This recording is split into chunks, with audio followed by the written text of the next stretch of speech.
Hello everyone, and peace of Christ all of you. I hope my voice coming good and clear. Please invite your friends and share with everybody you know. As you see the title, U.S. attacking Iran and Marines to Lebanon. In fact, this is a false title. I just want to get people attention for tons of channels in YouTube. They are fabricating news and they are posting videos for USA training. Like, you know, USA bombers leaving emergency for battle, you know. They want just to get a click, and, you know, in the time of war, everybody believe everything he see. Even they are using cartoon to fool people. I mean, there's no limitation of how far they can go to make people believe that, like, that's it, you know, we are going, I mean, they are fighting Hamas, Abdul. And Iran itself can be whipped in 2 minutes. It doesn't matter how they say to you how massive the army of Iran, how strong.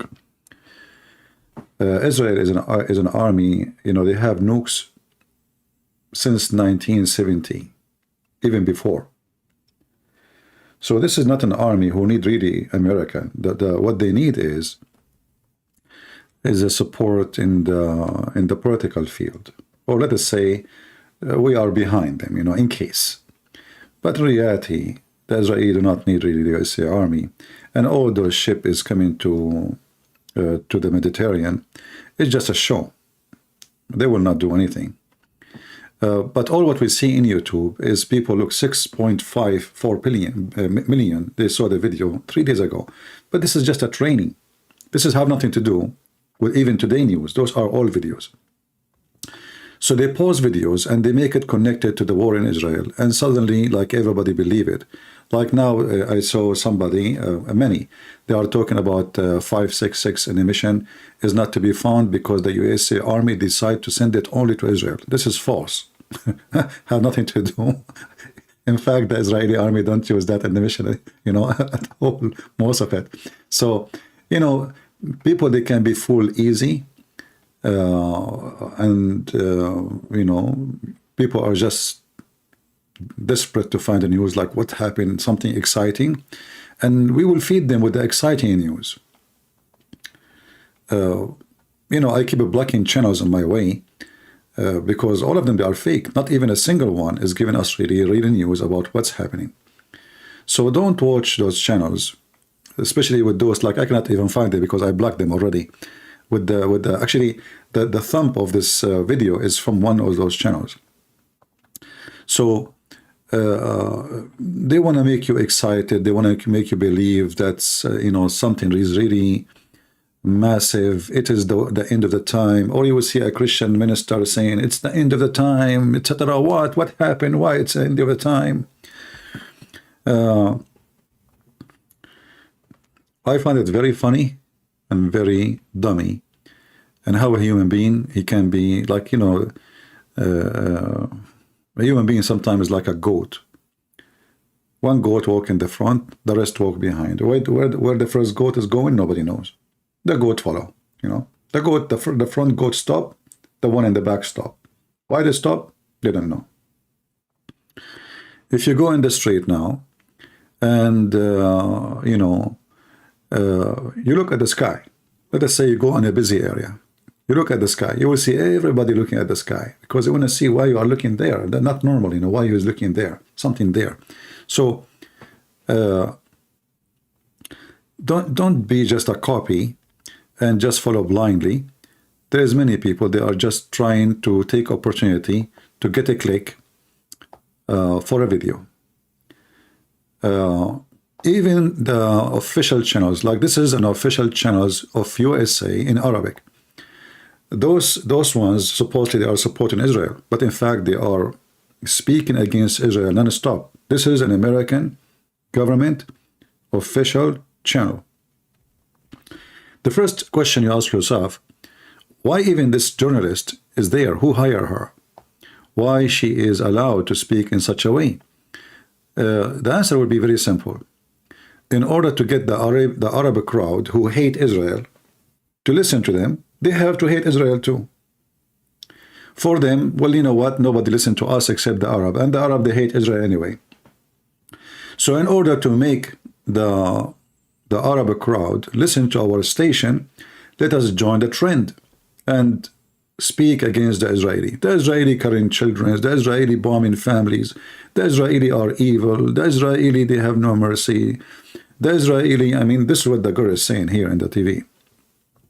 And this is funded 100% by Biden administration, right?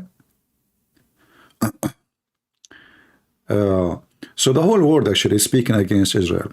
Even I heard some Christians who supposedly are Christians, they said we don't take a side with Hamas or side with Israel. What kind of a Christian you are? You don't take a side. Since when? Suddenly those Christians who speak against Islam, suddenly they support Islam? What do you mean you don't take a side? How you can be a Christian, you don't take a side? Shouldn't a Christian take a side of the truth? Why we don't take a side? Oh, because today we decide to be hypocrite. We want to have some people who listen to us from the Muslims too. We want to look like we are more in their side. You know, people who don't take a side, they are no Christian. They are just doing business. You cannot see somebody kidnapping babies of anyone, even if they are Muslims. And all of us, we knew that the one who attacked and who kidnapped the babies is not the Jews. It's not the Israeli. You will notice many liars, you know, and they will start telling you, well, you know, the Palestinians, they are under occupation. They are not under occupation. This is the land of the Jews. This is number one. You are a liar. In fact, they are the occupation.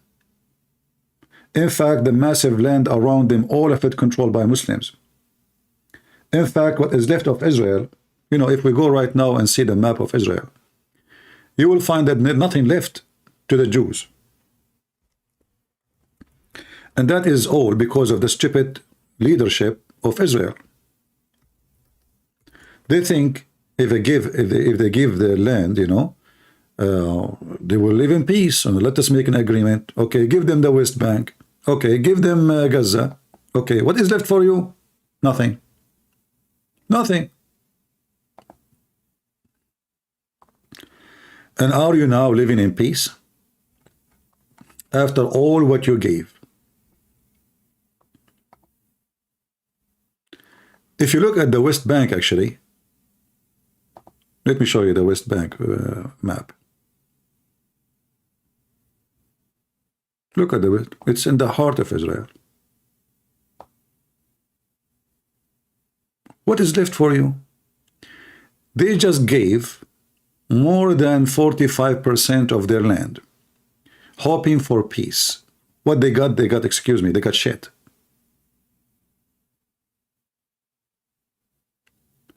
Jordan next to them is totally empty. The land of Jordan is not 1 to million as a percentage of population to the land. So you sign agreement because the stupid American, they want to do politics and they want to win election, and each one of them, he want to sign an agreement of peace with somebody because simply they want to look like heroes who they promote peace. But the fact, all of us, we knew that every single one of them is a scumbag and there's no peace is going to happen because this is not about the land. This is about religion. When Hamas made a speech, do they make a speech against Israel? No, they make a speech against the Jews.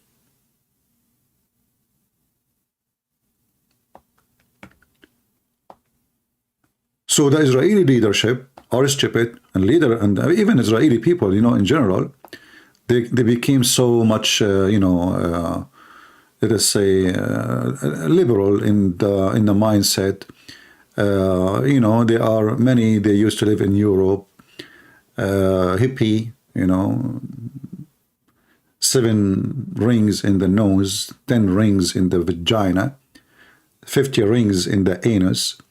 And then they want to talk about peace. And then Hamas go to their houses when they are celebrating the peace festival. And then in the peace festival, the Hamas, they show them what peace is about. And they teach them that you hippie are a bunch of idiot. I know what I'm saying, it kind of savage, but this is what is. Savage is. They are savage, and those hippie Israeli, they think they can fight savage by hugs and kisses, and yeah, this is the truth, And now look at what's happening now. After 10 days, 11 days of what happened until now? Nothing. All the numbers you hear in TV reported from the so-called Palestinian, about 2,000 something get killed. Who is counting? Who can take what those people say for granted? You will notice that in one day, the number increased 800. So they will exaggerate in numbers, so the international community will say, oh, look, this is getting out of hand. Soon, in 10 days from now, we will find the number exceed 20,000. And who is counting? Same time, until now, the Israeli did nothing. Imagine they are asking their enemy to move from here to there because it is safer there. Did your enemy give you a chance to move your civilian? In fact, they target your civilian. They go out of them. Which war? The Muslim, they went with the Jews. And they did the civilian a chance to run away anywhere. Nowhere. They always target civilian and they kill civilian. The Israeli, they are, the hippie. We are going to be merciful to our enemies. But just think about it. Let us say, okay, I want to save the civilians. How many Hamas will move with the people of Gaza, the so-called civilian, and move with them? So you tell them, move from here to there, because there we will not attack. Well, Hamas will go with them. I mean, who is the donkey here? Are you with me?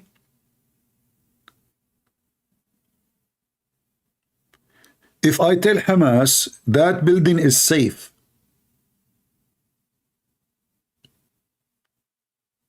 how many Hamas will go with those civilians? How smart this intelligent army is. It's just to make the international community bless you, Israel. They will not bless you, they hate you. It doesn't matter what you do. They will call you criminal, killer. It doesn't, even if Hamas kill 1 million of you, still it's your fault. That's what they will say.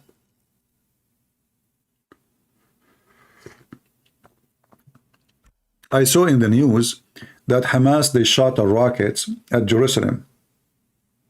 And Blinken, he blinked, and Netanyahu, he blinked with him, and they went down to the basement. What kind of leaders those leaders is?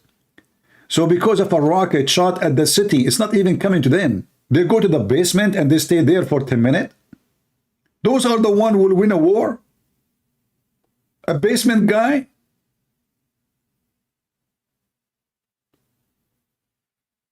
Imagine David, King David, he heard there's a rocket coming. It's not even coming to him, it's coming to Jerusalem. So what David he do? He go to the basement. What? So we put our young, children's to face the rocket, and we go in the basement. Why? Aren't you a leader? You see, if he's a civilian, I say, okay, civilian here, what he can do. I mean, that's it. But why you go to the basement? Where you go? Especially you are in a building with very heavy concrete. The rocket of Hamas is not even a toothstick.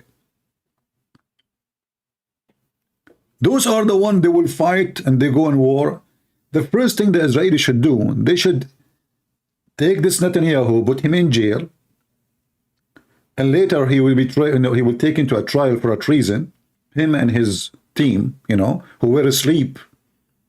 Have you ever heard of a border guard by 11 soldiers? The border with Hamas, 11 soldiers, and more of I saw them wearing their short. They are not even wearing uniform. The whole border is asleep.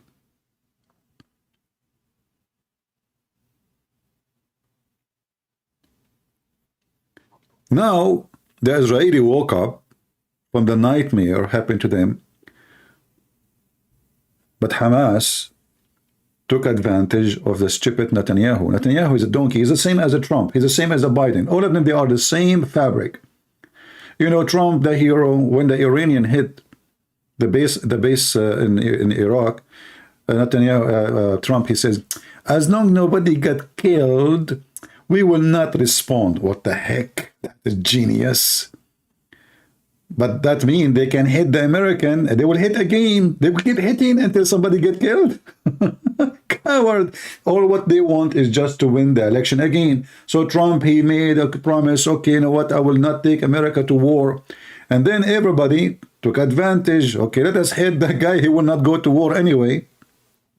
Same as Joe Biden, he told Putin, we will never involve no matter what happened in the ground. Then Putin, he went to Ukraine. They are the most dumb, stupid, idiot leaders ever you can imagine. And when you have all those leaders in one time, that what things is messed up. European Union, they want to send food and sugar and flour and cake and cookies to Gaza. Why European Union need to do so? They have 1.4 billion Muslims. All of them, they are full of oil. Where is the money of Qatar? #1 supporters for Hamas. Where is the money of Saudi Arabia? Where is the money of Emirat, Bahrain, Brunei? No, we want to send them, we decided to make it a 3-time assistant more. And actually, because of the assistant, those people didn't have a job. Since 70 years until now, not a single one of them have a job. They get a free meat, free flour, free bread, free education, free electricity, free. Paid by United Nations and donors. Nobody have a job.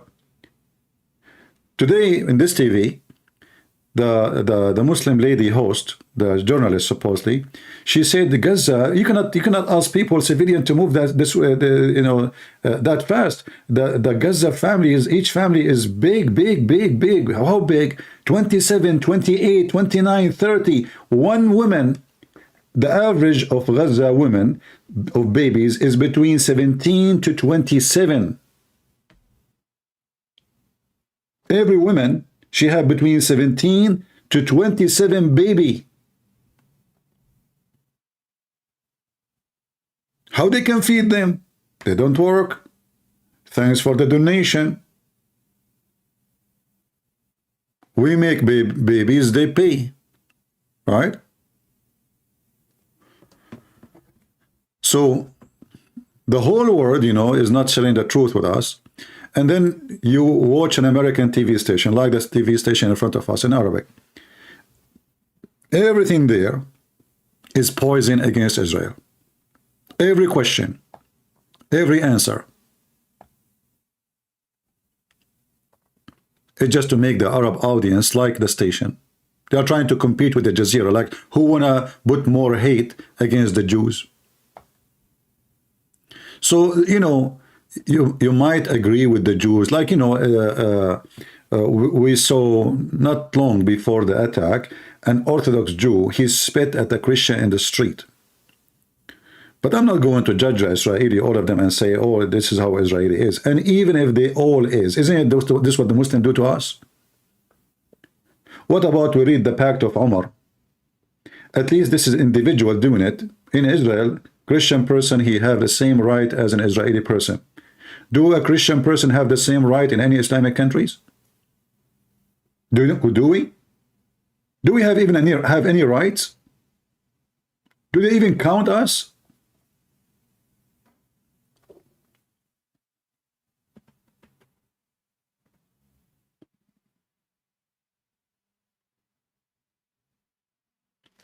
They show you in the news is focusing in people getting injured.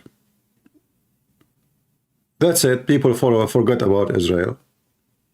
Do you see anyone showing you the dead ones in Israel? And the funny is, in the news, like when Hamas, they massacre the Palestinian Muslim, thanks to Allah, they kill children. What the videos they did?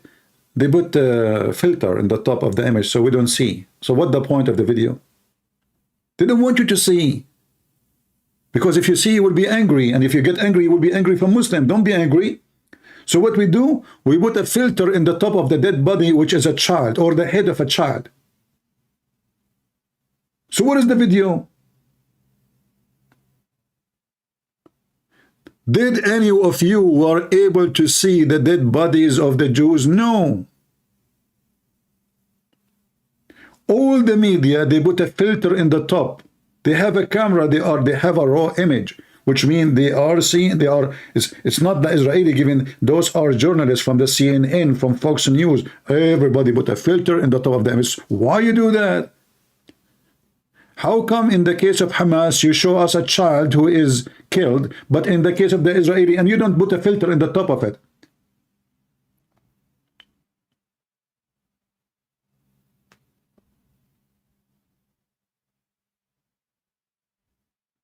Because they don't want you to support the Israeli. Are you afraid of our feeling? You don't want us. So what this journalist is for?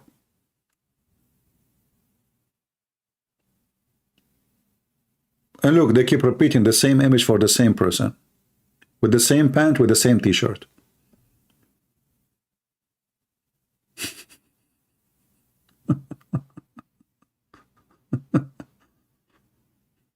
And they say to you that now in Gaza there is no fuel. So how the cars are running?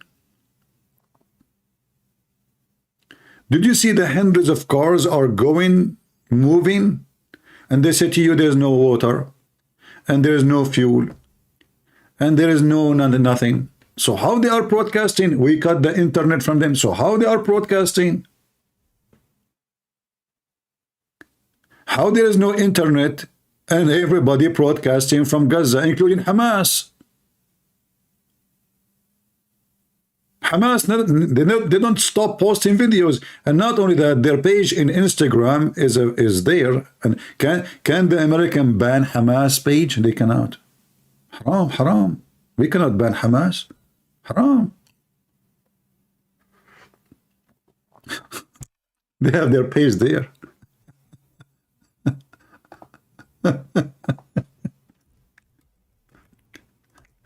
You know? Even their website is still functioning. America can ban any website they want, not the website of Hamas. It's there.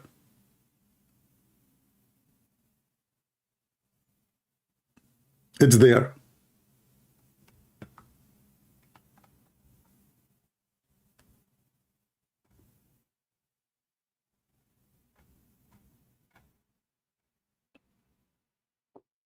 What a mad, unbelievable. And you know, people, they believe whatever they see in TV. And look, just this is one of the examples of the stupidity. How in the world the Israeli army allow journalists to have their cameras in a live scene of their weapon and positions? I never saw such a thing before.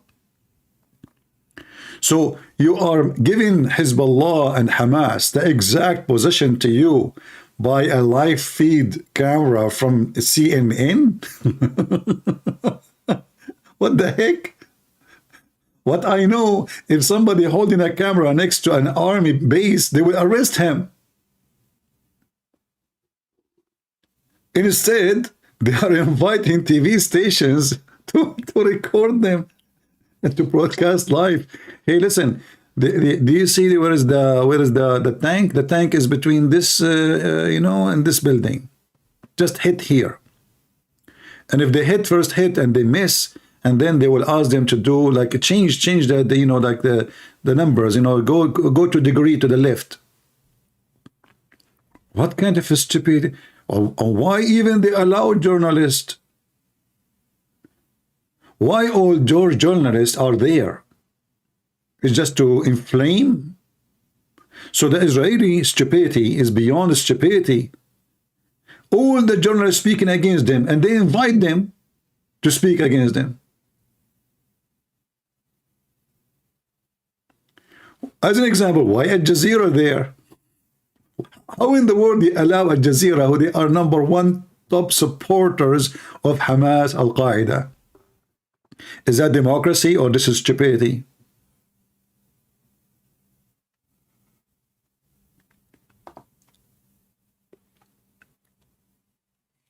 There's no leaders. It's a farm. Huh?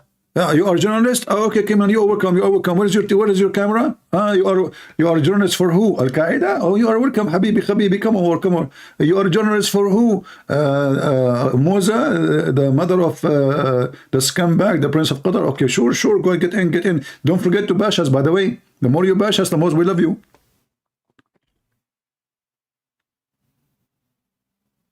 This is called democracy, especially in the time of war. I call it the most dummy, stupid. I don't like this Netanyahu. I don't like the one before him. I don't like Biden. I used to think about Trump better, but obviously he is more idiot like the rest. He's corrupt. He's bought by the money of Qatar. All of them, they are garbage. And in the time of war, the good one of us, they hope for best. And the best never come. Because everybody is politically correct. They are telling the enemy where to go to be safe. How in the world those Israelis they are going to win a war? By the time they enter into Gaza, all Hamas will be in Egypt. All of them.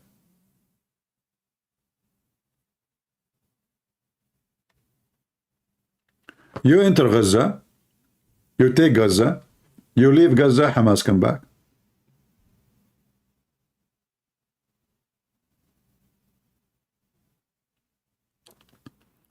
I don't like politicians, I like leaders.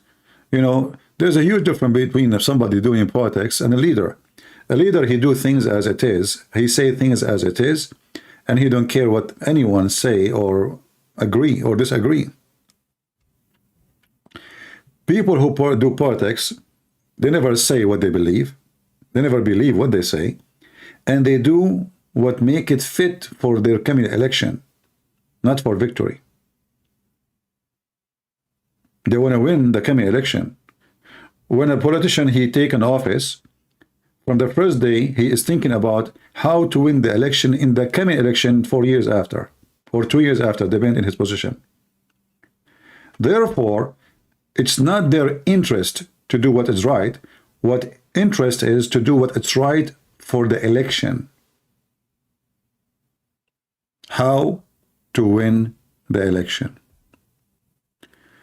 Real leaders don't care for election. They care for their citizen. They care for their country.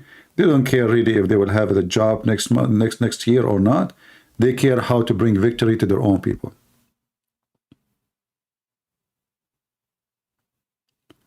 Yeah, and they give food to the UNRWA, the United Nations, to give them to the poor Palestinian. Who take that?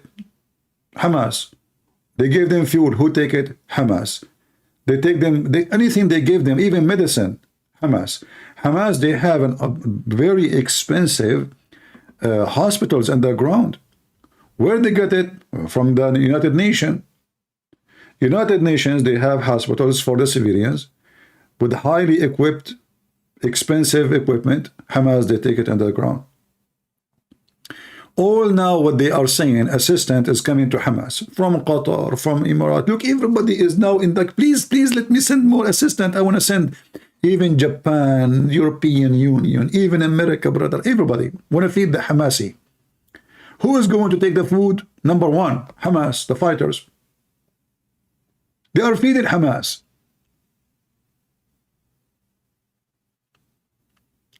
All of this because of hypocrisy. How in the world you can win a war with such a mentality? Name the leader in the world which you like today. I don't know. I don't think there is somebody I like. All of them, they are doing politics.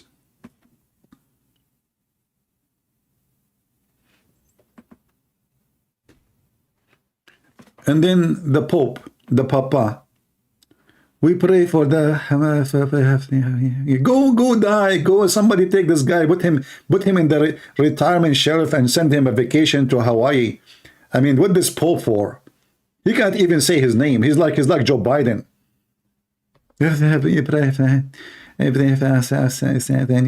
Diarrhea. They are coming from different galaxy.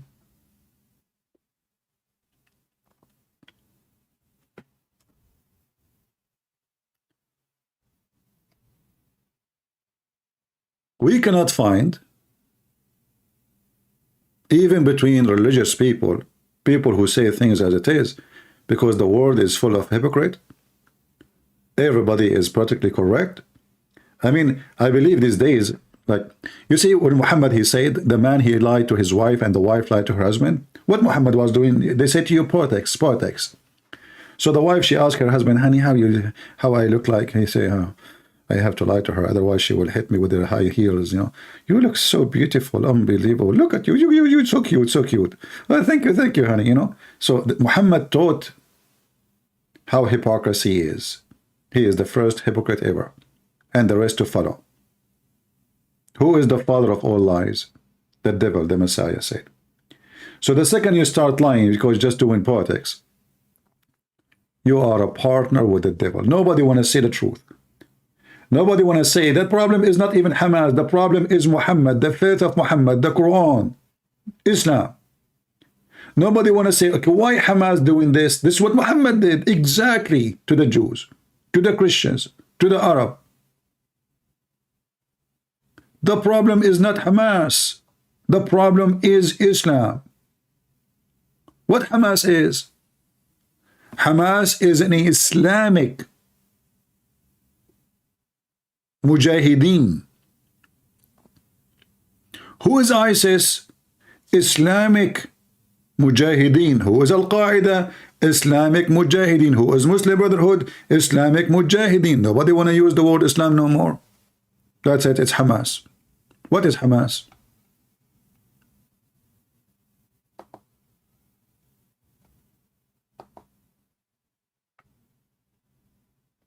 And now they are burying, you know, they are burying babies. Like one of the images appear in the internet. Hamas, they have a doll. And supposedly this is in the hospital.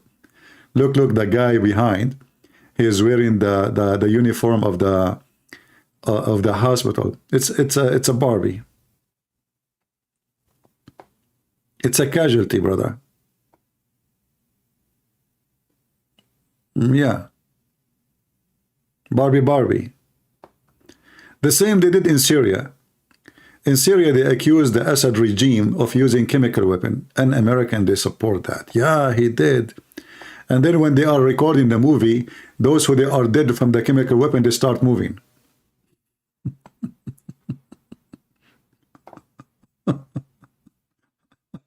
It's a zombie movie. There is a, if you remember, there was a video about a child saving his sister. Anyone saw it? In Syria. A child saving his sister. So supposedly there's a shooting, and the child, he ran to save his sister. And the internet posted everywhere, the Shia killing the Sunni, because this is war between the Shia and the Sunni in Syria.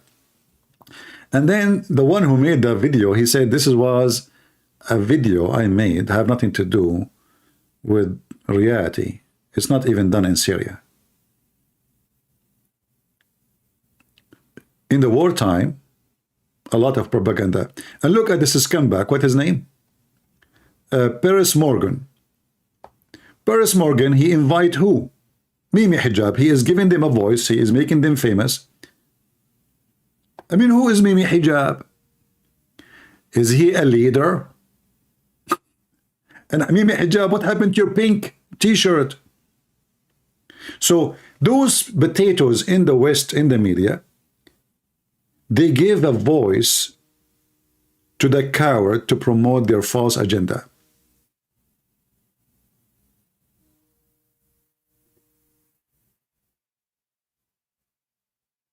This guy is a street boy. If not David Wood, this guy, nobody know him. Thanks to David Wood.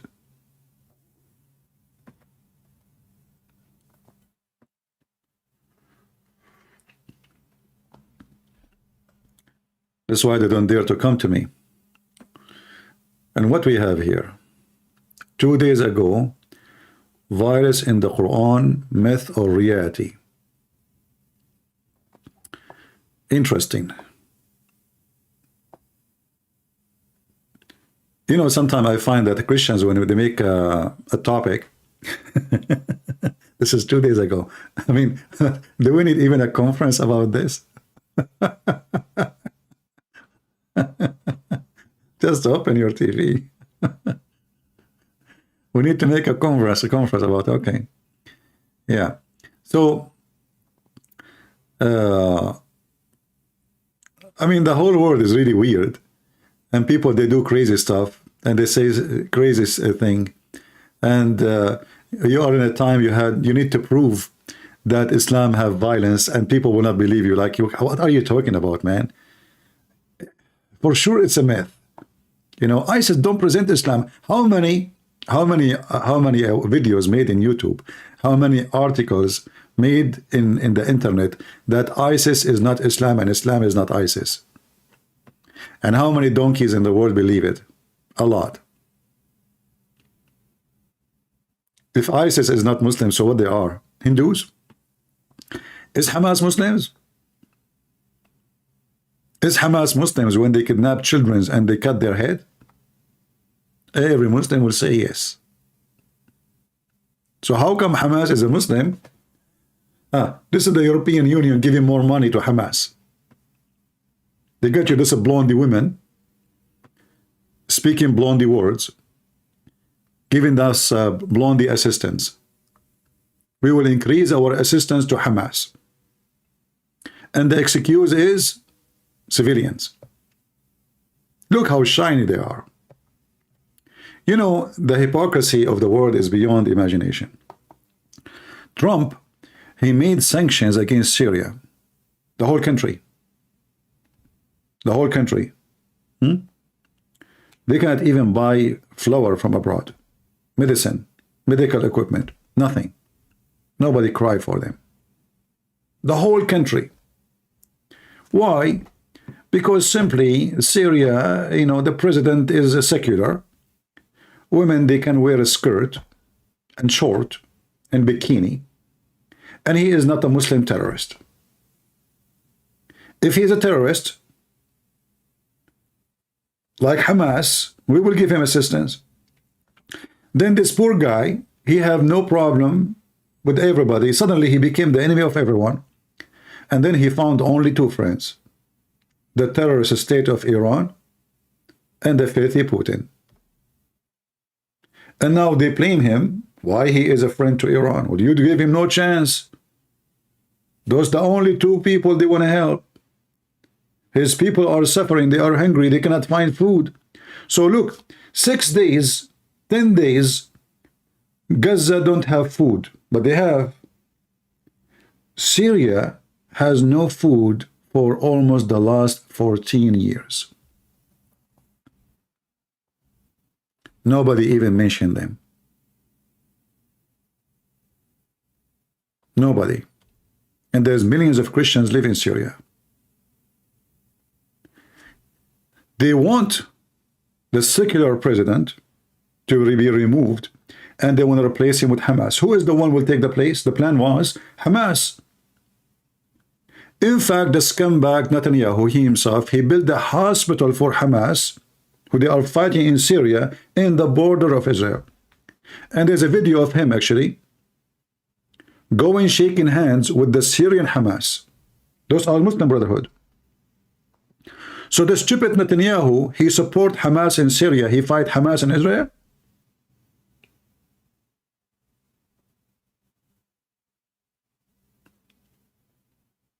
Do you see what I'm talking about? People, do you understand what I'm saying? If Hamas is evil, and they are, why Netanyahu, the coward, the son of Mut'a, he support Hamas in Syria? I can find you the video. And Netanyahu is proud about it. We are proud of it. Lily Dawa, she said. They armed them, they support them, they encourage them, they took the injury of them. What a mess. And this is supposedly because this is the right thing to do. Here we go. You support the devil come back to you. This is exactly what the stupid American they did with Osama bin Laden. Who trained Al-Qaeda? USA.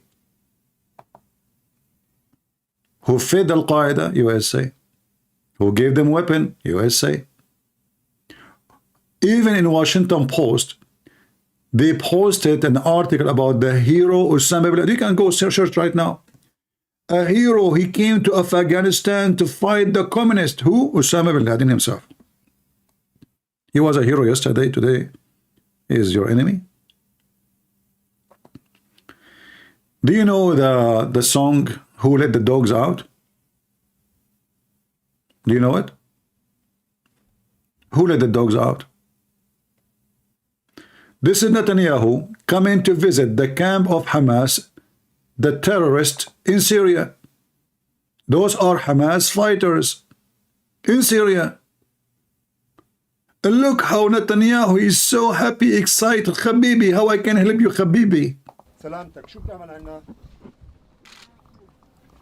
قديش عمرك؟ قديش عمرك؟ قديش عمرك؟ How old are you? وبنا خدسرة شمو عدنان يلدين يشكل نشين. His name is Adnan. لروبا بايوت كربيوت بايوت شمسيان. And look, you know, the doctors and everybody want to take care of the terrorists of Syria. This is reality. This guy is the one who supported them. When the Syrian army get closer to them to kill them, Hamas, the Israeli army, by the command of Netanyahu, shoot back at the Syrian to keep them away from Hamas. So now Hamas protected by Israel.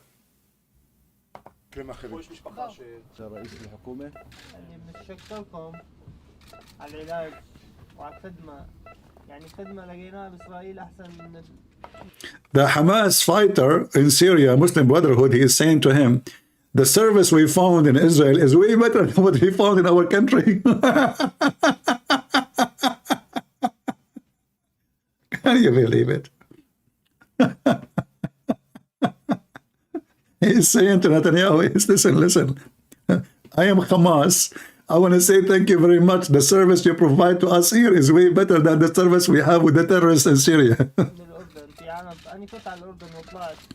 Even you are better than Ordon. The Jordanians support us, you are way better. The Jordanians, they deal with us really bad. They don't really give us like too much respect. But here in Israel, we are very well respected. Just give him a gun so he can go and kill your children, filthy Netanyahu. This is reality, my friend. And in case you are looking, you wonder what is the name of the video.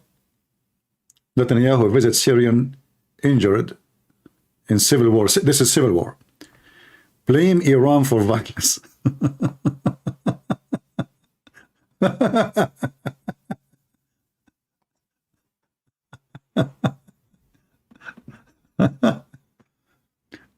You know, this guy should not even be there in the office for a second. The second he win the election second time, I said, that's it. This country is doomed. This is screwed. This is screwed. Look who we have in the White House And look what we have in Israel. And look who we have in France. Macaroni. Macaroni is the best. Forget about the rest. Le président, le Macron, or what do you do? Le Islam is peace. Le Islam don't teach violence. Le and his wife wearing a short. You can see her panties, even she's so old, but she have no shame to show her panty. Those are the ones they want to fight the Mujahideen.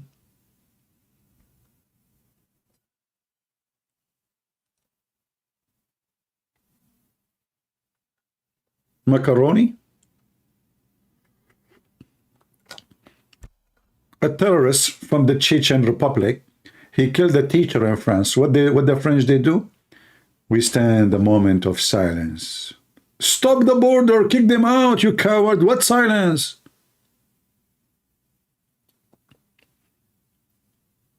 Each time the terrorists, they kill one of them, we stand a moment of silence and we give flowers. You know what? I decided to move to France and open a flower business. Because they will buy a lot of flowers in the future. I think this is a good business. Go to Europe. Each time the terrorists, they kill a bunch of people, they will come to you. Your business will be flowering. I mean, flourishing.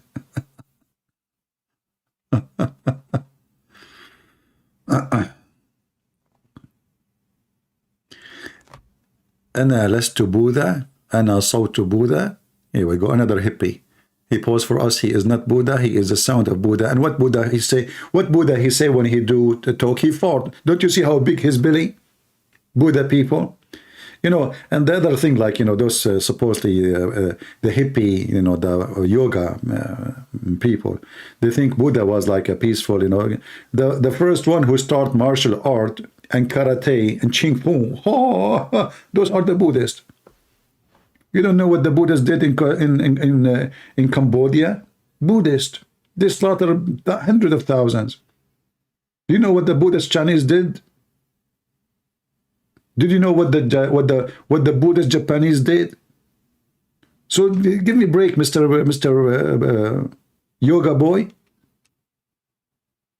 He is not Buddha. He is the soul, the voice of Buddha. You made me fart. Go and see what the Japanese did, the Buddhist Japanese, when they come to Korea, when they come to Philippines, when they come to China. They are Buddhists, very much devoted Buddhist. And then they try to replace it. They say to you, like the communists, you know, the liberals, the socialists, they are better. Stalin, every morning, if the number is less than 5,000 to be executed, he is upset and they fear he will be angry. Every morning he executes 5,000 people. Socialist.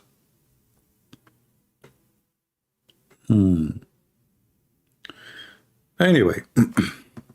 So I wanted to go, like, you know, today and tell you, don't believe those videos you see in YouTube, especially with the thumbnail. The American army is in the ground. The Marines are coming. You know, you think the whole USA army is coming there. In fact, these days, the strength of America is not in the ground. It's by missiles, Air Force. Nobody want to put his soldiers in the ground unless they have to.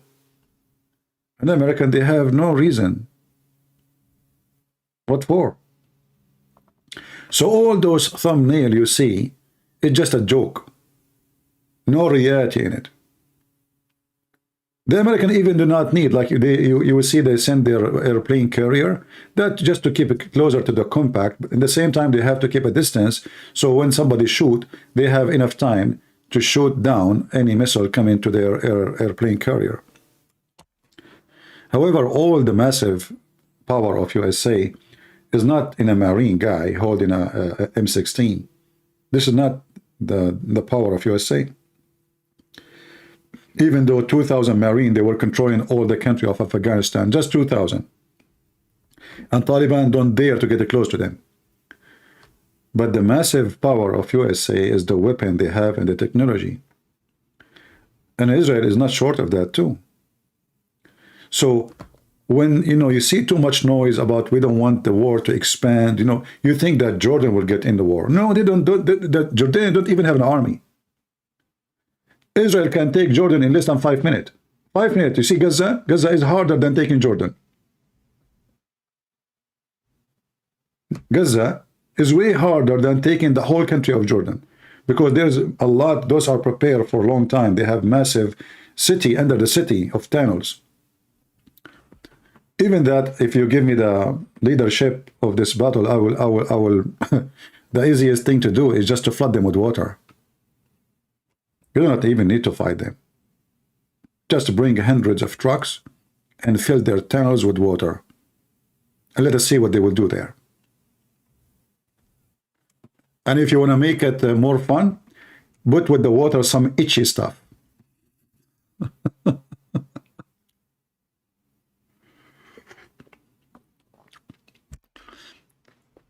You know, the itchy stuff? There's some plants, or even chemical.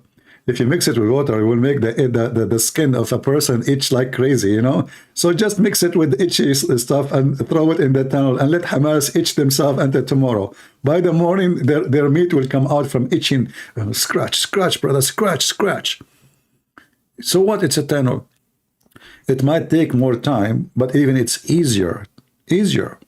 Because there's many ways, actually, to destroy them. Put water, connect the water with high voltage electric. Let the electricity go to the anus of every Hamas terrorist in his tunnel for free. Charge them. Charge them. Put water in the tunnel. Put a high voltage cable. And the whole network of tunnels will be in Christmas time, like week, Oh, Jews, look, the Jews, And Hamas will make interview in the TV. I'm talking to you because the electricity,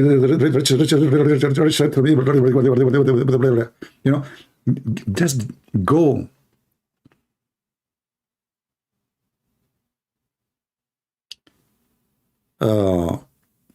In the worst case scenario, would you take up an arm and fight terrorists? Would this be a Christian good thing? Well, this is what I did.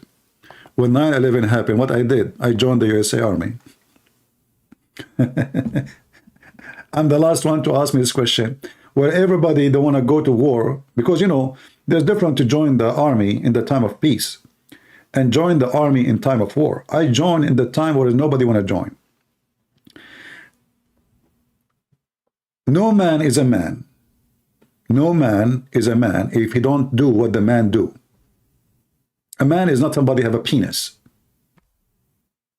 Even though this is what they decide as gender.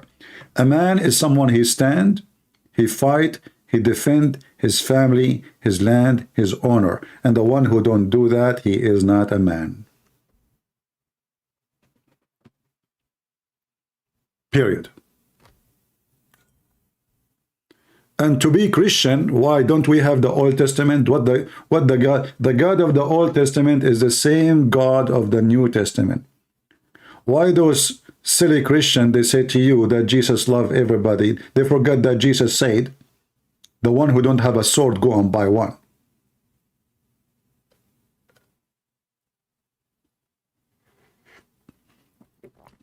Muhammad Yusuf saying, Christian Prince is always hiding behind his computer. Well, when we came to you, Muhammad Yusuf, you were hiding in your tunnel like Saddam Hussein, and we grab you from your head like a rat. Get out of here. Look like you are not behind your computer right now. You are behind your shitty Quran. Muhammad Yusuf saying Christian Prince is hiding behind his computer. He is not behind his computer now. He is hiding behind his shitty Quran, where it says that hail come from mountains in heaven. Avatar movie. Cowards. We saw you, potato. We saw you. You see all now those puppies like Hezbollah now. Hezbollah is launching some rockets at Israel, right? There is one reason Hezbollah will do that. Those Shia, they calculate their lose and their win. They are way smarter than the Sunni, by the way. So if they launch a few rockets, and even if they lose a few fighters, they will gain a lot of Sunni support. And this is the propaganda of the Shia. They want to convert Sunni into Shiaism. So by launching a few rockets, yet they will not go in war. They will not. They will not dare. They will make big noise. Look, we are the only ones supporting Hamas. At the same time, they knew that Netanyahu is a scumbag. He will not launch a massive attack against them unless somebody force him. So this is why you notice that Israel is not even doing anything. They respond like in a shy way, you know, like they hit here, there, the Hezbollah, but they are not doing what they should do. They knew what Netanyahu is about. This is why I say the Israelis should change Netanyahu now, not later. I know he will go. After what happened, he will go. He cannot stay, him and his team. But this is the time you need to have a new leader. Before you start your massive response, not now, but not later.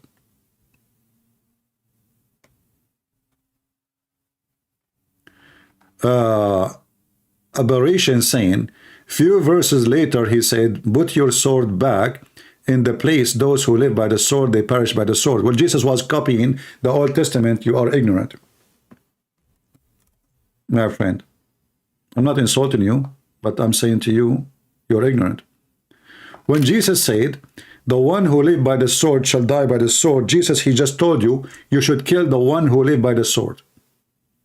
What you yourself, you take from it, you take it only that you should put down your sword. That's false. It is Jesus himself, he said, go and buy a sword. But when the police are coming to arrest Jesus, if we can call them police, those are just doing orders, command. Those are the authority. Peter, he wanna kill a soldier, it's not his guilt. He is coming to arrest Jesus. So Jesus said to him, put your sword down, because he is fighting the wrong person. So the ignorant Christians, they say to you, Jesus, a few verses later, he says, put your sword down. What Jesus was quoting is from the Old Testament. The one who live by the sword shall die, which means this is the penalty. The penalty is, if you are a killer, if you are the one who attacked by the sword first, you are the killer, you shall be killed. That is justice. What the coward ones, or who so-called Christians, they make it what? The opposite. Jesus don't want us to carry sword, don't want us to fight by the sword. But he is the one said, if you don't have a sword, go and buy one. So buy sword for what? To make shish kebab? What Jesus is saying to you, don't be the killer, because the one who killed shall be killed. That is justice.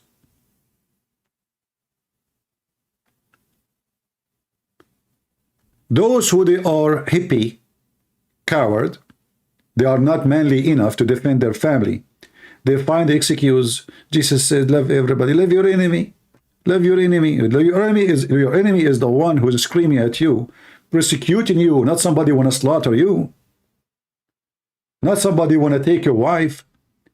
Not somebody want to rape your child. Loving the enemy is by rebuking them.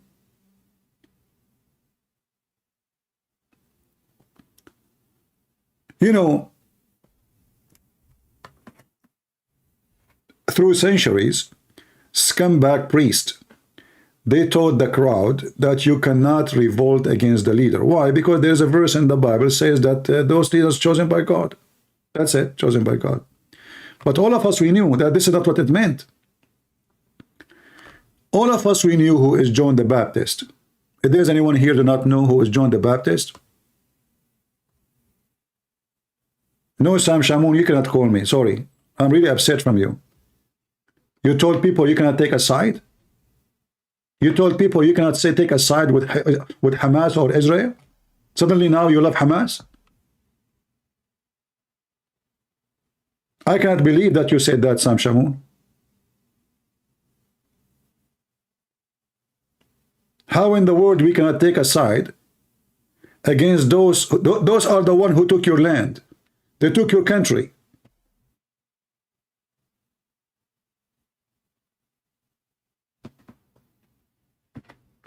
All of us, we knew what John the Baptist did. John the Baptist, he lost his life. Why? Because he did not accept a filthy ruler, a filthy king behavior, marrying a woman who she is not lawful for him. And then you will see a priest saying to you, we cannot revolt against a ruler. So who is John the Baptist? He was a bad person?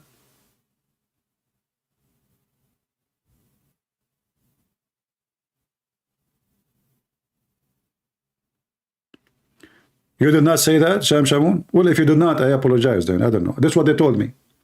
I heard somebody saying that maybe they understood you wrong, that you don't take a side, and they said to me that you have a Palestinian guy speaking to you. Yeah.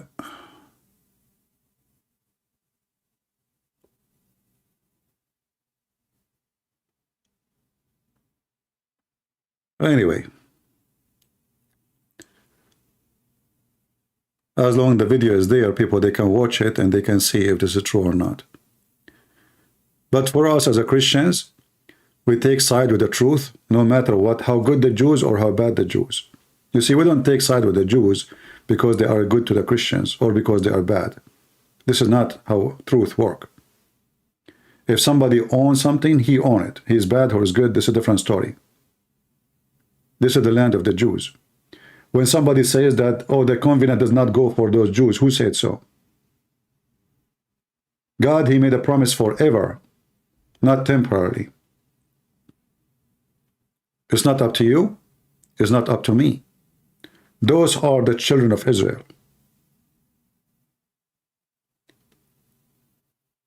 I cannot say to someone like Sam Shamoun, Iraq is not your land. Even though the land in the Bible says that this kingdom, the kingdom of Assyria, will be destroyed. Is that correct? The Bible says so. But can I deny that this is his land? I cannot. Even in the Bible, it's promised that this land will be destroyed. This kingdom will be demolished. But still, it's his land. The prophecy about demolishing the land does not change the fact that those people, they are the one who own the land. So we as a Christian, we have to be truthful and side with the truth. If Hamas owned the land, we will say Hamas owned the land. As simple as that. If Hamas does not, then Hamas does not.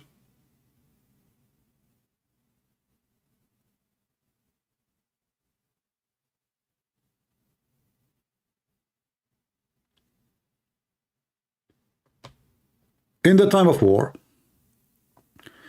those who stand with you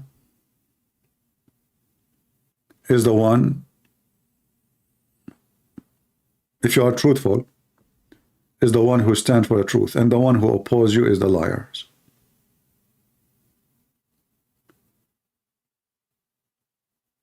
You know, in the, like, there's a very, okay, I will open my Skype, Sam, just give me a minute.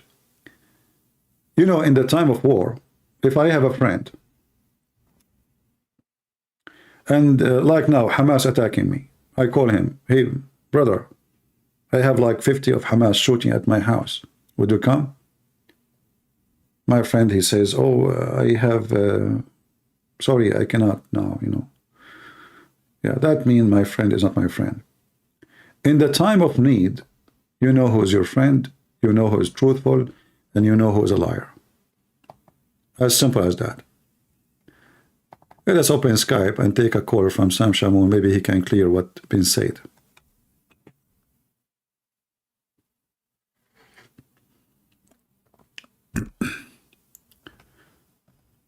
All right, Sam, text me in Skype, please.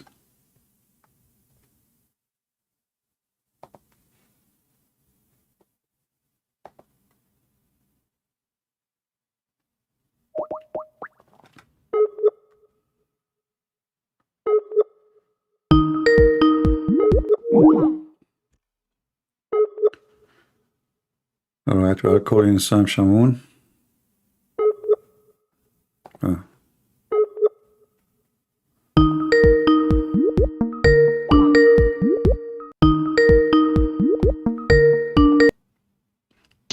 Hello?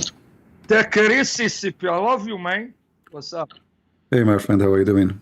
Yeah. Can you clear for us, please, what I heard? Is it true, or I did not hear myself? I never heard you saying that, but somebody told me. Hold on. Someone lied to you, said I'm supporting Hamas. Stuck. No, they said that you said you cannot side with this or that. No. See, this is why. CPN, you wonder why I get angry and I cuss people out. I'm not patient like you. Okay. This is why I get angry with these fake Christians, these sissies. I did 4 shows answering the question, is the Jews God's chosen people? I said, no, the church is. Christians who believe in Jesus, they are the true people of God. And a Jew who believes in Jesus, he will be chosen. I said Israel has the right to exist, and Hamas is from the pit of hell. All right. But we do not say Israel, the nation, is the chosen people of God. Because Jesus said, they reject me, the kingdom will be taken away from them. So now a true Israelite, according to Jesus, is one who believes in Jesus, whether Jew or Gentile. That's what I said. Yeah, but in Israel now we have a lot of Christians, right? The Israeli Christians. Yeah, and what I was telling them is, and those are, at the same time, the Israeli today, regardless of what they believe, the Israeli is the Israeli, and we should, let us say a person is an atheist. Yes. This land is for whom? What do you think? Yeah, of course. I said Israel has the right to exist in the land. And then I said in my broadcast, if you listen, I said, okay, Muslims, give Iraq back to the Assyrians. If you're complaining that supposedly Israel came and is the occupier, give Syria back to the Christians. Give Iraq back to the Assyrians. Give Egypt back to the Coptics if you're complaining. So this is why these Christian Zionists, they killed me. They got upset when I said, the church is the chosen people of God. The church. The church. But for sure. Anyone don't accept Jesus, he is not with God anyway. Yeah. And doesn't matter if he is a Jew or not, the Messiah is the only way and there is no other way. Amen. And I said that my belief is the Jews will have to be in the land for Jesus to return. But I said that doesn't mean Zionism is pleasing to Christ. Zionism, the government, that's pleasing, because Jesus is not pro-Republican, pro-Democrat, pro-Israel. Jesus is the king of the kingdom. We need to be for his kingdom. Isn't it Zionism is in the Bible too? Yeah, well, the Zionism that's in the current state, you're talking about Zion. But how we can define who is a... They're not believers, CP. These Jews, they're not believers. So when I'm talking about Zionism, I'm talking about the ideology. I'm not talking about... No, but there is a lot of Zionists. Zionism today is a party, right? Political party, all right. But there's a lot of Christian between them. Yeah, that's the thing. The Christians, because a lot of Christians are taught the Jews are still God's chosen people. No, No. I mean, we just agreed, me and you, that the Christians who believe in Jesus from Israel, they are chosen people of God, right? Yeah, any Christian, Jew or Gentile, is the chosen people. Yeah, let us focus now in the Jews alone. No, they say, no, Israel is the chosen people of God. Well, they are Israel. They are Israel because at the end of the day, the one who inherited the land is Israeli, and those are Christian Israeli. So they are. So remember when God he wanted to destroy Sodom and Gomorrah. Yes. What prevented God from destroying the city? If there's how many decent persons? There was 10 righteous. Yeah, but that wasn't the point I was making. So can me and you agree that there is 10 righteous Christians who they are Israeli Jews, righteous Christian in Israel? If you listen to what I'm saying, I'm not disagreeing. Listen to what I'm saying. All right. The believer in Jesus, he's the true Jew, whether Jew or Gentile. So it has nothing to do with what they're saying. They're saying, no, Israel, the Jews, they are God's original chosen people. I'm saying, no, now in Jesus, Jesus says, if you believe in me, you are the true son of Abraham.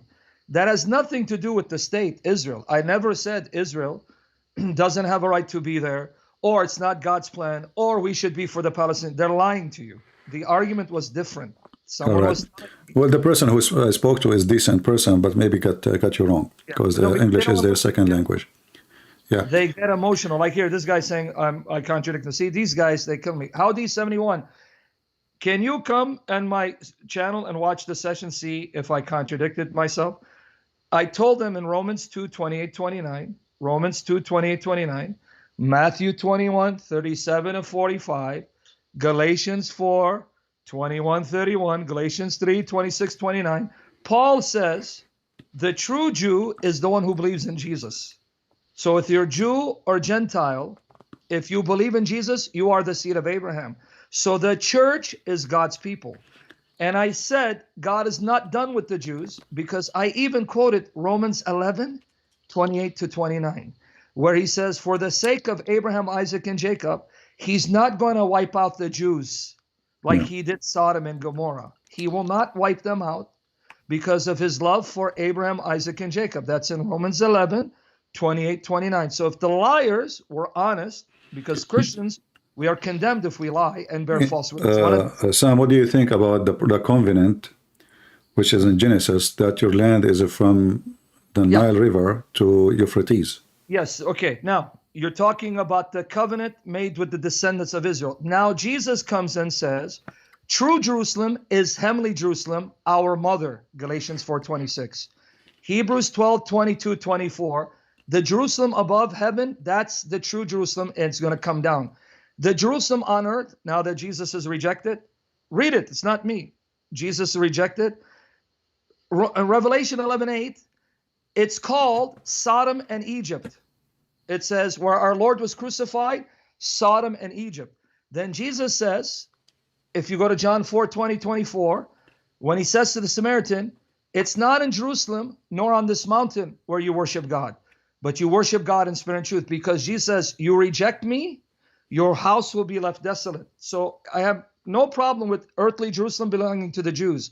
That's not the point. That wasn't the point I'm making.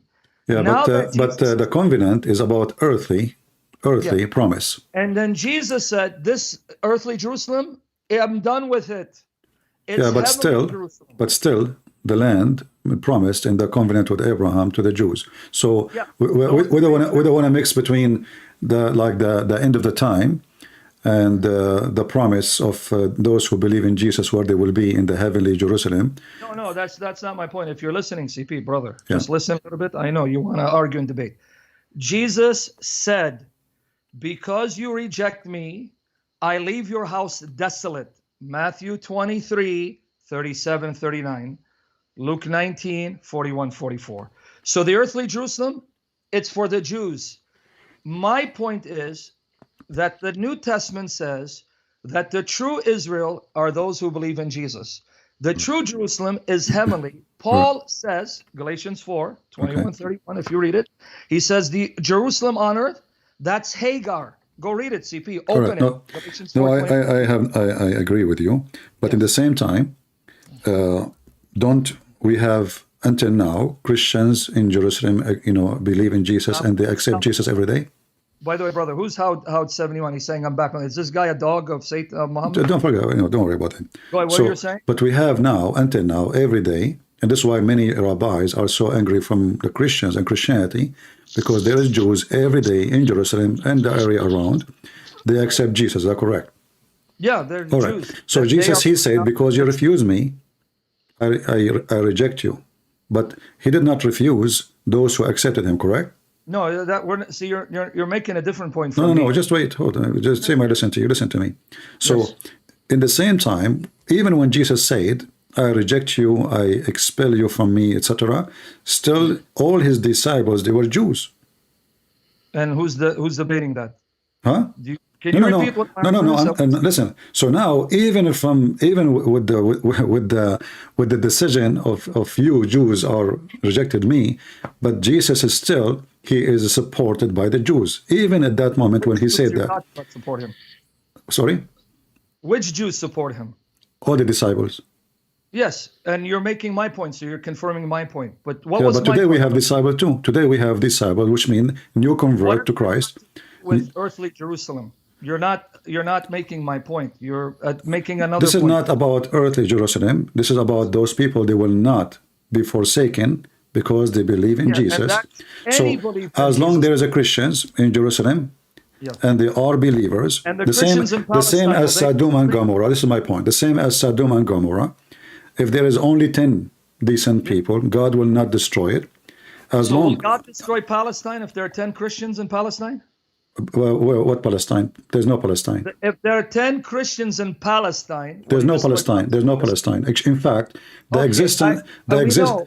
the existence of Israel is the best for the Christian who they are in But you didn't Palestine. answer my question now. Yeah. I answer yours. Answer mine. Yeah. Be direct. This place called Palestine. I know. You cannot Palestine. destroy something that does not exist. Say it again. You cannot destroy something that does not exist. Okay, but it's called Palestine. It's called The Palestine Christians in Palestine, before will those it be people wiped out? exist. Yes or no? This is the name of a territory, not the name of the people. The Christians in that territory, will that territory be wiped Well, out? Yes. or no? God will not destroy them because simply He destroy the Christians because they are going to be saved by the Israeli. A Palestinian Christian, they're if we not can gonna call be him, destroyed. listen, a Palestinian Christian will live 1,000 times better than living under Hamas. Do I agree? Okay, yeah, I agree with that, but that's Okay. not my question.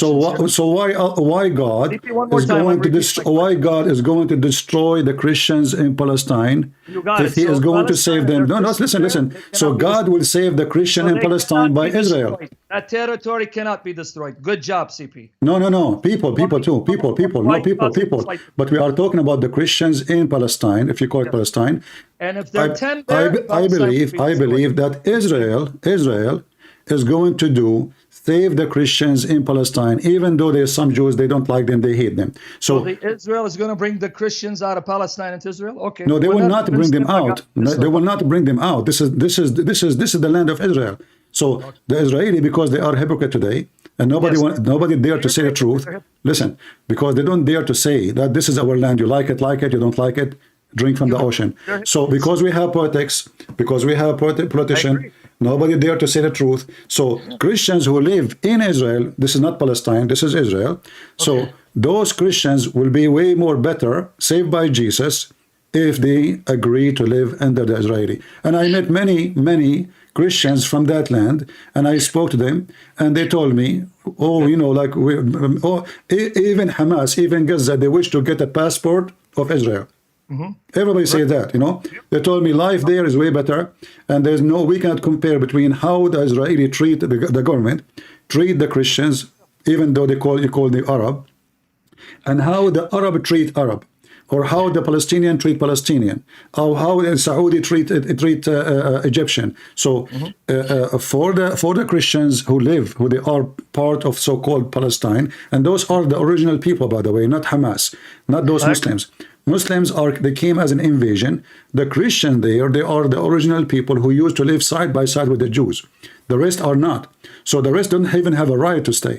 However, the Christians within Israel are 1 billion times better than being under Hamas or Islamic State. Of course. Knows who's making that argument. All right. So this is why when you said to me, is God going to protect Palestine for 10 Christians there? Palestine never exists to be destroyed or not. Yeah. Now, CP. The Christians there. Your argument. Let me remind you what your argument is. If there are 10 righteous in Israel, will God destroy it? No. But now, because you said politics and they're cowards, this territory that they called Palestine, I know it's Israel. There was no Palestine. Okay. That's not my point. I'm talking about today they call it Palestine. Now, your logic, if there are 10 Christians in that territory, it won't be destroyed either. I'm just using your argument against you. That's it. Yeah. So you're making my case. All right. Well, for me, I believe that's the land of the end of the day. If I'm a person who live in that territory and I'm a Christian Palestinian, I will support Israel and I will never support Muslim state, because all of us, we knew what the Muslim did I know through the Muslims, history. they're going to rape people. They're going to enslave them. I know that. I We hate know this. we know the Pact of Omar, right? Yeah. We know what happened. We know what they did, and we know that we cannot even compare. Now No. there is in Israel there is a huge number of people who support homosexuality. We know that, but Of course, this is the case in everywhere in the world today. Everything is awkward. Everything is backward. So still, as long there is the promise of God, that as long there is still righteous. That's why we say when fake priests speak about Judgment Day is soon, to do tomorrow, we say this is false, because first of all, nobody knows when. Same time, God, he made it clear that as long still there is righteous, and those are the one who follow the Lord, that hour will not come for the penalty, the penalty day. Not just the Lord will come; he might come anytime. Yep. But for us as a Christians, we should support what is right and go against. Like how many times I made videos, and you made videos against the scumbag Tawiva Singer. Yeah, that bastard. Yeah. Yeah, well, but why we do? He's a Jew, right? But he is a false Jew. Why? Because if he is a true Jew, he will not lie to his people, praising Muhammad who killed the Jews. At least, if being honest, you don't believe in Jesus, at least say, I don't believe in Jesus. I don't believe in Muhammad too. But the coward, he don't dare to say so, for he's a fraud. So we know that there's many fraud between them. But in the same time, there's many rabbis, hundreds and thousands of rabbis, who become Christians, preaching the gospel as we speak right now in Jerusalem. So those are the seeds of Israel, who they are going to bring Israel back to Jesus again. And we pray that all of Israel, sooner or later, will follow Jesus and they will be saved. We don't want only few, we want all of them.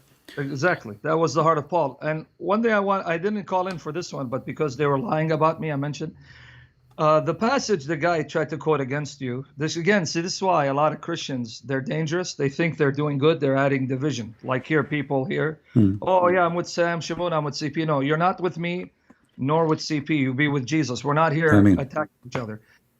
This guy who quoted to you Matthew 26, 50, 54, this guy's got to be, I'm sorry, CP, I'm not as patient as you. Pray for me. You're older, more mature than me. Maybe you're older. Maybe I'm older. I don't know. The dummy, when he says, Jesus said, put your sword. If you read CP, it proves your point. Here, and you answered it beautifully, but I just want to add this point. This is why he killed me. When he quoted Matthew 26, 50, 54, and we know from John 18, it was Peter. Peter took the sword.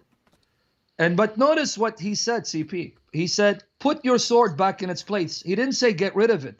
Yeah. You see how stupid the guy is? He didn't say get rid of it. So my question to him, CP, is two. Number one, what were they doing with a sword to begin with? And number two, why did Jesus say put it in its place? Why didn't he say get rid of it? I have answer for that. He make hummus. See, they got it, yeah. And on top of that, you were right. When Jesus said, go buy a sword, CP, Luke 22:38, when they said we have two, he said that's sufficient.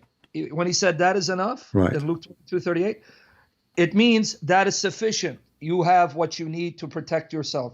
So the very passage the guy quoted, Jesus didn't say, hey, get rid of your sword. He said, put it back in its place. But hold on, Jesus. Why didn't you tell him get rid of it? Because like you said, Jesus allows us to defend ourselves. What Jesus was saying is, we're not like Muslims, where if someone doesn't accept Jesus, we kill him.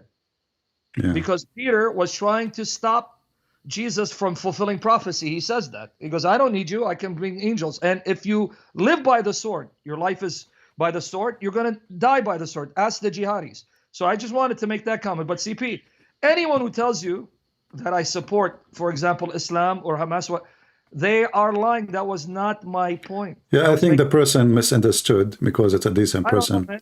You say you know him, so I'll trust you that he meant well. Yeah, yeah. All right. Thank you. So I apologize if I was really upset when I heard this. No, come ask me, man. But anyway, I love you, but I'm better looking than you. I just want you to know that. All right. Okay, God bless. Take care. Bye-bye. All right.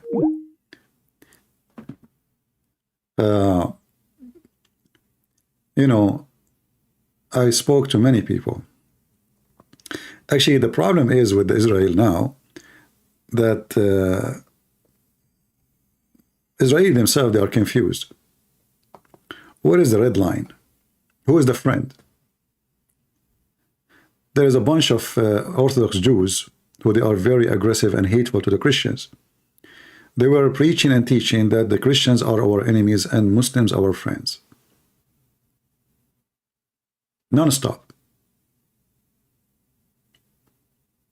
They even say we are allowed to pray in the mosque, but we are not allowed to pray in a church because the Christians are pagans.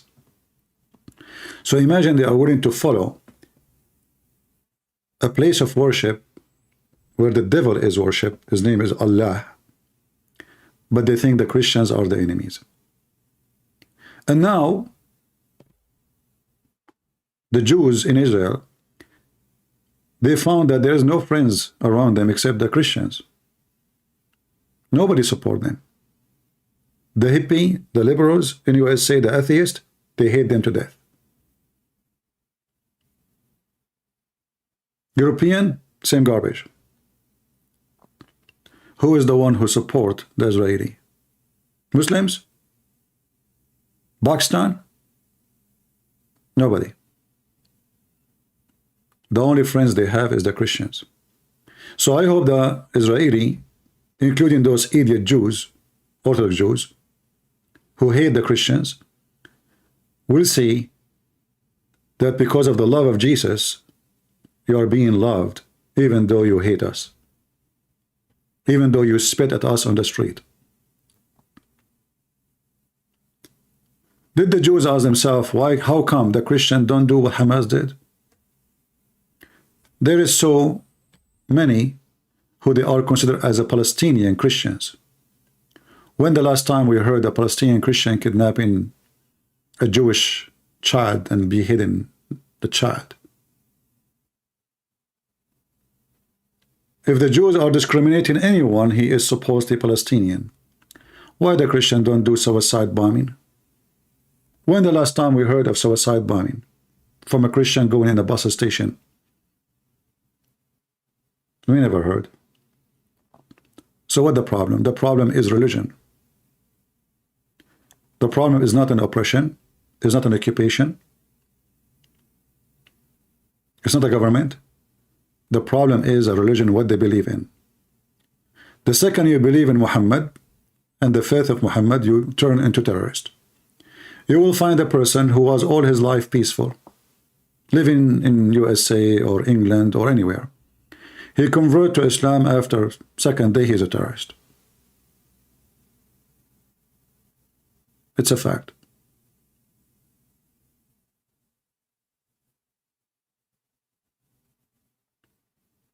Islam is the problem. When the last time we heard a Jew taking a suicide belt and jumping inside a bus station and killing as many Muslims as he can? Never we heard.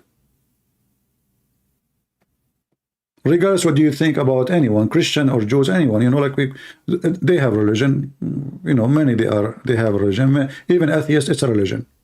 Atheism is a religion. Even satanic. You know, there's satanic. There's a temple for Satan. It's called the Temple of Satan in San Francisco. When the last time we heard that satanic, they kidnap somebody from different religion and they cut his head and they shout Satan Akbar. Even satanic have better morality and ethic than the Muhammadan.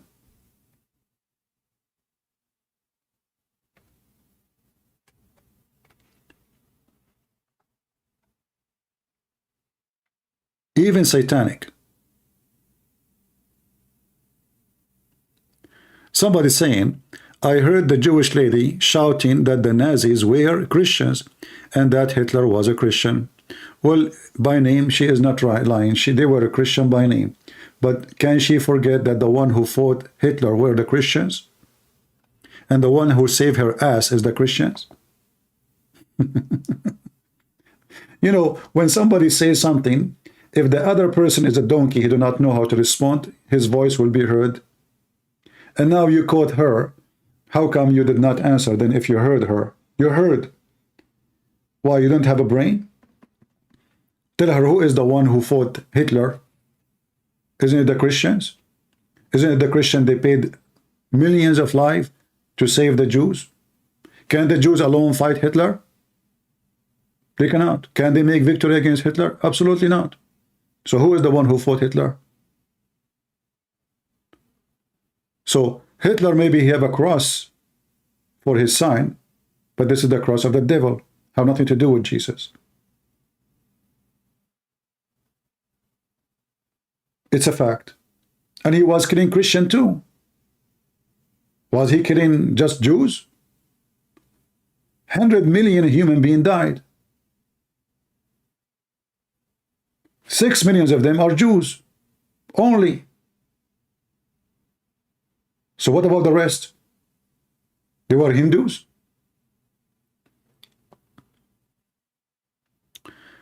You heard in the video. Well, you made a response to it. You see, and this is other issues. Why Christians here? Why we don't see many activists who make videos and respond to lies? Why it's only few like me, Sam Shamoun, this guy, that guy? Why only few? We can count them by fingers. Where is the Christians? Their audience?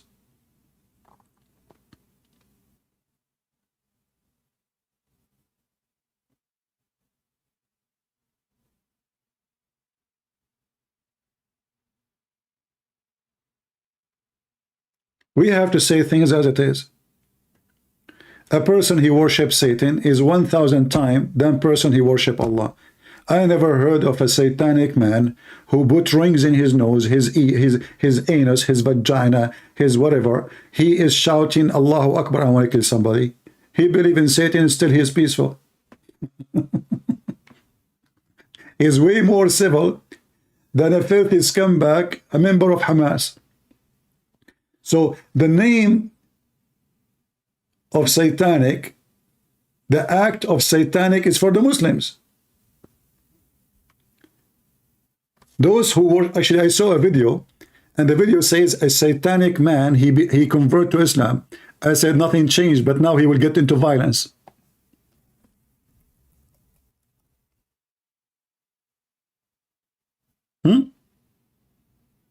Nothing changed. The difference now, he was peaceful, now he will become a terrorist.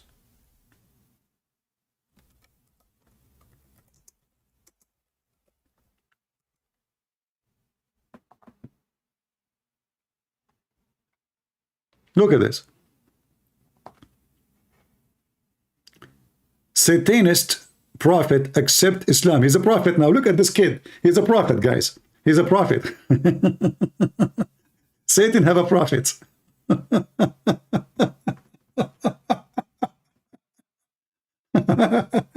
He's a kid. He's not even 18 years old. Yeah, you know, they make the target big because now he is converted to Islam to make the news bigger. Satanist prophet conversion to Islam. Prophet, I mean, the second you say that, that means he is a prophet. That means Satan is God. So he was Satanist or satanic by name before. Now he is satanic by real. What is the next step? He is going to explode his ass in a bus station. He is going to if a girl, she is 6 years old like Muhammad.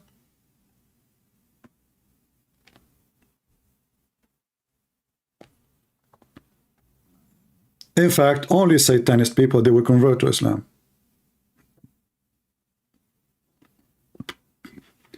When you see somebody convert to Islam, the first question is why? You know, you will hear all kinds of reasoning, and the reasoning are very funny and stupid, but there is only one reason to make a person to convert to Islam, to be a pervert. Because the second I say I believe in Islam, what does that mean? I believe there's a God, he is making a lot of women for me, and he is smoothing their skin for 1,000 years, and they are ready for me, and their legs is open. Pervert. Otherwise, everything in Islam is not there. As an example, a Muslim said to you, "Oh, Christianity and the Trinity does not make sense." I find it very funny and very stupid of anyone to say that. Why? Because he is a person who believes that his penis will be endless. That makes sense. He believes vagina will fit for that, which means the vagina is endless. That makes sense. He believed that God is one. He cannot be 3 or 4. That makes sense. Well, God, he can be whatever he wants. Who cares about the number? What if God in reality is 1,000,000?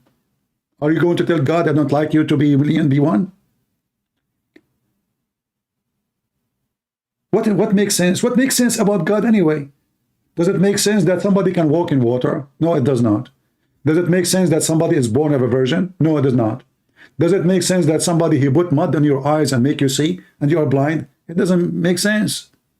So those hypocrite Muhammadan, when they talk about sense, the second we ask them a question, serious question about their God, their religion, why it have to be logical?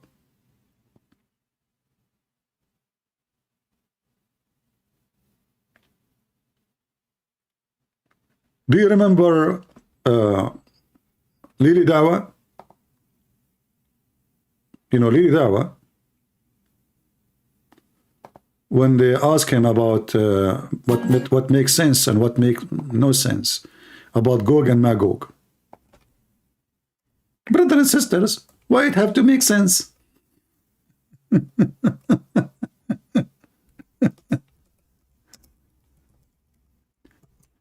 It doesn't make, why it have to make sense? Do we have to have, and look, it makes sense that in my channel I'm going to sell you halal cat food. I mean, have you ever heard of religion? They have even food for cat, it's halal, kosher.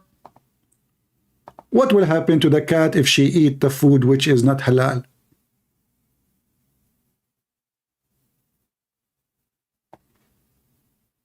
It makes sense. There's health benefits to this new raw diet. Check them out on Instagram at alif.uk. They do monthly subscription boxes and you can get 10% discount on their 2-week trial box with my code Ali10. Check them out now and let your cat enjoy some nice food. Let your cat enjoy some halal food.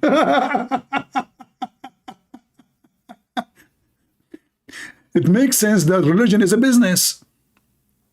It makes sense if your cat eat food not halal, she will go to hell. This is how they fool people. Even cats, they need halal food and make money from the dummy. What will happen, brother, if your cat, she eat a mice is not halal? She will go to hell, brother. So what we do? We give them halal food. And you want to get discount? Go to my website, halal cat food, brother. And now here, they want to talk about what makes sense. Assalamu alaikum wa rahmatullahi wa barakatuh. Brothers and sisters and dear friends, welcome once again to my channel. Yajuj and Majuj. Allah subhanahu wa ta'ala talks about them in the Quran, and they are mentioned specifically in a hadith, brothers and sisters. Now, one thing that a lot of people make a mistake, which I've seen, you know, people of knowledge, is that they try to comprehend and understand who is Yajuj and Majuj? Where are they? How could they stay in a cave for so long and dig, and just when they're about to come out, and obviously there's issue, some say there's issues with ventilation, etc. Parts of it, you know, are not authentic, whatever it may be. I'm not trying to get into that, okay? You know, and then Dhul Qarnayn, and you know, there's so many speculations, etc. And a lot of people come and they're like, some people even get into doubt with this matter. Some individuals even leave Islam, and I'm like, what's the issue here? Let me tell you guys the crux of the matter, because there are a lot of people and a lot of individuals who've tried to make people understand this and even push the narrative of these certain ex-Muslims, you know, that, you know, people are leaving Islam because of this, apparently, yeah? Which I just heard one individual, and most of his reasons... Yeah, one individual, he want to leave Islam because he want to have intimacy. Abdul, people, if they want to have intimacy, they should go join Islam. You can have 4 women and F them all in the same time. And you're talking to somebody, he leave Islam because he want to have intimacy? Aren't you the one who made a video says you can have a secret wife? Secret wife, you donkey. You are so coward. You don't even dare to tell your wife, I have a second wife. She will cut your penis if you have one. Take some hormone, man, so you can have a voice of a man. Tell us what happened in Gog and Magog now. Forget about the intimacy. Because, you know, he couldn't have intimacy with a lot of girls or something along those lines. Okay, I don't think it was this issue at all, yeah? It was more of his desires. The point is this, that we fall for this, and then what we try to do is, in return, is like, I know, let's try to bring it down to a logical level and try to explain it in a logical way. Now, I've seen many people do these videos, okay? Many people... Why, you idiot, you want to understand that in a logical way? But this is the same guy, he said that Trinity is not logical.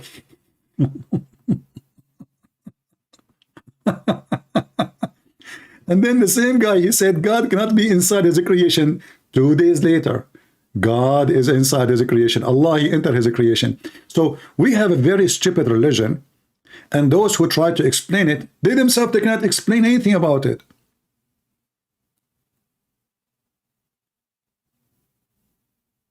They themselves, what he's saying to you, why you need even to understand what's going on? Why we have to make things logical? What's wrong with you? To do is, in return, is like, I know, let's try to bring it down to a logical level and try to explain it in a logical way. Now, I've seen many people do these videos. Stupid people. How in the world you try to make it logical, huh? Nothing logical. But Trinity is not logical.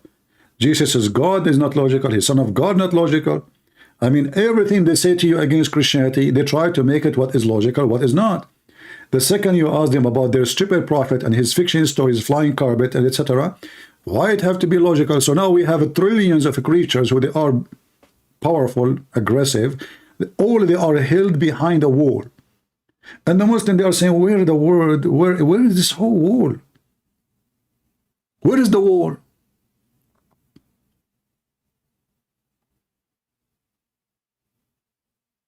And everybody try to find a solution. Some they say now maybe Allah he made them rats and later they will become like a human. Look at this guy, Gog and Magog.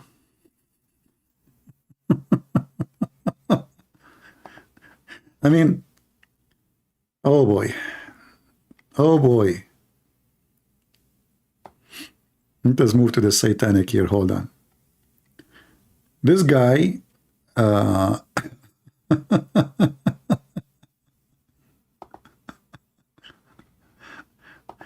You know, the drama of those Abdul is beyond look, this brother here, he is in his car, he is going, he can explain to you anything in the world.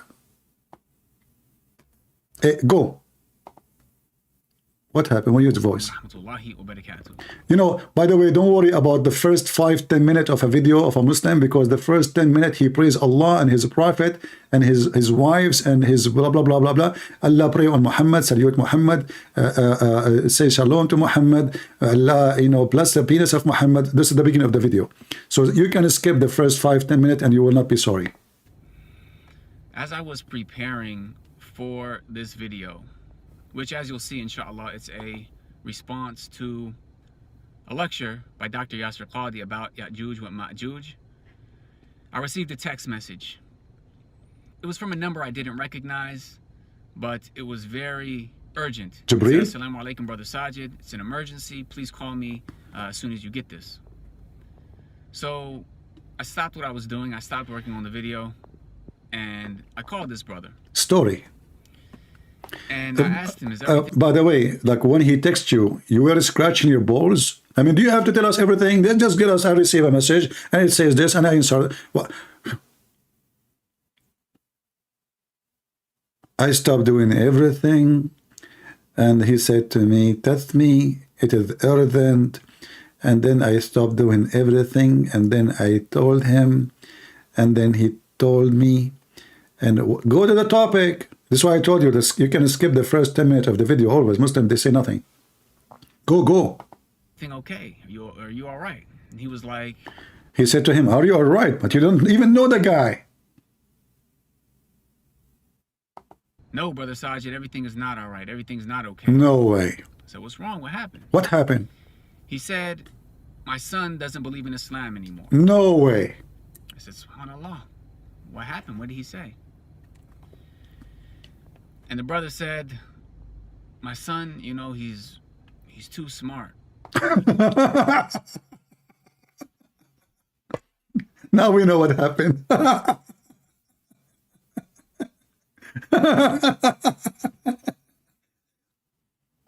Listen.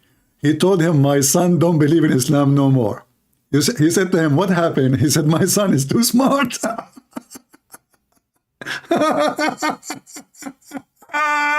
Unbelievable. What? Son doesn't believe in Islam anymore. I said, SubhanAllah. What happened? What did he say?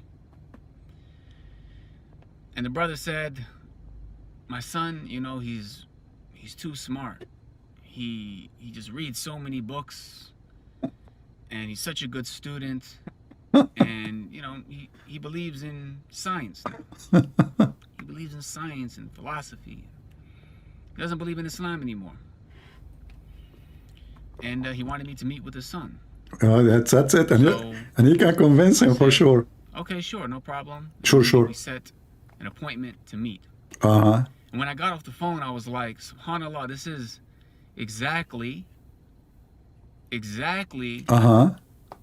He's looking around. I want to find the word exactly. What is the word? What is the word? Exactly. Which one? You know, so the son, he is so smart. You are so smart even to put the word next to the word. Exactly what? Just lay the eggs, man. What this video is about that I'm working on. Oof, This is it. that's deep. It's about people preferring their so-called intellect over the revelation. Islam is not intellect. So where is the scientific miracle of the Quran and the Big Bang? May Allah bang you all. Huh? Islam is not intellect, so subhanallah. By the way, what does subhanallah mean? I mean, the guy, you know, those Muslims, if you go to the Arabic word with subhan and Allah, you will find that this word is really funny.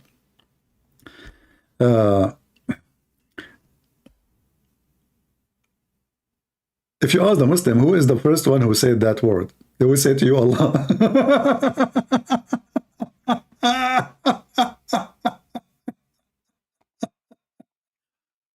So what the word mean? Praise be to Allah. Allah said, praise be to Allah.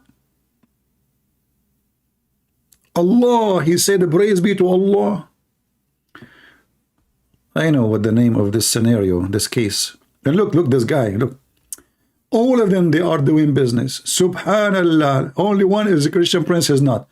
$14. $25. You are selling t-shirts in the same time doing da'wah, and the other guy selling halal cat food, and Mimi Hijab selling nagla seed. Subhanallah. All you share one thing, the same business. So anyways, I met with this brother and his son. No we had way. a conversation, and I asked, okay, so what's going on, you know? And he started talking about evolution, which he was taught in high school. He started talking about this psychology class that he took in high school, and this scientific theory and that philosophy. And as he was comparing these philosophies and these scientific theories to the Quran and Sunnah, he said the Quran and Sunnah go against these scientific theories and philosophies, so I don't believe in them.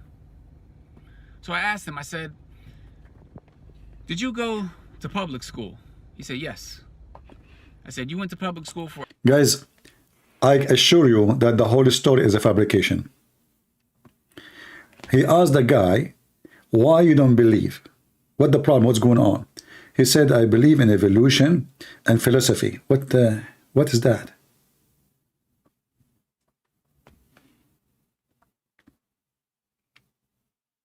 What? She didn't ask him, okay, what is the problem if you believe in evolution and philosophy? What's up? So he fabricated story. All of those Muslims, they fabricated stories of somebody calling them, asking them for help, and they go and they help the person and they do etc. And I like, you know what? Did you go to the public school? But as if a private school, they don't teach that. Only public school they teach that. Go. For elementary, middle, and high school, and now you're in college here in America. He was like, yes. Oh, he was surprised that he's in America, but he wasn't meeting him in America. You are now in America? Yeah, we are talking in the coffee shop in America. It's like, well, how much of the Quran have you read? And he said, well, you know, I've been through the entire Quran in Arabic. I was like, well, do you understand Arabic? He said, no. So I asked him, well, what about English? How much of the Quran have you read? I did read the whole Quran in Arabic, but do you know Arabic? No. True story, true story. So the guy did not know Arabic, but he read the Quran in Arabic? Are you serious? The guy do not know Arabic and he read the entire Quran in Arabic? I mean, your lie is not a lie. It's a fly. Entire Quran in Arabic. I was like, well, do you understand Arabic? He said, no. So I asked him, well, what about English? How much of the Quran have you read in English? He said, maybe 10%. So I said to him, I said, look, your entire life, you have been conditioned to view the world in a certain way. Your perspective, foundationally right now, is based on years and years and years of what you have been taught in school. What you have been taught is correct, is... Isn't it this is the same happened to you? That they've been telling you for years and years and years that the Prophet have a flying donkey and he always speak Arabic? Eh? And he have 2 wings? Isn't it this is what's same exactly for you? You've been taught for years and years and years that women in heaven, their ass will be 1 mile, which is very small, if you ask me. I like it 2 mile. Why 1 mile? 1 mile? What I would do with 1 mile women ass? I can't even use it for hiking. Not even for biking. 1 mile? What Allah will do is if he make it 2 mile. So you are telling the guy why he don't believe, but you believe in this garbage? Been telling you for years and years and years and years and years that in the day Suleiman, he have a flying carpet, can fit an army 3,500 miles long. And you are trying now to be logical with the guy? So listen, he's trying to be logical to convince him of something illogical. True story. Academic, is intelligent, and all of it is based in... For sure for hiking, because Allah, he made... Oh, listen. I was actually going to open a business if I convert to Islam and Allah gave me those women who have big ass. Because I can make a business, I can take her to the park. And I put like, we will get $100 if you can climb on this ass. Remember, Allah, he made the skin of those women is so smooth. So how in the world anyone can climb? So $100 if you able, $500 if you lose. Can you imagine how much money I will make? Mission impossible. And I will put a sign next to the butt. Mission impossible. Who can climb this ass which made by Allah? Very smooth, you know. Now I don't know if Allah will make me install some handles to climb it. Okay. Disbelieving in Allah. One thing that we don't seem to realize is that when you send your kids to a public school, you might as well, it might as well be called an atheist school.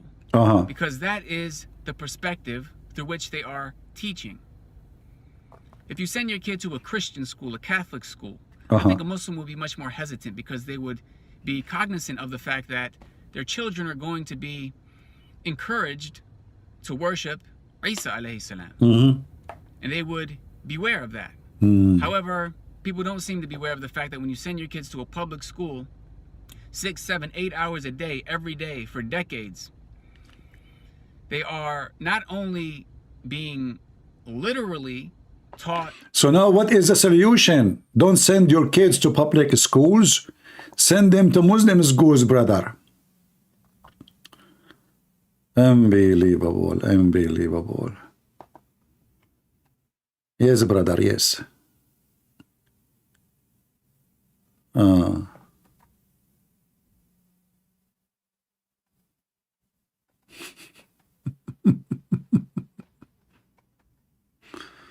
All right.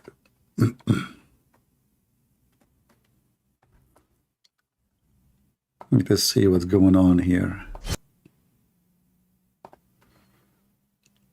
Let us find something more juicy. What is this video here? This is a conference about if Islam is violence or not. Keep busy with something useful. For sure, Islam is not violence. What are you talking about?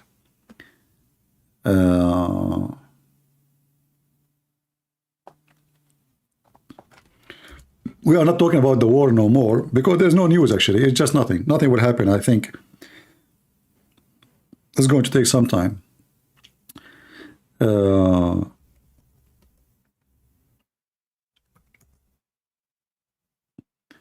So we are looking for some stupid things. Let us see.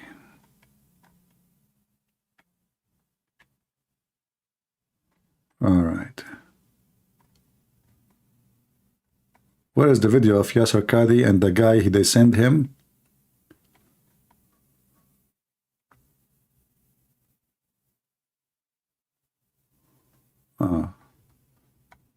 I don't know which video actually.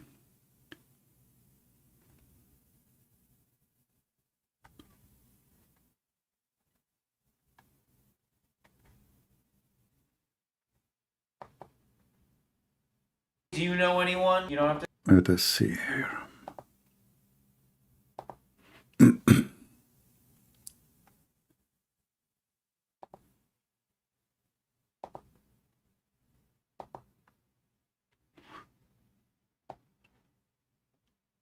Go, Yasser Qadhi, go.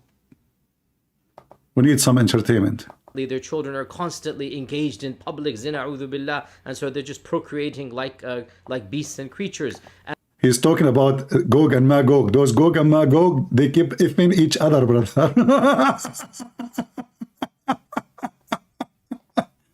preserved. And it was then further adapted and developed by many later historians of later generations. Historians. And from their works we get this story. So for example, Al-Idrisi, who wrote his famous geography under the Norman king Roger, he wrote this his famous work on geography, Kitab al-Rojar. He preserved the story. Al-Mas'udi, the famous historian, he preserved the story as well. Al-Bayruni as well, he wrote it. Al-Muqaddisi, Ibn al-Jawzi, All of those, they preserved the story of Gog and Magog. Famous historians whose books are popular in the libraries, they took it from Ibn Khordaz Bih.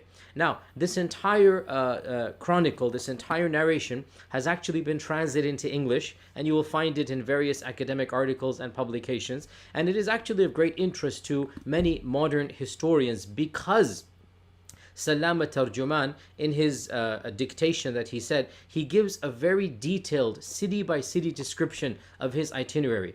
And it does seem that where he went, it corresponds Hold on. mini army of 100 top-notch soldiers and horses I and skipped. cavalry Okay, and guys, equipment by mistake, I skipped the cheese of the video. Let us go from the beginning. Sorry.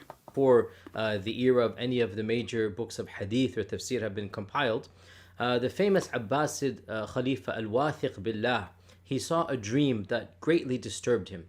He saw in his dream that the great wall that was built by Dhul Qarnayn to block Ya'juj and Ma'juj had been opened up. This dream caused him so much distress, and of course he was the Khalifa, and he had the entire army and the entire teams at his disposal, and so he decided to send an expedition to the ends of the earth and to see how true his dream was. After asking his advisors who to send, they said they had the right man for the job. Who? And they told him about this traveler. Let me guess. Ali Dawa. Who is the right person for the job to find Gog and Magog? I mean, aren't you even ashamed, you idiot, to mention this? So how the guy, he was able to find it in the time of the Caliphate, and now we cannot find it. We have Google. We have satellite. In the time of the Caliphate, a guy with 100 soldiers, they were able to find the gate of Gog and Magog. What happened to it now? Tell us. Whom history has recorded as Salam al-Tarjuman. Salam, the polyglot, the one who spoke many languages. Tarjuman means he spoke many languages. Frankly, we don't have much information about Salam. Tarjuman does not mean speak many languages, you idiot. It's mean the one who translate. You are a donkey. Other than this particular story. So the Khalifa calls Salam to his palace, and he gives him a mini army of 100 top-notch soldiers and horses and cavalry and equipment, lots of money. What equipment exactly? I mean, they have a horse and a sword. Equipment? Did he give them GPS? He gives him, multiple types of passes and letters to guarantee his safety to the ends of the earth. And he tells him, your job is to go and Why the caliphate at that time controlled the whole earth? Potato? find the wall of Dhul Qarnayn and to Go and find the wall of the Qarnayn, okay? Find the wall. The wall. We cannot find the wall, so we control the whole earth. I gave him passages to the end of the earth, and yet, find me the wall. tell me whether it has cracked open or not. The only cracked open is your head, you donkey. So Salam took on this assignment with great gusto, and he spent the next 2 to 3 years traveling province after province, working his way In one direction. eastwards, until finally, according to his own He went to the east. Remember, because Gog and Magog, they are in the east. account, he did reach the fabled gate of Ya'juj and Ma'juj. There, he verified that the gate was indeed in intact condition, fully He found the gate. Okay, as long as there is a gate, he did not see people. There's no guards. There is no nothing. There's just a gate. And by the way, I thought Zulqarnain, he built a wall. There's no gate. Since when there was a gate? Where the gate is coming from? In which story? I mean, it's obvious this is stupid because the Zulqarnain, according to the Quran, he built a wall, not a gate. He found the gate. fortified, no holes in the gate. And to prove his point, he carved out a small piece of the wall. How come this wall is so hard to conquer, to make a hole in it?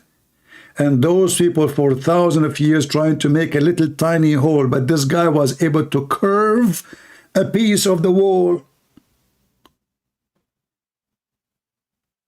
He just arrived there, and now he can take a piece of the wall. Maybe from the other side is harder.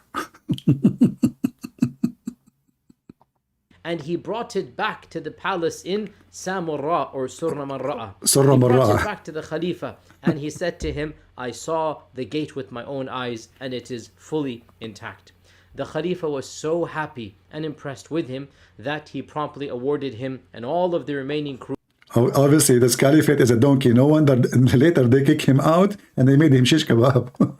massive treasures, and ordered Salam to dictate his chronicles to a minor historian at the time, who eventually became a politician and in a later generation became a vizier for the next Khalifa. And this historian is called Ibn Khurdazbeh, or according to another transliteration, Ibn Khurradazbeh.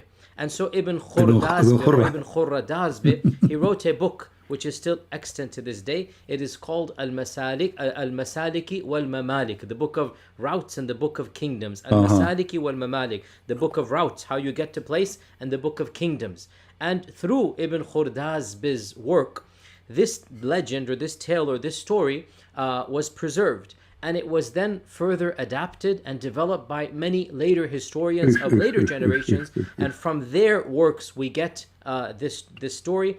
So, for example, Al-Idrisi, who wrote his famous geography under the Norman king Roger, he wrote this his famous work on geography, Kitabu Rojar. He preserved the story. Al-Mas'udi, the famous historian, he preserved the story as well. Al-Bayruni as well, he wrote it. Al-Muqaddisi. It's not about if the story is true or not. No, it's about how many people wrote about the same story. Christian Prince, he wrote about it in his book too. The Abdul, he think if he mentioned that there's many people wrote about the story, that will make the story true. People laughing at you, you idiot. And you too spoke about the story. And is the story is true or not? This is the same guy who made videos later. He says, if you believe in this, like me, myself, I don't believe in this, But if you believe in this,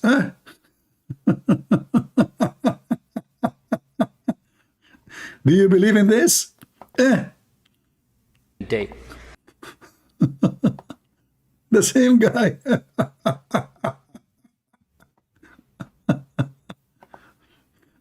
Do you believe in this?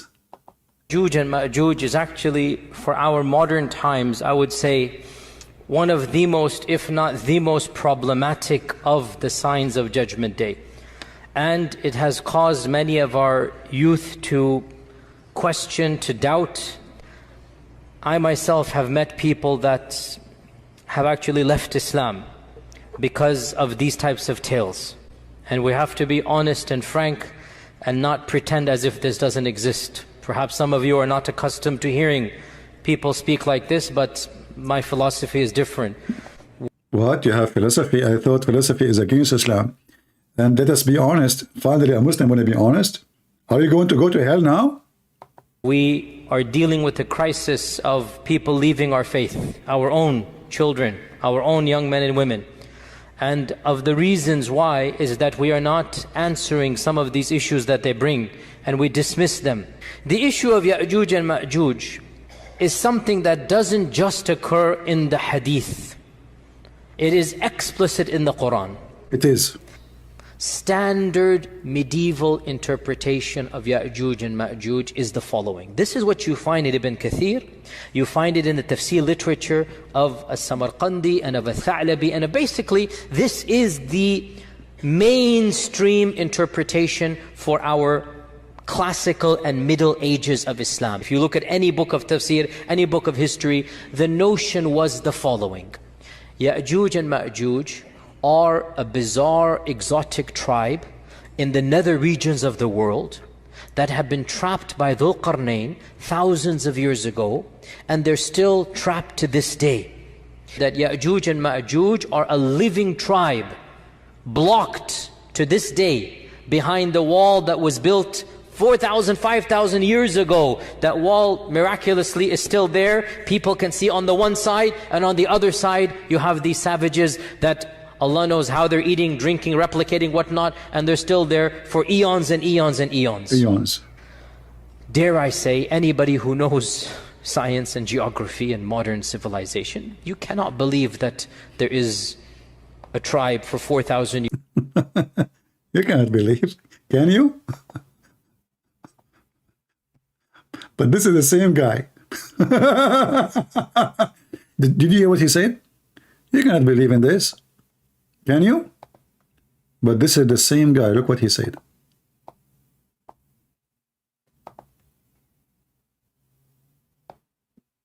A Muslim made a video.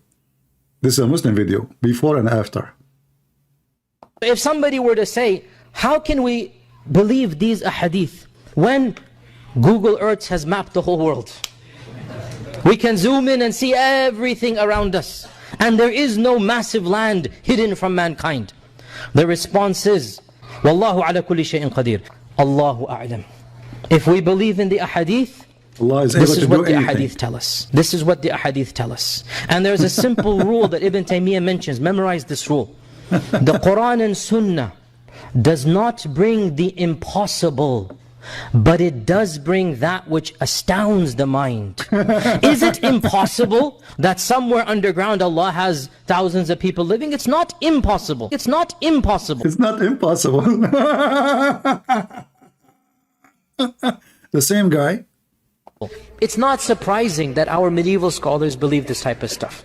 Now, obviously, dare I say, anybody who knows science and geography and modern civilization, you cannot believe that there is a tribe for 4,000 years trapped behind a wall.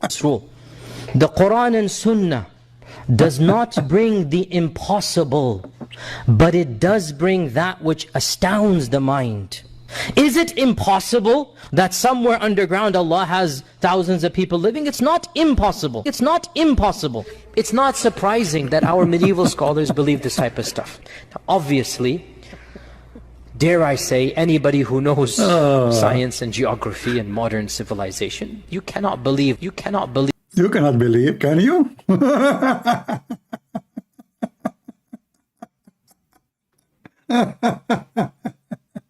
Oh, what a comedy. What? science and geography and modern civilization, you cannot believe that there is a tribe for 4,000 years trapped behind a wall. I mean, if you believe this, that's your position. I cannot believe it. I'm just being, I cannot believe it. The same guy in different place, he says this Allah he do it. He can do it. Allah he can do it. You know? So you notice that those who the Muslim, they call them scholars, they are a bunch of scumbags.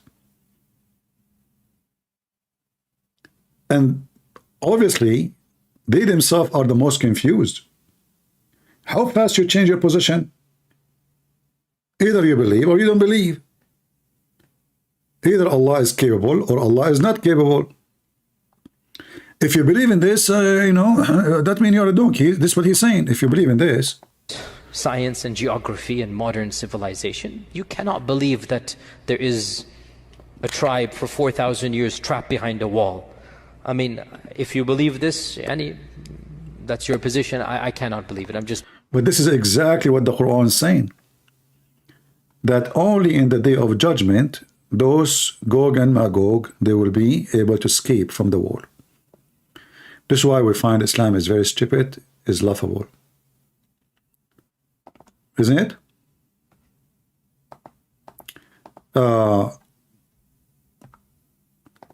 I don't see really any update about the war to share with you. There's nothing really important happening, obviously. In the coming few days, it's just politics and politics and politics.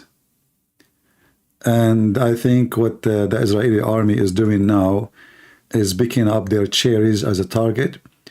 They are taking their time, you know. I don't know if this is good for their benefit or not, but obviously there's nothing really going to happen. And as long Biden is coming this coming Wednesday, I don't think even the attack will happen before that day, because it doesn't make sense that the American president is in Israel and then they launch the attack.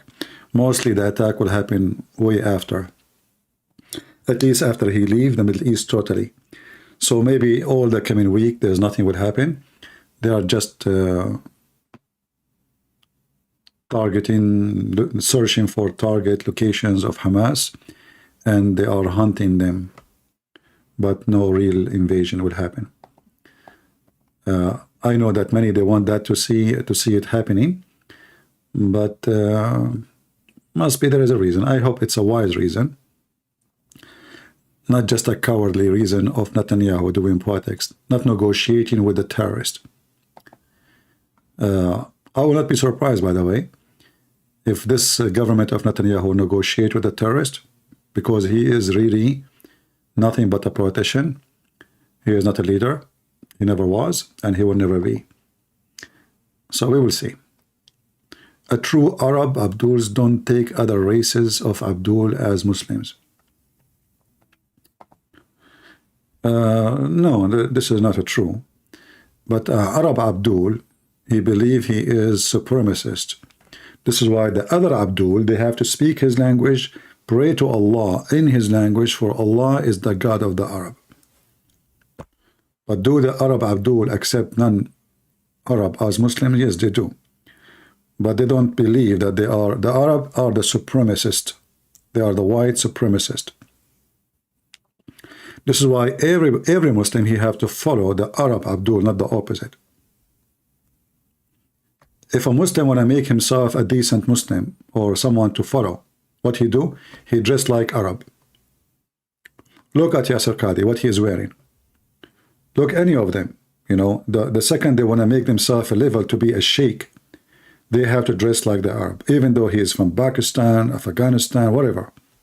So they have to dress like Arab, they have to assemble themselves like an Arab, they have to use Arabic names, and they have to use Arabic words in order to be legitimately accepted to be scholars. Right?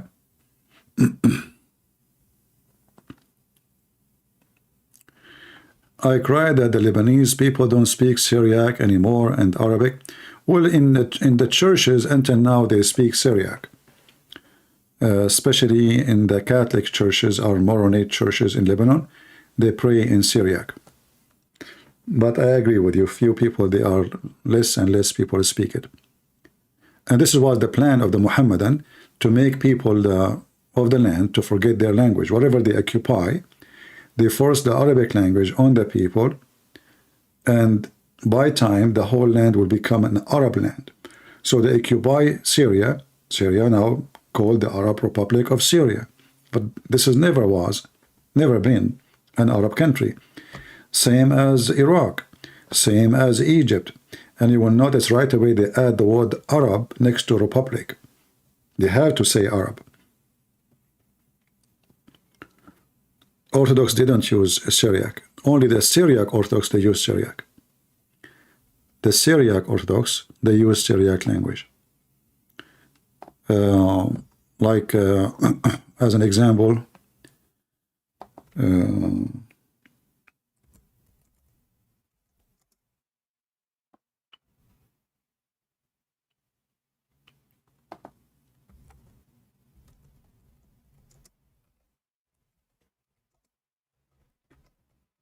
I will show you.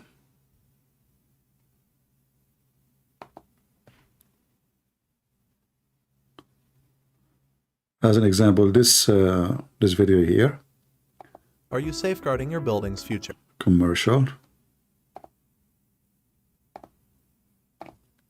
This is the prayer of Our Father Art of Heaven in the Syriac, and those are the Syriac. Those are the real Syrian, who they speak only Syriac language.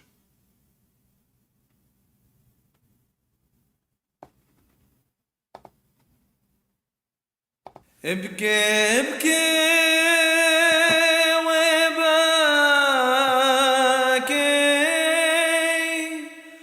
قد مويت على يبكي ابكي بنيا بما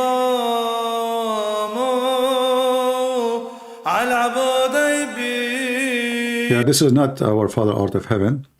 Let me find it, our Father Art of Heaven, so we can play it. Give me a second.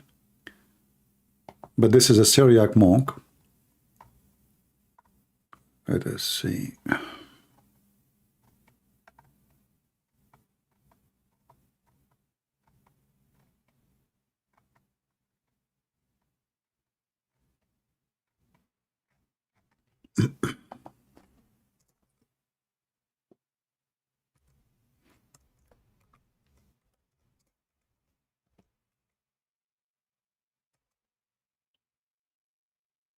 Here we go. This is Our Father Art of Heaven. It's the same guy, actually, the same monk.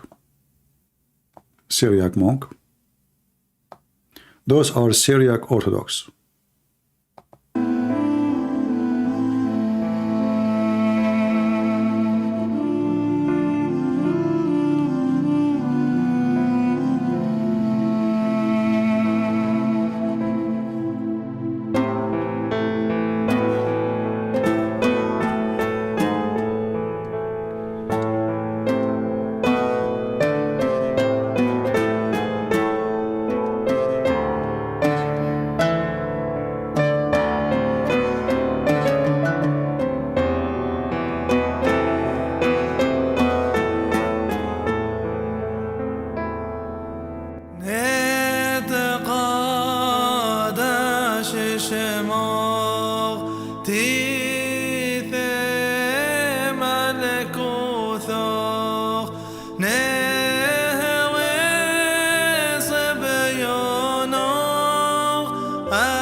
Oh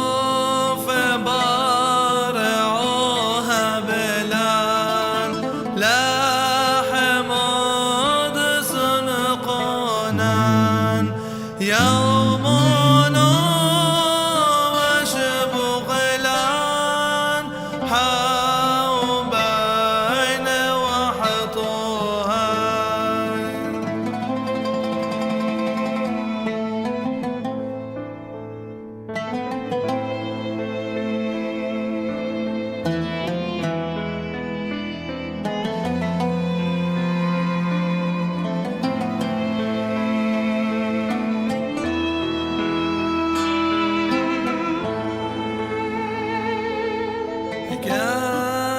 كانوا ضف حنان شباقين الحيوبين ولو تعالى نسيونه إلو فصولا من بيشوم طول دينو ملكوثو حيلو تشبحتو علم علمينا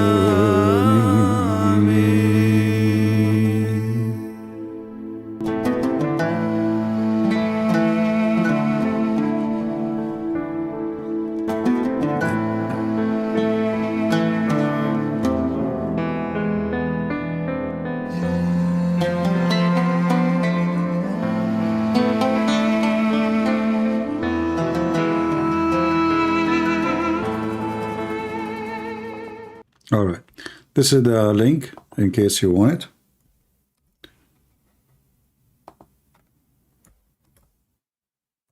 For the video, for those who ask for it.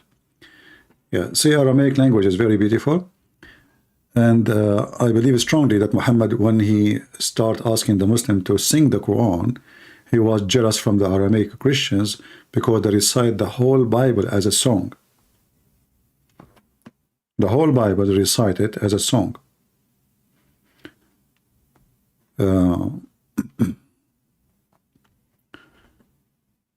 So he was, even the Quran, when it's written, you will find that those Arab, they are not really, they are not into books. They don't have books really.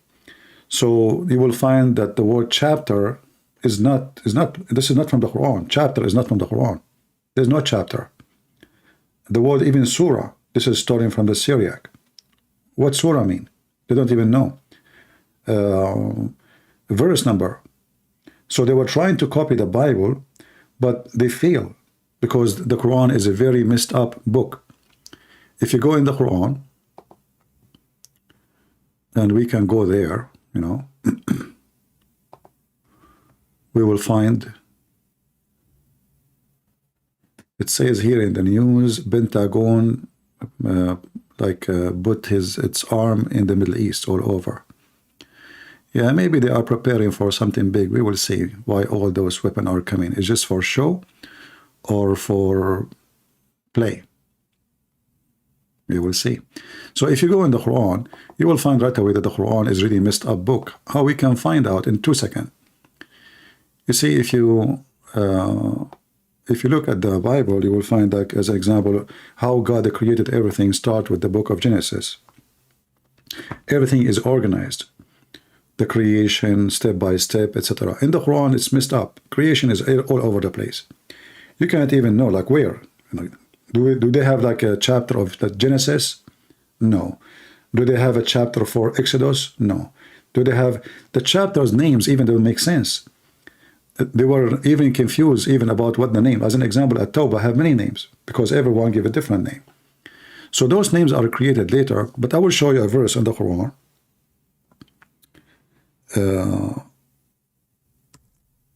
Clear evidence that the Quran is somebody made it up together, put it together, and he put it in a very funny, stupid way. This is chapter 5, verse number 3 in the Quran. Chapter 5, verse number 3. Here it's talking about food. It's forbidden for you this food and that food and that food. And then here suddenly you find this. It says, this day I have perfected your religion for you, completed my favor upon you, and have chosen for you Islam as your religion. This verse, to be accurate, it had to be the last verse in the Quran, because this verse confirming that today Islam is completed. The favor of Allah is completed. And it's like the end, you know, the end of the movie, the end. But right away, you will see that there's a verse after speaking about food again. But as for him who is forced to severe hunger, he can eat pork. Are you with me? So in the beginning, he's talking about eating pork, etc. You cannot eat this, you cannot eat that. And then suddenly, this day, I have perfected your religion. So the religion is perfect based on this. All the chapter after this sentence are false. Because you cannot say Islam become perfect today. Today, you know, he mentioned even the day. This day. I perfected for you your religion. That means nothing is missing. All the teaching is there. But this is a chapter 5, verse number 3. This is the beginning of the Quran. The only way for this verse to be accurate is to be the last verse in the Quran. To say today, I completed my teaching for you. Now you know everything. Islam is perfect now for you, so you have no need to seek any more knowledge. But they have it in the beginning of the Quran. So obviously, the one who put the Quran together, he inserted this verse in a very, very wrong location. Right? It's a clear evidence. This cannot be. Actually, even many Muslim scholars agree that this is the last verse Muhammad he received from Allah. So how it is here? Who is the one who made a mistake? Same time, if Allah gave Muhammad Quran in a certain order, who are you to change the order which is given by Allah? The Muslims, they claim that the Quran never been changed. At the same time, they agree that the Quran, according to Revelation, is not the same as the Quran we have today. So who is the book author?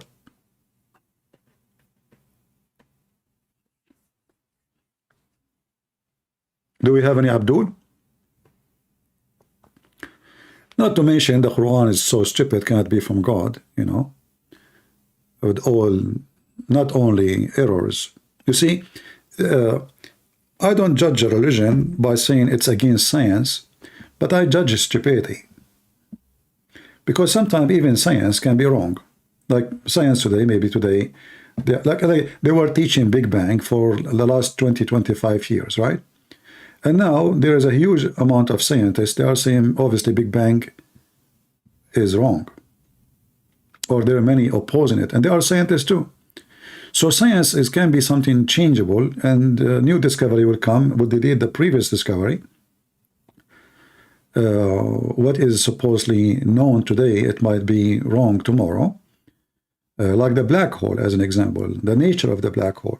So a human being, he have little knowledge, and time provide him with more knowledge, supposedly, and then when the new knowledge arrive, the previous knowledge being thrown in the garbage or confirmed. So science is not really a fact unless we touch it, we see it. Something is far away from us. It might be delusion. Like as an example, for a long time they thought there is some plant, even a planet, sorry, and they gave them names. And then by time they found that they are not even exist. Those are just a delusion, a gas, a reflection of light. So even you see it with your own eyes in the telescope, and you give it name, you give it dimension, you give it location, you give it etc. And then after many years, they found that this is absolutely not true. It was just wrong. I remember the story about the microwave. You know, the newspaper, they keep talking about, I forgot which year is that, but the article is still there, talking about we are receiving communication from aliens. Every day around 5 minutes, they receive signals from the space. And the aliens are trying to communicate with us.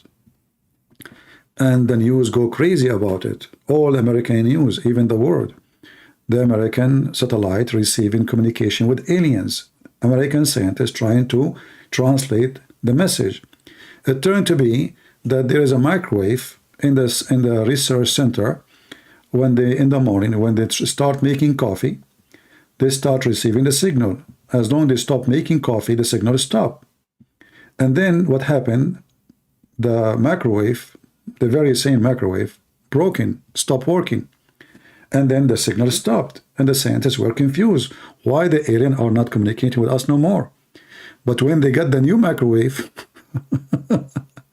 the alien are sending messages again. So this is science, this is supposedly, those are the top-notch scientists in the country, and it was a microwave. They are making coffee, and then that microwave is making signals, and they thought it is the alien, and that's it. They are communicating with us. So thanks to the coffee and the microwave is broken, otherwise we will still until now think that we receive a message from an alien microwave. Yeah. So we don't go blindly with science. But there's certain things, it's a fact. We do not need really to, to go around it, like the earth isn't flat. The earth is not. Things we can feel, things we can see, we can, like now, until now, actually, they don't even know what is inside the magma. So every day there's a new discovery. According to them, now they knew things about what is inside the earth magma. But we live in the top of this earth, still we are unable to see or to know what is really deep inside our earth. So how in the world we will be able to know what is in Mars? You know what I mean? We live here, we have the oxygen, we can dig, we have the equipment, we have the computers, we have the manpower, we have everything to help us. We have volcanoes, which is coming deep from inside the earth. All of this is still, we do not know really what is inside the magma. So if we type right now the magma, we will find a new discovery. Scientists, they'll find a new discovery. So if this is how hard it is to find out what is the earth is about, how we are going to trust somebody tell me what is the nature of a planet is millions of years ago, of distance. We cannot trust what they say. However, faith and science, most of the time, they don't match. As an example, science doesn't say that a woman, she can give birth without a sperm of a man. That is against science. We as a Christians, we believe in it. Muslims, they copy that from the Christians and they believe in it. But is it scientific? Absolutely not. It's impossible for a human being. Maybe other creatures, it's possible. They are like fertilization maybe, but for a human being it's impossible. This is why we call it miracle. So science is not really a reason to believe or not to believe, unless you are a person who believes in science only, and even that science itself can be deceiving, and it's not a fact, in many places. Faith is different. Faith is about, science can be totally opposing what we believe in. Still we believe in our faith, we don't believe in science. Like, in the Bible speak about that God created the earth and the heaven in 6 days, correct? I can do what Zakir Naik do when they ask him about the Quran says the earth and the heaven are created in 6 days. How that fit with science, he said the Quran speak about 6 days, but he means sixth period rather. Sixth period. Absolutely, this is false. The Quran says 6 days. That means 6 days. So we can be hypocrite, like the Muhammadan, or we say it's a metaphorical, which is not really what the Bible says. The Bible doesn't say metaphorical. It says 6 days. Very simple, Day number 1, day number 2, number 3, that's it. So either we take it as the Bible says, or we try to find a solution bending the words to make it fit with science, and that will make us hypocrite like the Muhammadan. A person who have faith, you don't care really what people say and what science says. Same time, I don't really agree with anything in science when it's come to the creation, because most of it is a theory, not a fact. Like as an example, the Big Bang and other things, or evolution. If what they meant, like you used to be something, you become something else, that is very funny and very silly and very stupid. Monkeys is still monkeys, birds still birds, fly is still a fly, spider is still a spider, and nothing changing. A human being thousands of years ago is still a human being, the same as today. And we are not seeing any change, nothing changing. If a human being can, if the evolution based on I can change my body to make it fit with my needs, well, I need to fly. A human being is struggling to make airplanes or airplane taxi.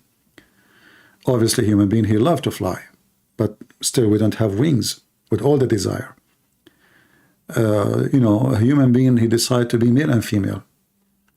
How you can do that? How you can decide that I'm going to design myself for the coming thousands of years or millions of years, and I will start from now making a change in the body, and then after millions of years, those cells will be creating a male private part and female private part, and they match together in size and in technical action. All of this is something like silly and stupid.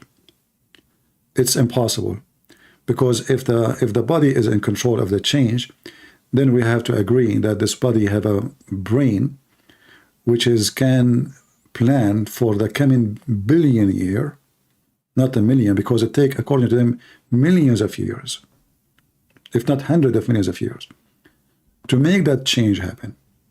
So, and if the need is the reason for the change, well, then there's no need. Why? Because as long as they are able to multiply, let's say we have 2 cells or 1 cell, and the cell is able to split itself and multiply. So what the need of a male and female? There's no need. It's already multiplying. If this is the reason of evolution, is the need. As long I can multiply without sex, then there's no need for sex. And then you add to that the pleasure. I mean, how you can add the pleasure to the machine? You know, like, because the pleasure, if you think about it, is made to encourage the creature to do the act, because he's seeking the pleasure more than the benefit of it. So that will guarantee the multiply, let us say, system, because they will do it anyway, because animals now, they are seeking the pleasure. They are not seeking, like a donkey is not thinking about making babies. The donkey is thinking he is a male. This donkey need a female. He's horny. As simple as that. So all of this cannot be a creation of one cell was somewhere in the swamp thinking about a billion of years from now, I'm going to design this. That even itself is not logical, it's stupid. Right? And as long as they believe in logic, then this is against logic. Right? Will you continue teaching Arabic? Well, I have my Arabic page. You can learn Arabic without me. You have the class there. Just repeat it. Practice. You can learn Arabic by yourself. All right? So, you know, you after you study very well science, and most of us, we are educated, we have degrees. Some of you have a, maybe bachelor degree, maybe some of you, like, you have a middle, just high school. Some they have a PhD, some they are doctors, engineer. But you will find that it doesn't matter how much educated you are, you'll find that the logic of science about the creation is not logical. And, because the liberals or atheists, they control education, universities and institutions. If you are a person who want to do PhD against evolution, they will not even accept you. They will cancel you. They practice science terrorism. It's not only Muslims, they practice terrorism. Atheists, they are terrorists, the same as Muslims. The second you say something against what they call science, they cast you out. You will not be accepted to teach PhD, or to be a professor, or to be in a school, or to be in a university, if you don't agree with their science. If you are a scientist and you don't agree with their science, they will cast you out immediately. So this is why you will find that the terrorists, the atheists, they are in control of all academic institute, because if you don't agree with them, you are out. Very simple. Have you ever seen somebody? There's many scientists. If you search right now in Google, in YouTube, you will find many scientists. They disagree with those theories, but they are not professors. They will not let them be professor in any university. They will not. And they cannot do PhD. Like the time you do your PhD, like let's say you can announce that you are against their belief after you get PhD. If you try to get a PhD and you are saying to them, I don't believe in what you say, they will not give you the PhD. So many, what they do, they play taqiyya, protection, which means you lie.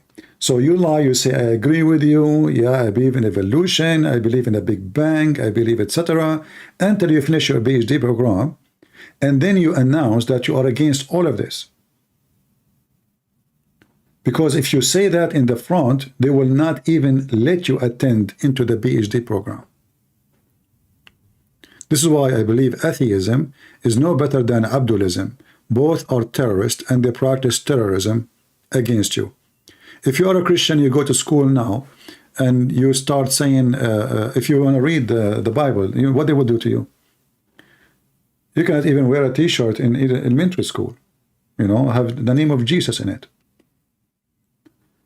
You cannot have the flag of USA, but you can have the flag of Mexico or Cuba or Afghanistan or Iraq, but you cannot have the flag of USA, because atheists who control schools and education, they want kids to hate America. They want kids to be atheists. They believe in like international universe, like international. There are no borders, no hippie, So the second you are a nationalist, they hate you, you are racist. The second you like your flag, you are an idiot, you are a terrorist. The second you want to close the border, you are a monkey, like bigot, racist, I mean, they cast you right away. They have a caste system, and they claim that they are the one who accept others. But the fact, atheist is more demonic than Muslim themselves. You see, Muslims, they can accept in their society somebody is a Jew or a Christian, but they treat him as a second citizen. Atheists, if they are totally in control, they will eliminate the Christians, the Jews, or any believer. Totally, they will eliminate. So for me, I find that atheism in control are even way more worse than Muhammadism. The most evil system is atheism. Next after that is Muhammadism.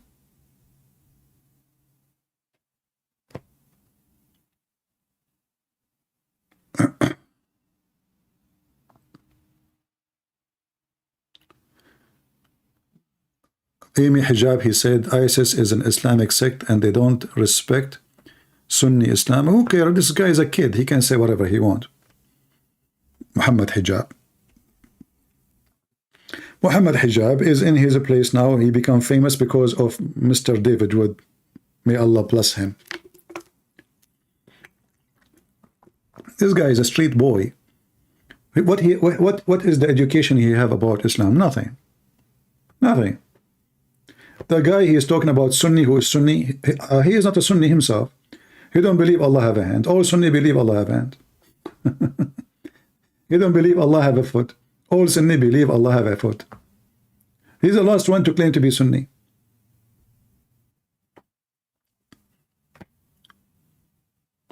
But there is people in YouTube, they got famous because of the blessing of David Wood. This is why the Muslims, they line up to debate him, If you want to be famous, debate David Wood. And if you are good in mockery, you mock him, you will look like you are the one who won the debate, and then you will become famous. Like this Sheikh Uthman. Who is the Sheikh? Sheikh Uthman, he was arguing with me, challenging Christian Prince. Suddenly, David Wood, he decided to fly all the way to San Diego. And who asked you to go there? And did he even debate him? No, he made him famous.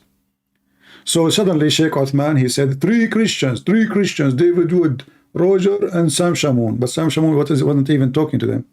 So 3 verse 1, the Muslim, Allahu Akbar, who is this Sheikh Uthman who is standing for 3 Christians and he's alone? The smart David Wood, as usual. All right? No, I did not. But the joke is, Morgan, he is the joke too, because why this guy is inviting him? Those people, you know, they are just trying to get the clicks. Anything will make a click, they will invite. All those who they are in the media are just after a click. Like when Tucker Carlson, he go and he met with Andrew Tate. I mean, why in the world somebody, he claimed that he is a journalist. When I meet somebody, he is a pimp, literally. What is the interest? But this guy, he is looking for anything can be considered as a chaos. Something he like to oppose. If you say it's white, he say black. If you say it's black, he say it's white. This is how Tucker Carlson is. And there is many donkeys believe in this guy.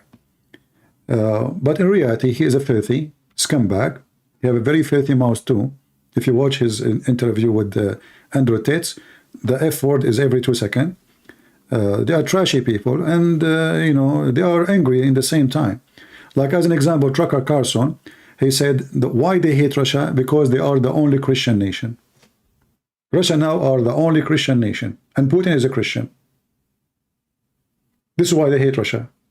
But this guy, he go and meet a pimp who joined Islam, and he support ISIS, and he support him. But according to him, they hate Russia because Russia is the only Christian nation left. So are you Christian? So you are a Christian and you go and support a pimp who is a Muslim, who do human trafficking and rape, and say the F word every 2 seconds? And people are fooled. You know, they believe those are the famous one, the celebrity. You know, you follow them blindly. Human being generally is like a mosquito. You know, they see a light, but the light is a fire. They go inside the fire, and they get burned.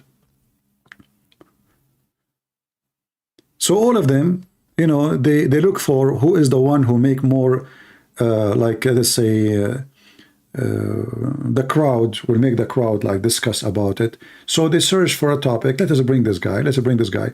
Like when what the other guy, I forgot his name. He brought Rashid, brother Rashid, and Spencer, and those 2 Muslims. What was the topic there? I don't know. You tell me. What was the point? What we got benefit from that? Stupid conversation. They seek a click. They seek publicity. They want to be always in the market. It's a market. There's a competition. How many viewers we can get. So we invite people we should not invite, just for the purpose of making the crowd talk about it. Like, you know, when I see I don't like to talk about other channels, but sometimes I find what they do is funny. Like the daughter of Patterson, right? She went all the way and did an interview with Andrew Tate. Why this woman, she going there? What is the interest? Why a woman, she is even interested to go? She is seeking a click. She wanna preserve her place in the click business. So this guy, you know, now he becomes so famous and people talk about him. Let us go and do interview, and now they will talk about me. And now they're all talking about her, that she slept with him. She's happy about it. And here you ask yourself, if this Patterson is a good man, how in the world he have such a daughter? If he is a smart man, he can guide you, and he can tell you what is right, what's wrong. How come he could not teach his daughter some manner and some ethic? I don't want to use the word whore, but you tell me what the word I will use.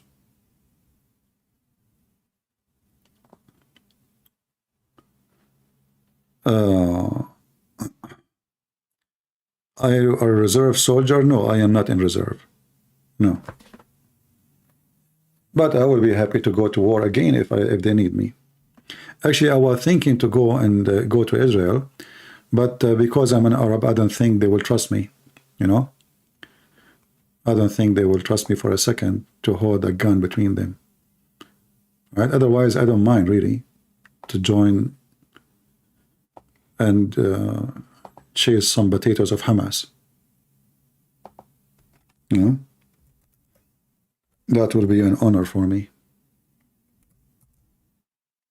But I know, because I am, you know, I'm not, what we can say, you know.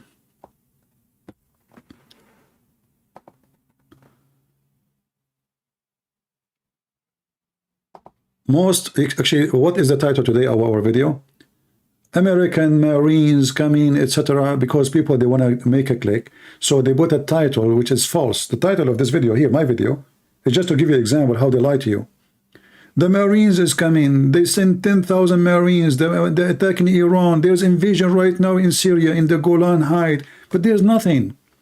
They just want people to click at the video, and people watch the video. As simple as that. There's no truth in what they say. All what they want is just how to fool you, how to make you click. If you want to see something real, see something official, like this is US Air Force. Okay, well, this is real now. All other channels on YouTube, this guy saying, she is saying, he is, you know, all is a fabrication, and especially the thumbnail, like, you know, like if you see the weather news. The weather news. Little flood in somewhere in the middle of nowhere. They put for you an image which is absolutely false, Photoshop. The whole world is collapsing. The elephant, I saw an elephant flying in the top of a tree. In the thumbnail. How in the world the elephant is flying? Because this is what people want, you know, people, they want, you know, exciting news. They want something hot. You know, you have to make them like to click in your video by even giving false news, false videos, false anything false. And people, they don't care. They want to watch. You know, just give them something, anything.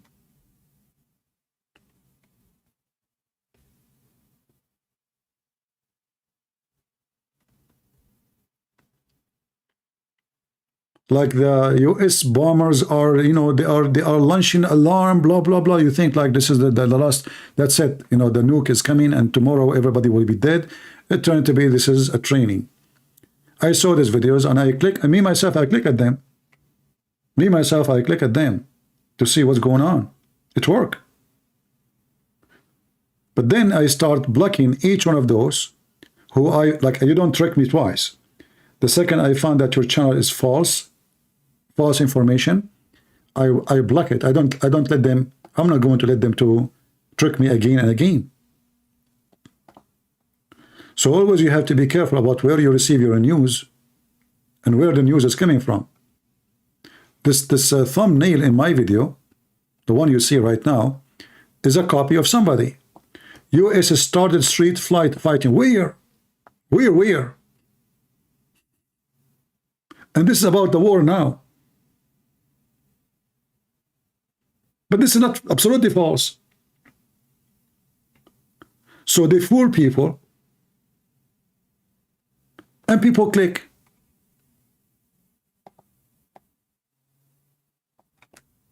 I advise you always, if you see a channel giving false news, especially it's obvious false news, block it so you don't receive from them anything anymore.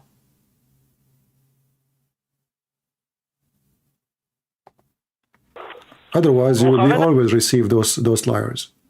USA Army started the street fight. Where? Where we can find this happening? Nowhere. But people, they are desperate for exciting news. Just make them excited, you know, just give them rubbish.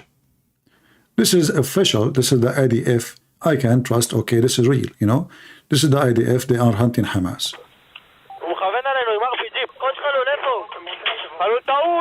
Abatun. Get him, get him. Bye-bye.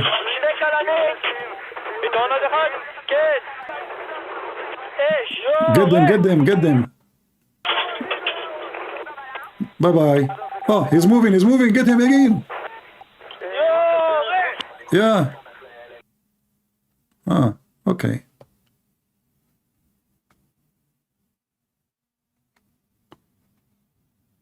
Warning. And then, you know, you have YouTube. YouTube, only Christian Prince videos, they are haram. I kept receiving from YouTube, we found that your video is not good for underage. What underage?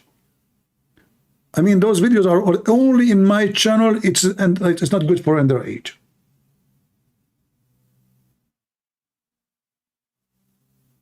You see, the video there is fine to play. In my channel, you cannot. In every channel, it's okay. So obviously, you know, the one who love my channels, they, you know, they send like report. This guy is playing videos of shooting. You know, just stop him. Yeah, brother, Allah Akbar. Ah, yeah. Okay.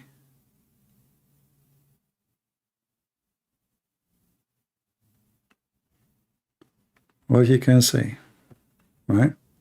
Warning. The following video contain images that some viewer may find upsetting. I mean, why in the world anyone, when I click at the video, it says they are shooting this guy, and you click in it, and then I need to give them a warning? Look. IDF shoot that Hamas terrorist storming whatever.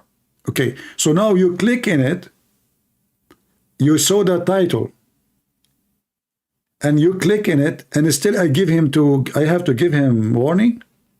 Don't you see the title?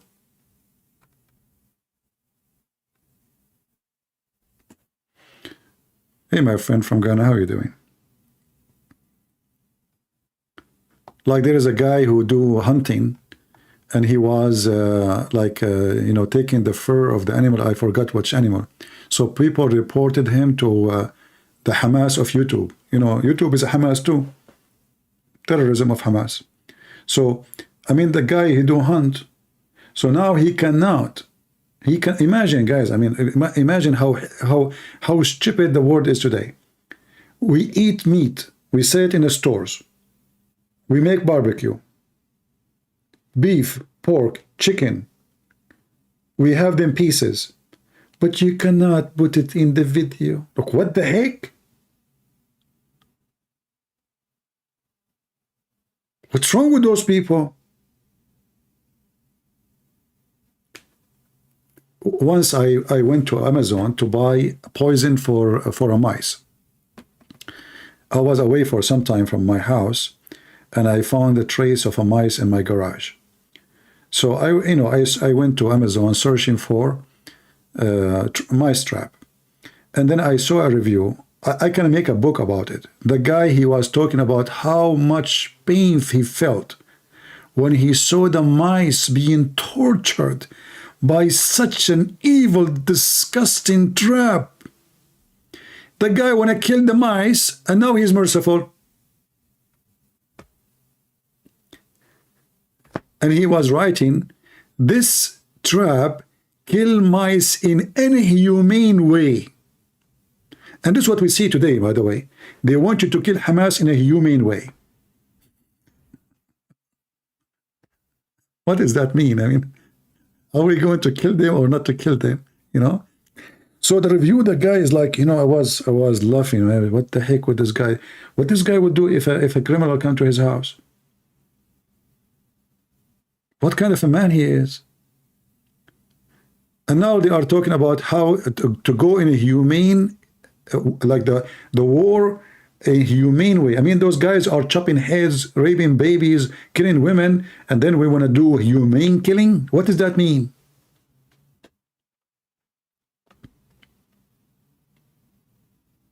How stupid a human being is. How hypocrite.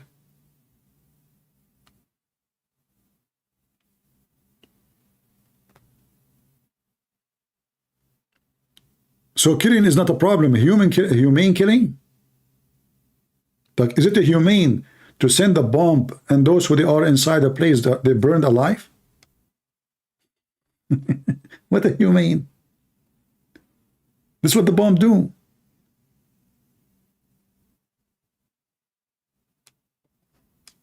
Unless it's a grenade, and then the grenade like will, you know, they have like pieces will go in your body. But when you send a massive bomb, the first thing will happen is the massive power of fire will burn the whole building, and then the building will explode. And then they talk about a humane. And you know, the same countries who speak about a humane killing, they are making nuke. Like, who is the one who talk about a humane killing? France, England, USA, etc., etc. But they have nukes. Is nuke a humane killing? It is, it is. So, you know, like in the world of politics and politically correct, everything is awkward, everything is stupid. And, you know, if you are a person who says things as it is, you will struggle in the world today. You have to go around things in order to, like now, how I'm going to play this video. You tell me. It's in my channel, it's forbidden. In someone else's channel, it's okay. All right? So now I was going to play it actually, but I know what will happen if I play it. And look, this guy, he is saying, may Allah bless him and have mercy on him. This is a Muslim. He is praying on the Abdul who was killed, on the terrorists of Hamas.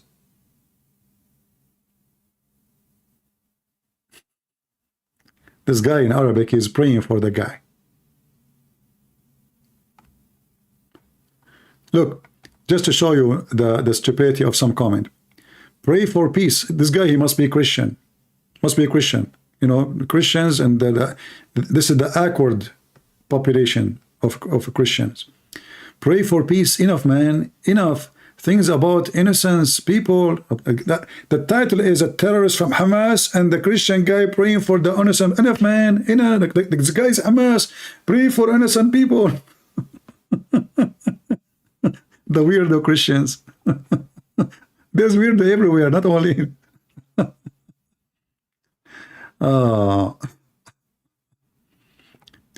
Look, this guy, he is saying comment are turned off, but he is making comment. How in the world comment is turned off, you idiot? And you are complaining that comment is turned off. If comment turned off, you will not be able to type underneath. Potato. All right. Oh boy. The comment is more hilarious than the video itself.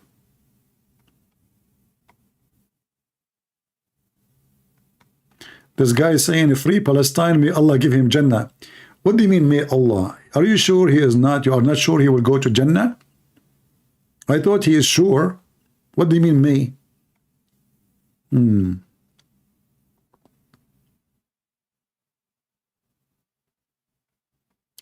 We are actually horrifying, shocking in that Iran and Pakistan were massively celebrating up and down their country, like, you know, they are celebrating the death of the Jews. Why you are shocked? Isn't this what the Muslims do?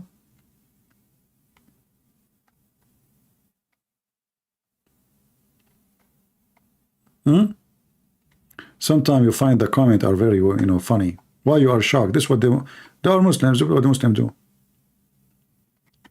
Hamas, they release a video of a hostages, and they were like putting some kind of medical treatment around her arm, and they made her speak. So Hamas, they are showing now they are doing even medication to the Jews. This is a Jewish woman. She been captured by Hamas. Obviously, her arms are broken, and they are showing the world how merciful Hamas is. Right? I believe you. I truly believe you.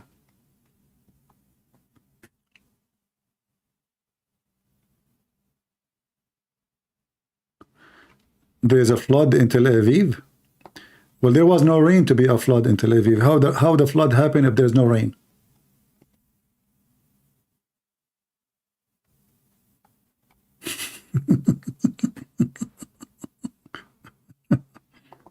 Hold on, let me look from my window. Oh, it's flood here too.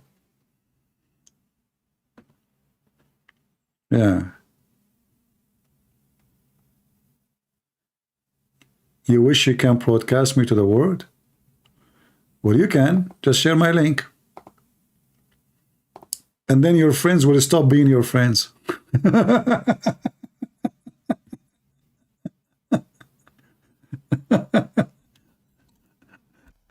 How dare you to post the link of this guy? How dare you? Huh? Look how nice Hamas is. They are giving medication to the Jewish girl. How beautiful. Do you see? They are even fixing her arm. They broke her arm, but they are fixing it now in front of the video. Yeah, we will see. Scumbags.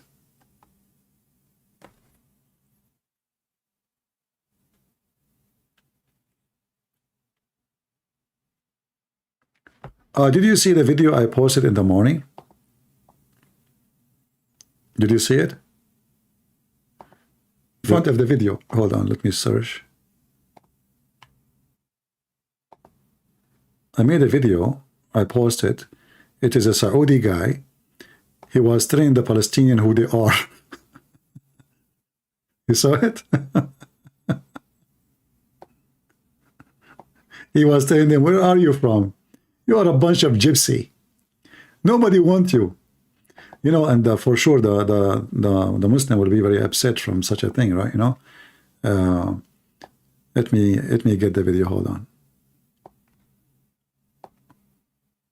Where are you from, huh? What Aqsa? There is no Aqsa.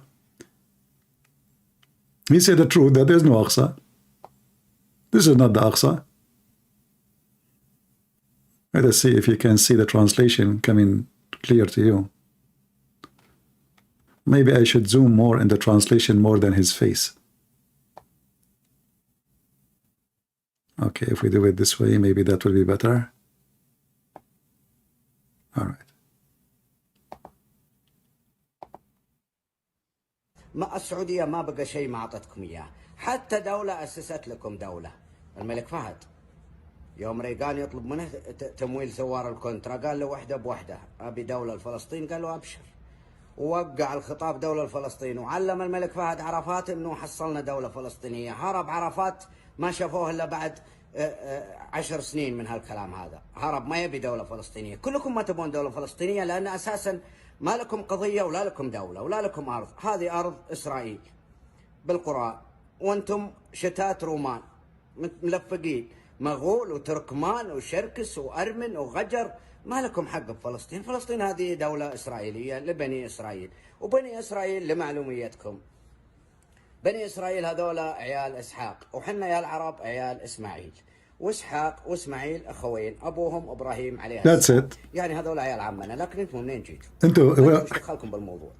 أنتم يا الشتات يا الغجر يا المغول يا التركمان يا الشركس يا الرومان يا بقايا الشعوب، إيش دخلكم بالموضوع؟ إيش دخلكم بالسالفة؟ إيش دخلكم بيننا؟ هذا بني إسرائيل على أرضهم، ما لكم أرض أنتم ولا لكم قضية يا جماعة. أنتم ما دوختونا واشغلتونا. والأقصى الأقصى لمعلوميتك ما عندكم أقصى، ما في شيء اسمه أقصى، في شيء اسمه القدس. المسجد الأقصى اللي ورد ذكره هو بالجعرانة 29 كيلو على الطائف، وكان المسجدين المقصد. Do you see where is the Aqsa? Is 29 kilos from Taif. This is the Aqsa, the real Aqsa. This is a Muslim from Saudi Arabia. The real Aqsa is in At-Taif, 29 kilometers from At-Taif, which is in Saudi Arabia. The Aqsa which they have in Jerusalem have nothing to do with Aqsa. You're telling them, what are you talking about? What Aqsa? There's no Aqsa. المسجد الأقصى والمسجد الأدنى. المسجد الأقصى حقكم بناه هشام عام 72 The Aqsa you are talking about is built by Hisham, the Caliphate. هجري. كيف يسرى 682. محمد له هو مبني عام 72 للهجرة. So how Muhammad he went there when this is what was happening in 682?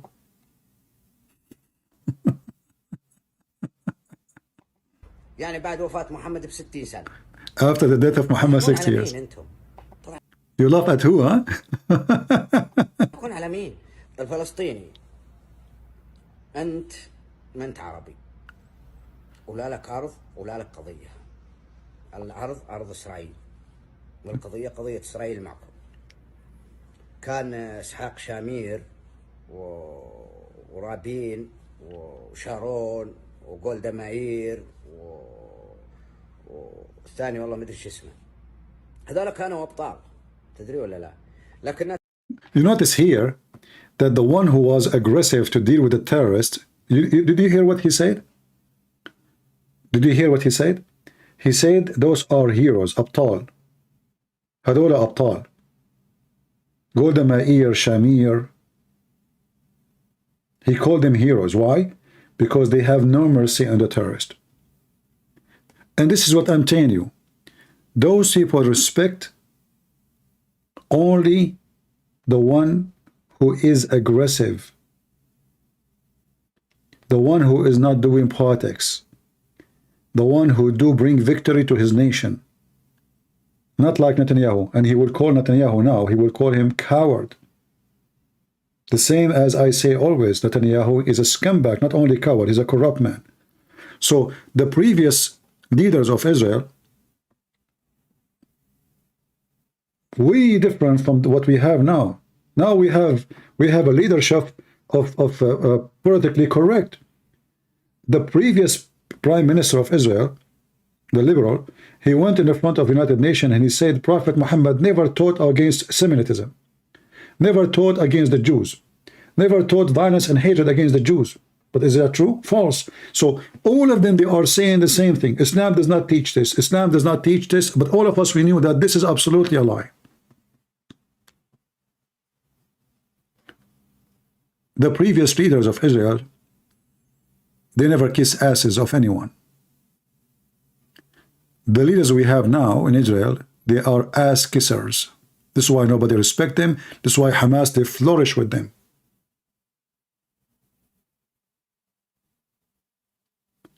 When terrorists, they see a leader, he is weak,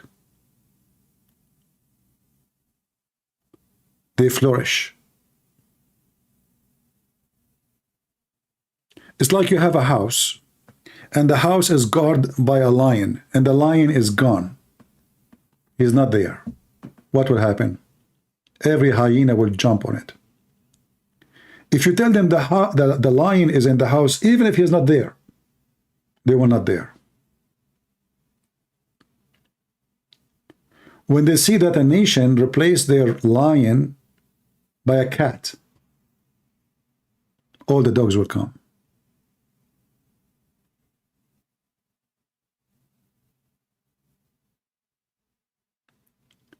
You can send me a video if you want in Patreon. Anyway, so this guy, he expressed his opinion about who are those people and why nobody even want them, nobody is welcoming them to come over. How many views we have for this video?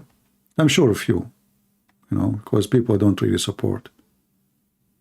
32,000, yeah, only.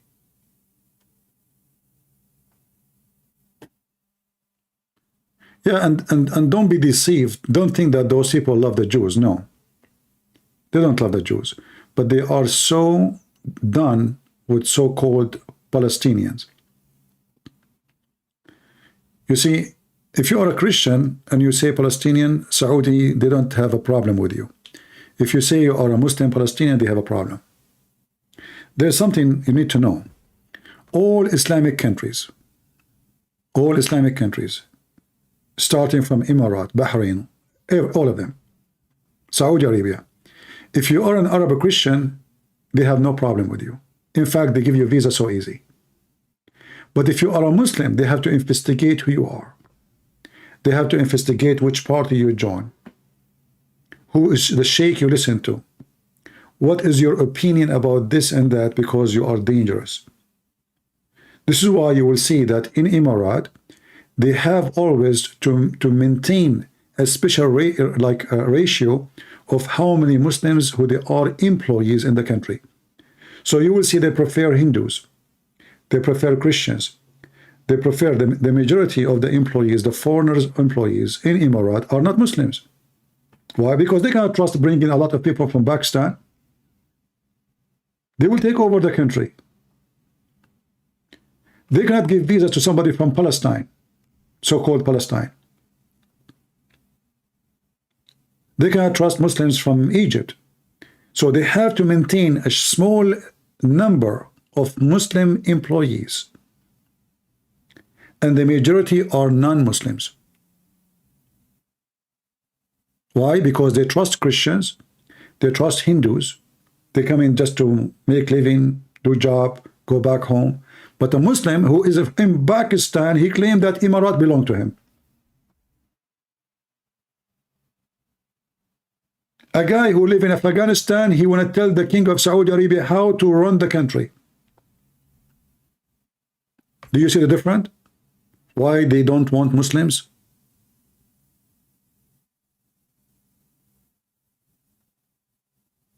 Muslims, you bring them over to your country, they want to take over the country. They want to tell the ruler how to run his own land. They want to even tell the citizen how to live, how to eat, how to drink. That's why nobody wants Muslims. Muslims don't welcome Muslims.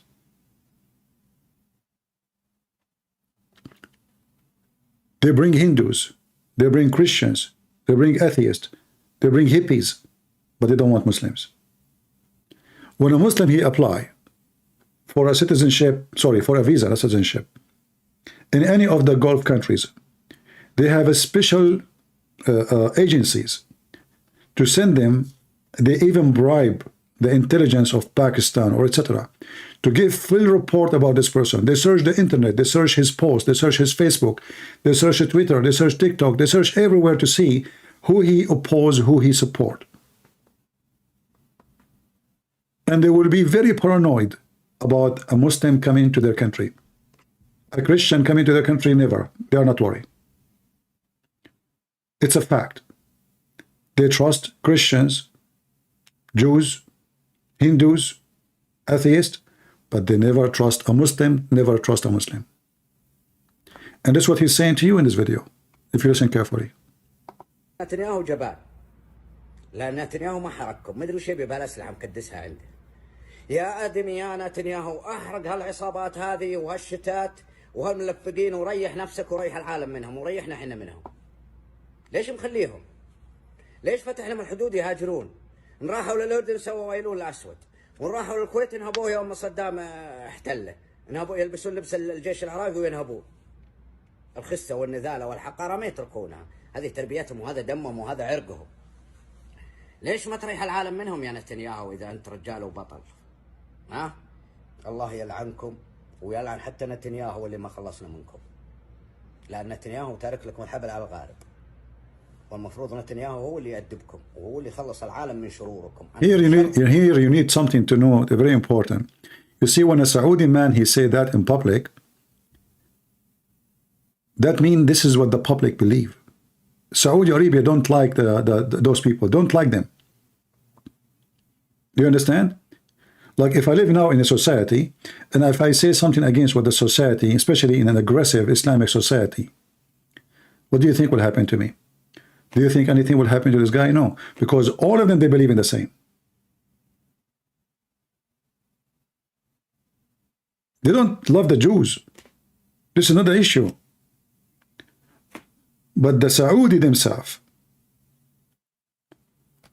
they experience how those they are called Arab, how much they are jealous from them. In the Middle East, you will hear a phrase, it says,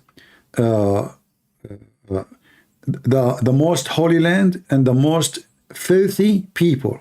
This is what they call the Saudi. Every single one in the Middle East, he described the Saudi this way. All of this for a reason.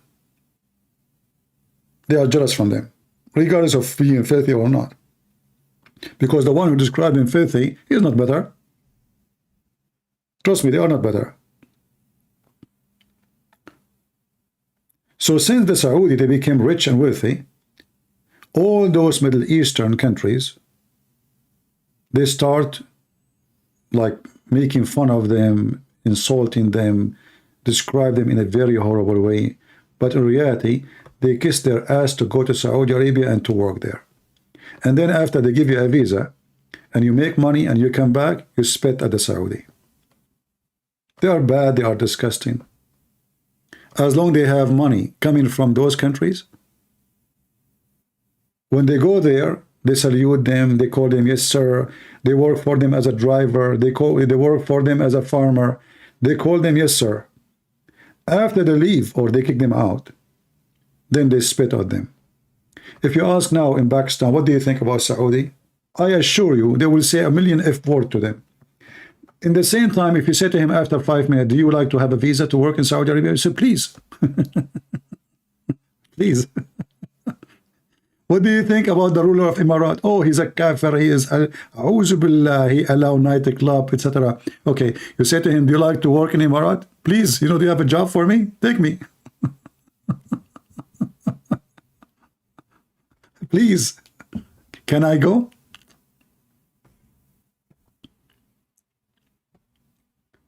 Very hypocrite, very coward. And those who call Palestinian, they are the same. In Kuwait, in Bahrain, in Emirat, in Saudi Arabia, they gave them nice jobs, nice salary. And not only this, they gave them full residency, which means you do not need a visa. If you are a Palestinian, I'm serious. They treated them really very nice. All those countries, they have sympathy with them, and they give them open residency. They give them even passport. They give them nice jobs. They don't pay for school. They don't pay for medical. They don't pay for anything. After that, after all what they did to them,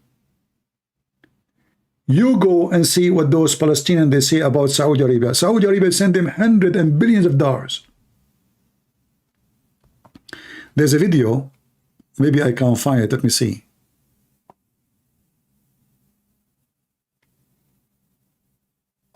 A video of a Saudi. He went to Jerusalem. They start spitting at him. Same they did with Emirat. They start making fun of the Emirat, insulting the Emirati.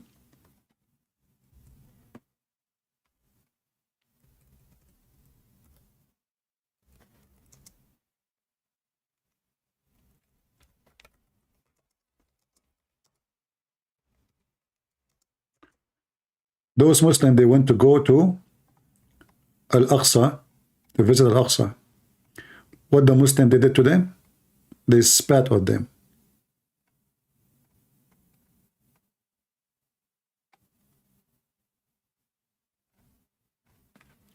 Let us see.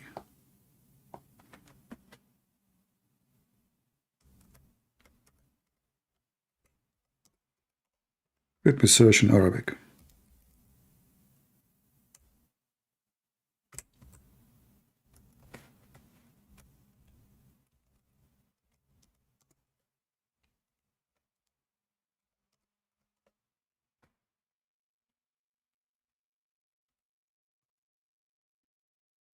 Well, it's morning time. I better make coffee.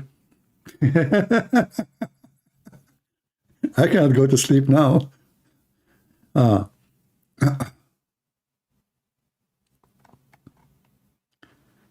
us see.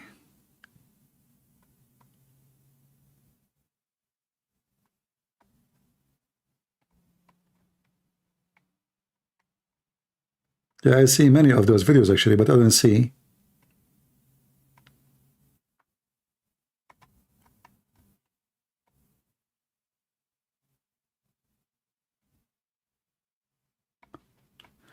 I don't see any translated in English.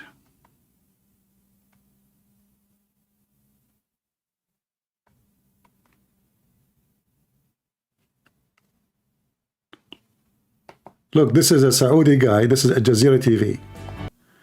This is Al Jazeera TV. A Saudi guy walking in Jerusalem. The Muslims, they start harassing him.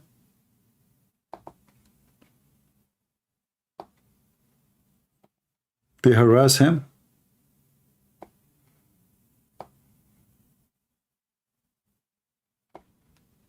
Insult him. Throw things at him just because he's Saudi.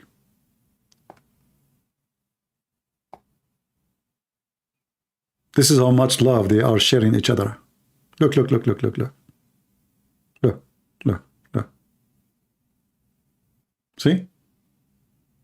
Look, look what they are doing, look. And then when they need money and food, please Saudi, give us money. Please, brothers, we are brothers. You are brothers in Islam, please. Look what they are doing to them.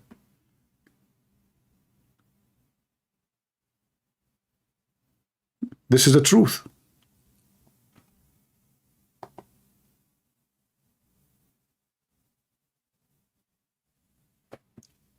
They throw rocks at them, they spit at them, they beat them.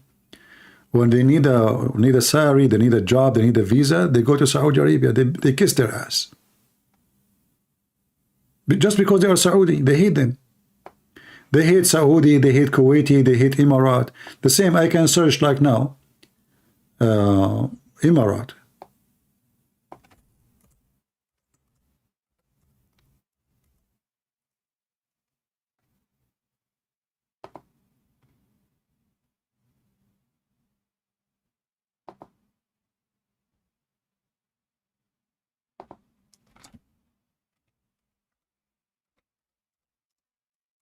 This is why all those countries, you know, they are fed up with them. That's it. We don't want them no more. They don't care really. You see now the Emirati speaking to Netanyahu and Joe Biden or etc. Blinken, he is visiting Saudi Arabia. All of them, they agree. Actually, if they are in charge, they will destroy Gaza.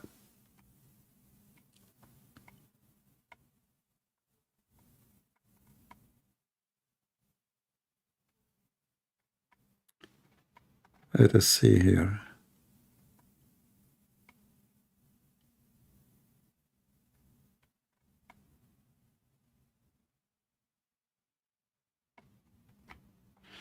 Look at this title here. This will tell you what I was saying. It's in English, but I will use Google Translation to translate. A TV series in Saudi Arabia. It says, أعطيناهم كل شيء ويسبوننا ليل نهار. Translate. We gave them everything and they insult us and they call us names day and night. And this is the truth.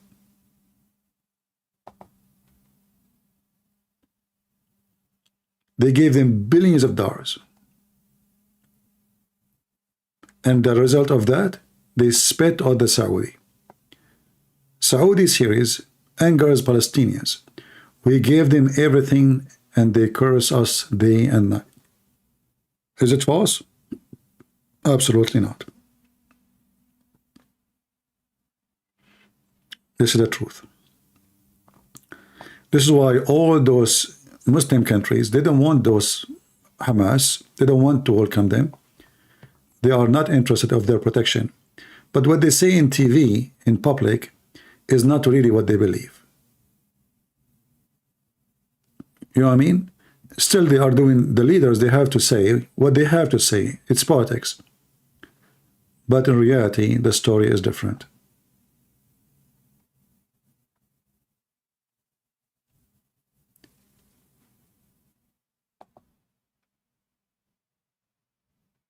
I assure you that if I go to Saudi Arabia, after all what I did against Muhammad, the Saudi, they will be more welcoming me than welcoming anyone from Hamas or from Gaza. I assure you that. You know, the Prince of Qatar is #1 supporter for them, but he will not accept to open his borders for people from Palestine. He won't accept. He accepts only leaders. Why? Because he want to use them for his agenda. Only leaders of Hamas.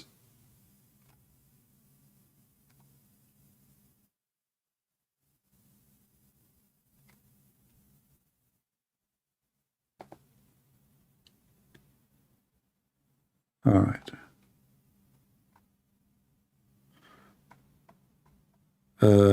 Lisa is posting a book of who?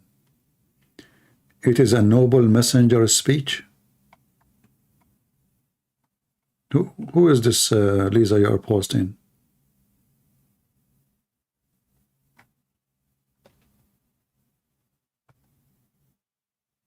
Please don't post anything without my permission.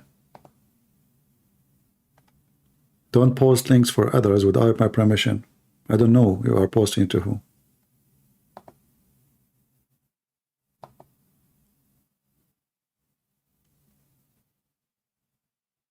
Anyway, I know many of you they are wondering what will happen in this war. Me, myself, I don't trust this man Netanyahu, but I believe because of what happened, he have to do something big. But do I trust that he will do something big? No. This guy is a businessman. He's a coward. If you have a little ethic, he should resign immediately. And he should give the position for somebody in the army. See, war should be led by people of the army, not politicians. Never. War cannot be led by a civilian.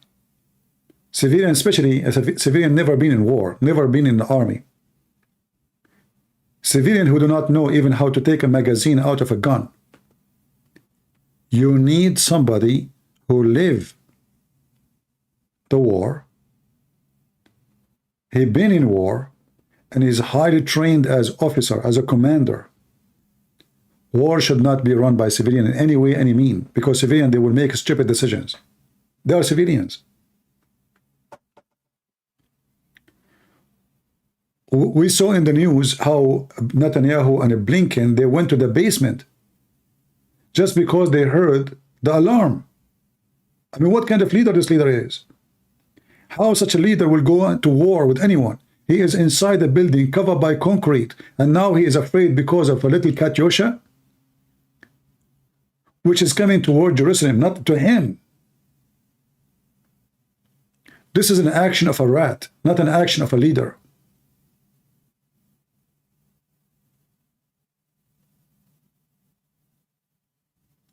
A leader is somebody, fear is not exist in his heart. Somebody stand when bullets and missiles and all kind of hell is coming. So he can be the best example of his soldiers. You cannot be the command of an army and you are the first one to run.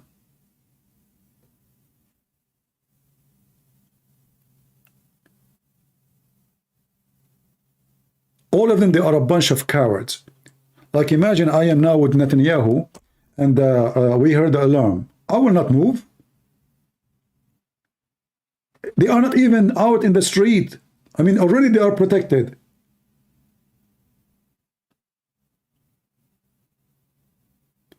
They get terrified like cats.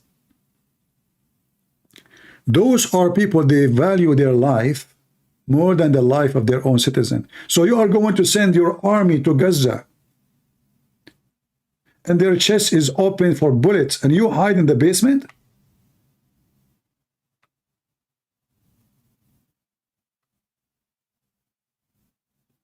Is that how leadership will be?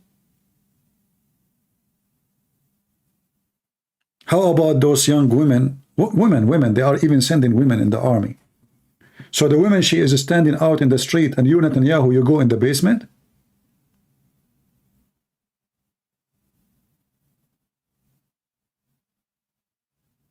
He was a captain in the IDF? He was a captain for the kitchen, maybe? My friend, in those countries, if you have education, they will give you a rank. To give you an example, when I finished my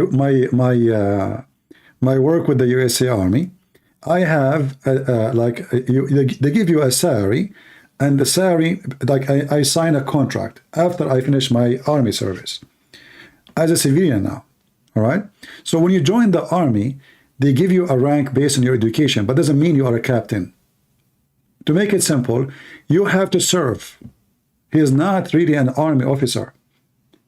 He have a duty to serve. So if you are a bachelor degree, this is your rank. If you have a master degree, this is your rank. This is a must, obligation. It's not because he is. There's a huge difference between professional soldiers and somebody being forced to go to the army, to do his service. So every country have their own, some countries don't even have such a thing. But usually countries where they are at war, they force you, some they say 6 months, some they say 1 year, some they say 2 years. So there's a huge difference between somebody he have to do the service, which means he have no choice to go, and someone he go volunteer and he serve in the army.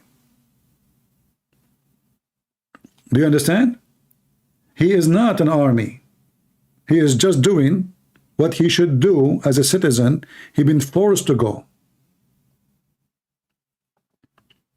You can be an engineer, you can be a doctor, you can be a lawyer. They will give you a rank based on your education.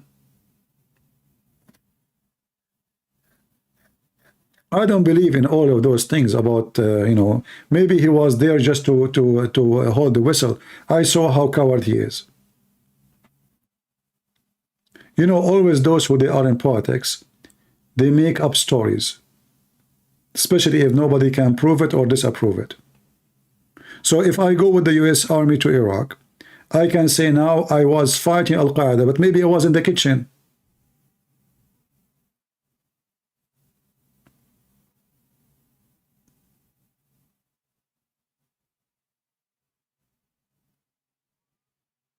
You know what I mean?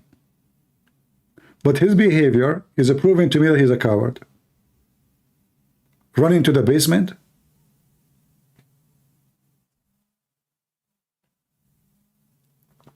It will be very funny if Biden here run to the basement when he come to Israel this coming Wednesday.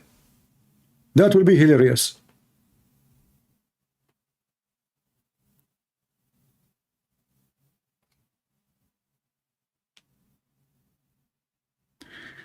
CP, God has everything under control.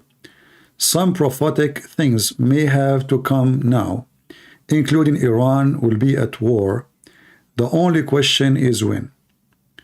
My friend, God is in control or not, still you are the one in control of your gun. And Hamas and the terrorists, they are in control of their gun. So don't mix things up. If God is in control, doesn't mean that they cannot kill you and kill your children. Doesn't mean that they cannot rape your wife. So some, they find the relaxing statement is God in control. Well, God in control, but he said that the sun will rise upon the evil and the good ones. So everybody will get the benefit of it. So God in control, yes, but doesn't mean that God will send you a bullet. It's you have to make the bullet, put the bullet in the magazine, and shoot at the criminal. You don't say God in control.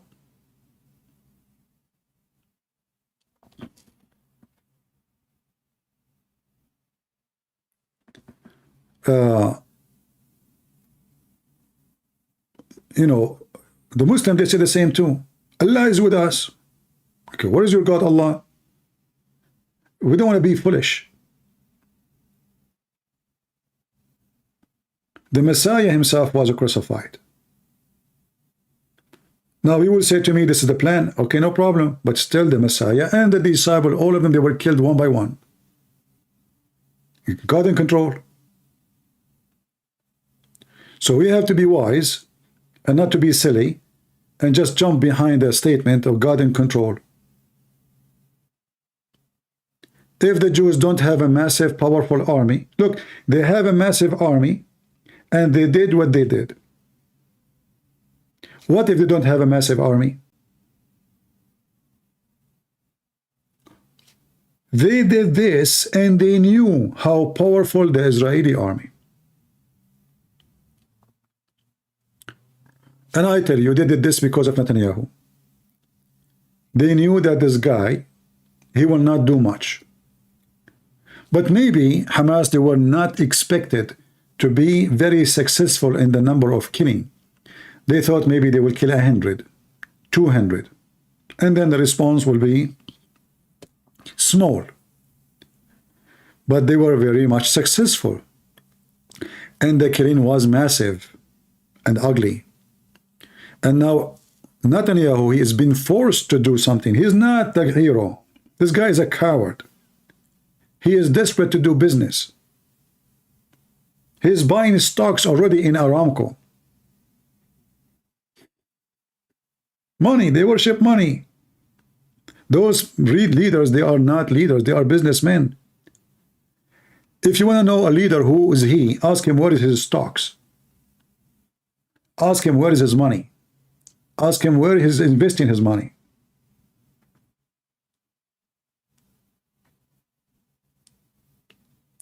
Why Trump did not go against Erdogan? Because Trump, he owned a lot of a property in Turkey. Did you see what happened in Belgium? I don't know what happened in Belgium. Terrorist attack or strike? And whatever happened, they deserve it. You invite the terrorist to your land? You deserve.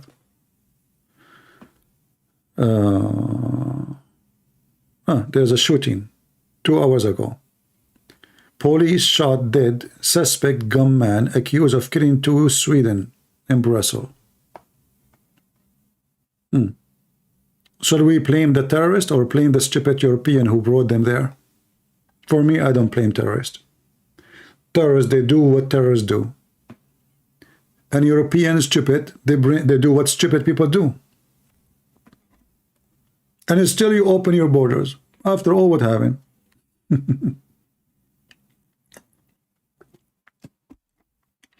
You know, European nations are like self-destruction nations. They are on drugs. Too much hashish, hippie. Ring in the nose, ring in the ear, ring in the ass, ring in the vagina, ring in the penis, ring in the belly bump. And then the Muslim, he go there and he play with your rings. So if you pull your ring from your nose while you are crying, you deserve it. You brought them there.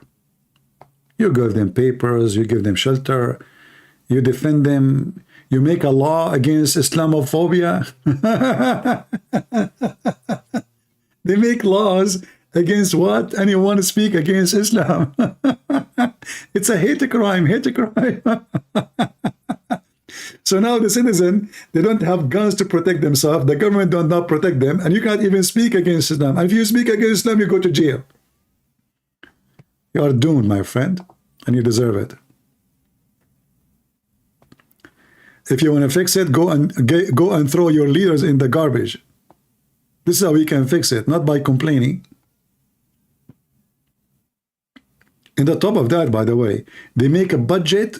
The European Union, they made a section to fight Islamophobia with a huge budget.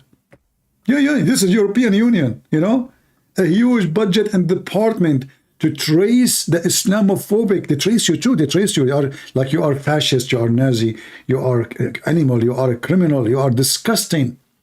But they are killing us. No, those are not. They don't present Islam. Those are. He have he's a poor immigrant who have a trauma.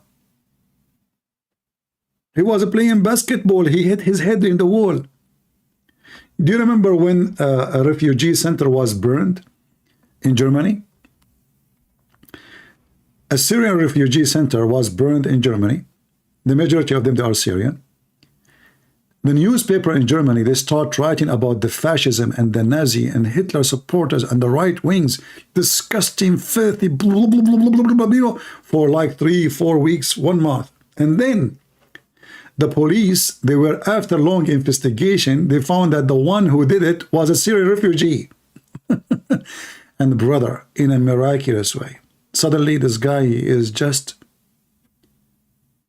a stressed refugee. He is suffering from stress. So if a German man, he did it, he is fascist, he is Nazi, he is demonic, he is right-wing, he is disgusting. We changed the person. He's a Syrian refugee.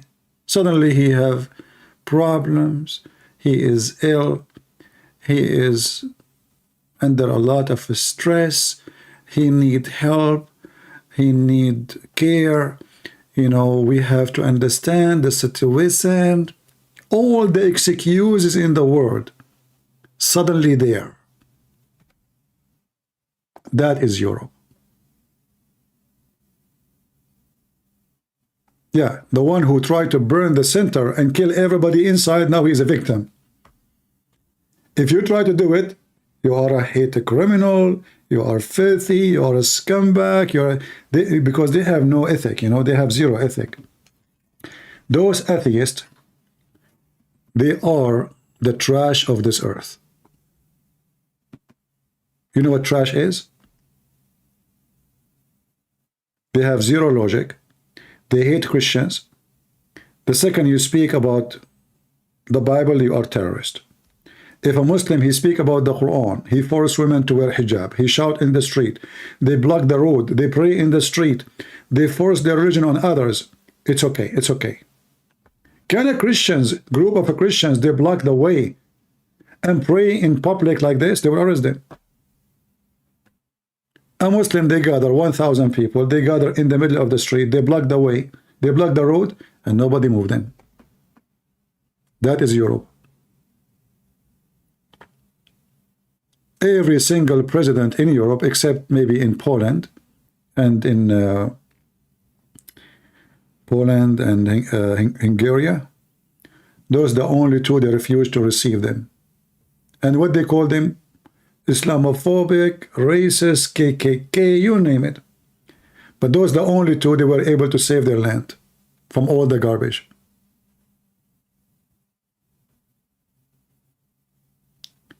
God says it gets worse because the church will be raptured in 2026. My friend, I have a better timing for you. I don't know. Because I receive now a prophecy. Let me see my facts. Hold on. Because in heaven they're still using fax, you know, they are not using the internet. Here we go, another example of stupidity. The whole world is against us, and we have a smart Christian. He decides when the day will happen, and when the judgment day will happen. That's it, it's 2026. My friend, I don't like to talk about donation, but as long it's just 2 years from now, you do not need money, and you do not need car. My car is very old. And you know what? As long as it's going to be Judgment Day in 2026, what about you give me your car? I mean, what you would do with it?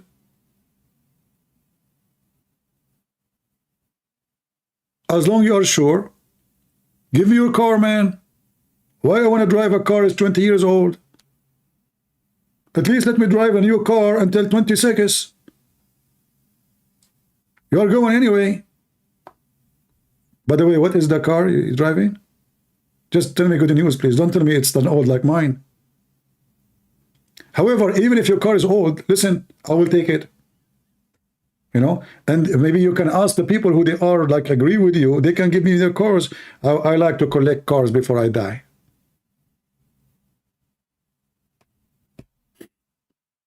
Weirdo.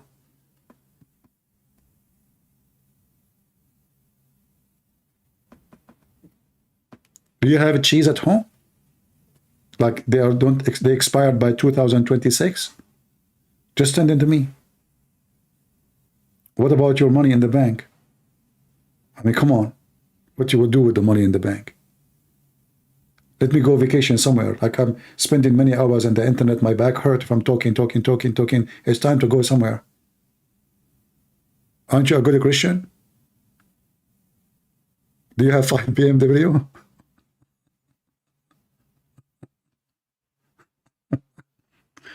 Lord have mercy. Yeah, there's many naive people like this, you know. They believe the scammers, whatever they say to them. Like there's a guy, I forgot his name. He told them which year, which day, which month, and those people, they sold their houses, they sold their cars. I mean, oh boy.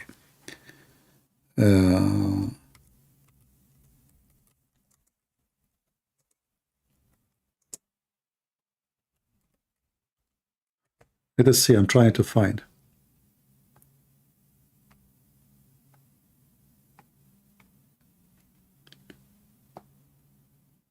I forgot the names of those groups.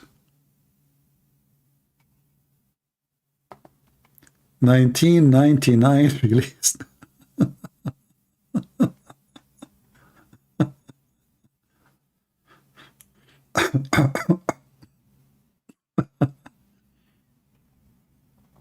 I mean, do you see the Saudi guy with his eyes weird, like the way he is looking? You, those people who believe in those things, you look more fool like this guy.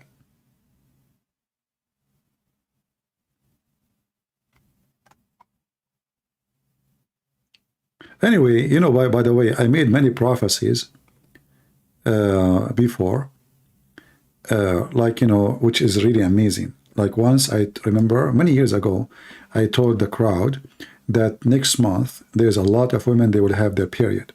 And guess what? They did. I don't know how I received this prophecy, but it came to me. Women who they were listening, they were astonished. Like a month after, I received a lot of texts under the video, like, wow, Christian Prince, it's happening right now. I said, don't give me more details. Too much information will kill me, you know?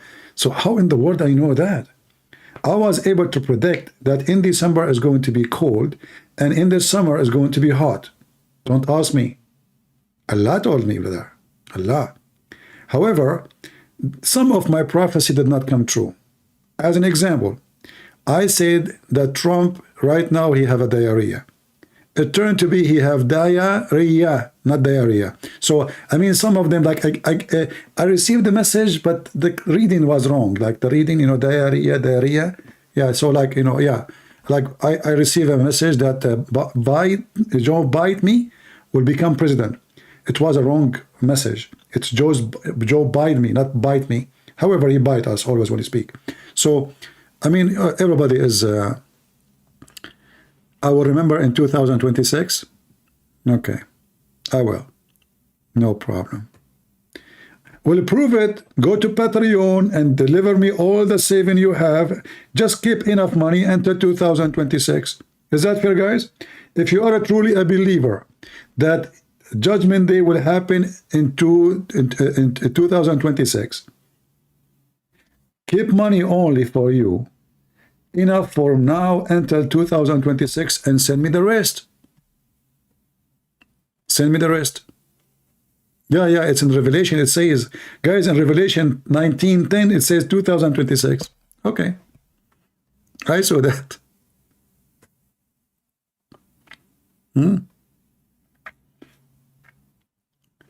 Many so-called churches now, they have people who claim to be prophets and all the garbage you see.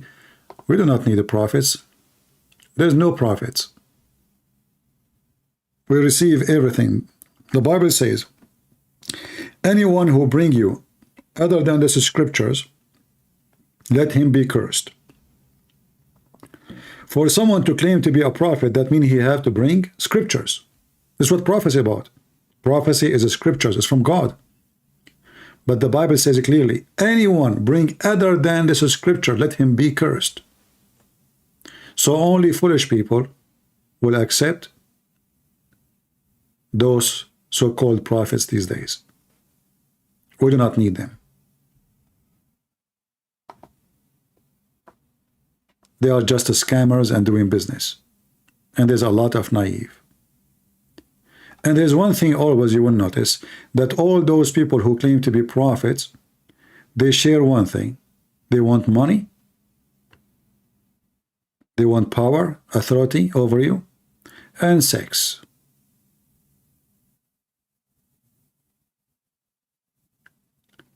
A person who is serving God, if I claim to be a priest, I am not. If you ask me, do you like to have a nice house? I love to have a nice house. Do you like to have a better car? I love to have a better car. Do you like to own a property? I love to own property. But if I am claiming to be a priest, a monk, all those things should mean nothing to me. Because a monk or somebody serving God, as this is what he do, he's a servant of God. then he should not be worried about money, salary, land, property, etc. As long we are worried about it, that means we are worried about ourselves first, our comfort, and then about other things. So if a person he claimed to be a prophet, that means he's chosen by God. That means he have a great mission. Why he need a villa? Why he need the most fancy car? Why he need all those, like there's a guy, he said God told him to buy an airplane for himself alone. Can't you serve God without an airplane?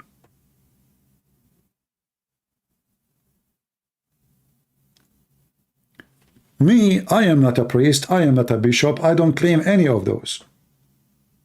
Like sometimes people, they say to me, God bless your ministry. I said, I have no ministry. What ministry? You know, I'm just like you. I do what I can do to help people to know the truth. I understand what people, but I don't like titles. Titles for me is something scary, because title is responsibility. And you have to be up to the title. So if somebody call you father, like I remember once in the Philippines, a hooker, she approached me and she said, sir, do you want to do a massage, sir? I said, no, you know, etc. They stalk you. The second they say that you are a foreigner. And even she spoke to me in Arabic, Habibi. You know, she is expert with Arabic. So I start telling her about why you are doing this. What if I find you a good job? You have a son, etc. So I spoke with her like for 45 minutes almost, or maybe an hour. And then in her mind, she understood that I must be a priest. So second day, I was walking in the same place, and those hookers, they have a corner, you know, they were looking at me in a very weird way. I went to the coffee shop. The guy, he said to me, please sit down, father. I will bring you the coffee. I became a father. So she told her friends, and they told everybody there that this guy was preaching me the gospel, trying to tell me that not to work as a hooker. And he quoted for me from the Bible. He told me he want to bring me a job if I quit, if I promise to quit. Second day, I became father, Christian Prince. I have a friend with me who was coming with me to the coffee shop. He says to me, you became a priest? You made it, didn't you? I know it. I said, no. I said, the guy, he just called you father. I said, listen, you don't understand. I am not. He said, why you are hiding it, man? So you become a monk now? Now you are not shaving your beard. I said, listen, I am not. This guy, he got it wrong. It must be. So I became father, Christian Prince. And since then, if I go there, they call me father, you know. I said to him, I'm not, you know. I said, okay, father. I said, listen, don't call me father. He said, okay, father, okay. Yeah.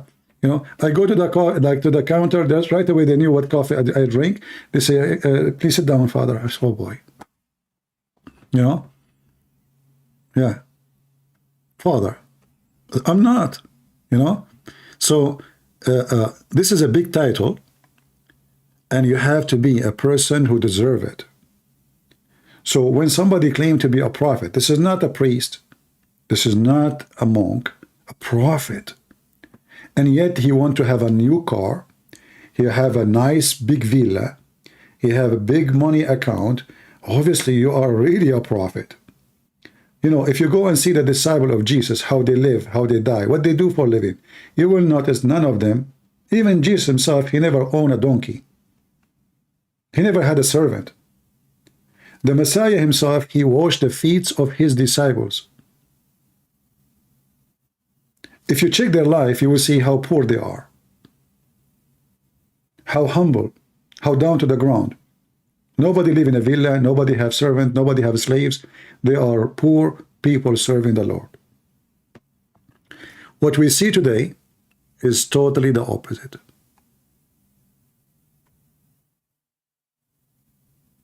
His money, his business, his cars.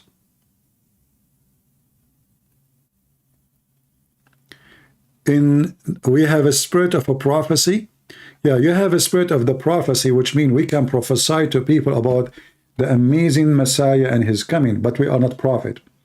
There's a huge difference between you know, like as an example, we will say, I can say I prophesy to you.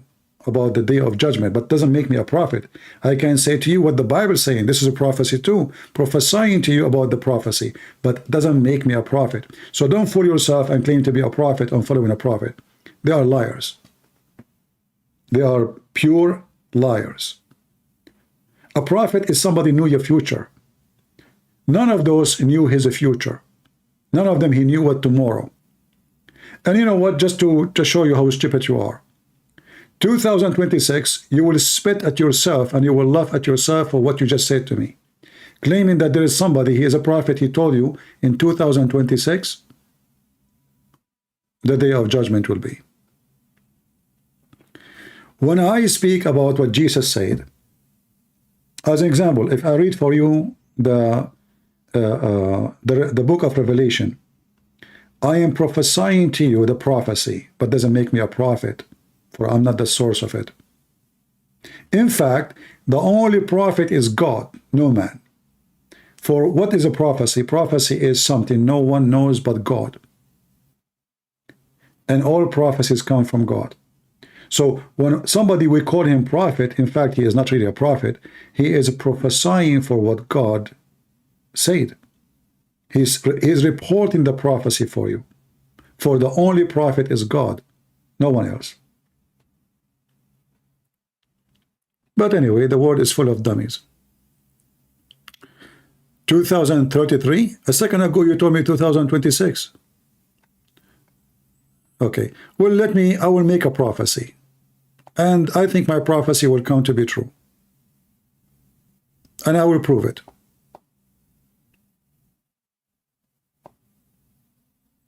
Do you see your text?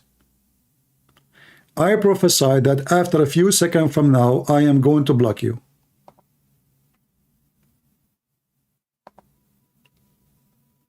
Amazing.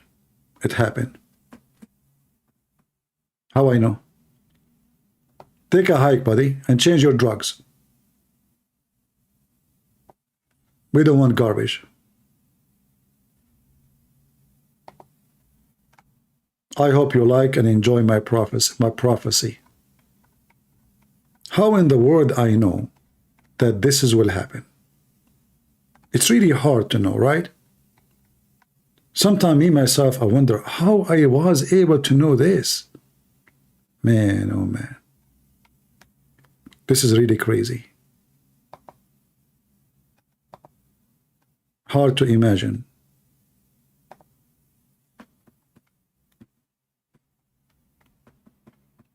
Do you have an explanation for what happened now?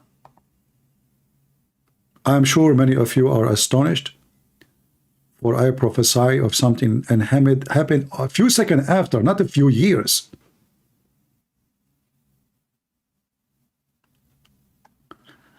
The rapture in 2026 and the judgment day in 2033. Oh, okay, no problem.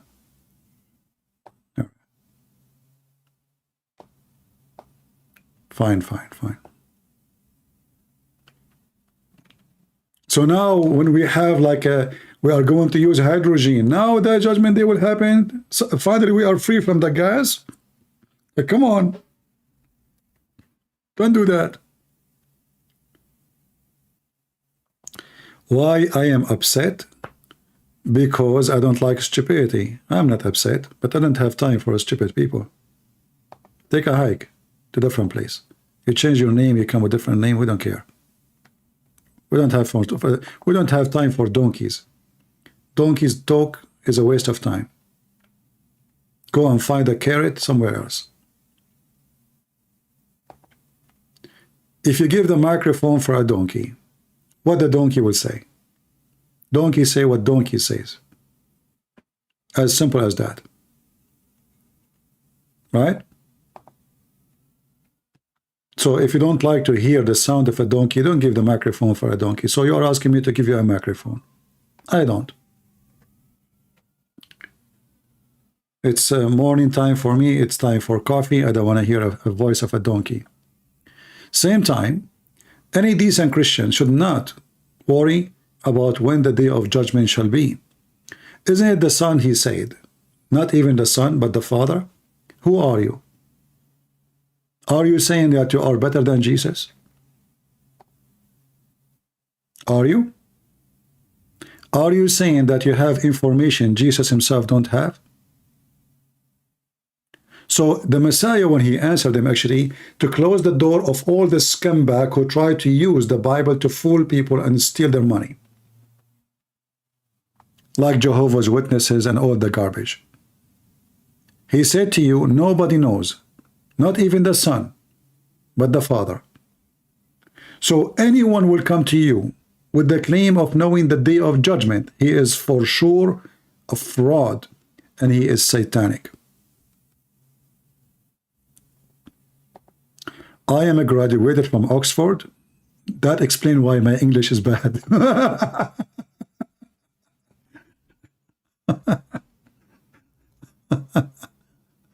Oh boy. I mean, this is okay. My English, does it sound like I'm graduated from where? Oxford.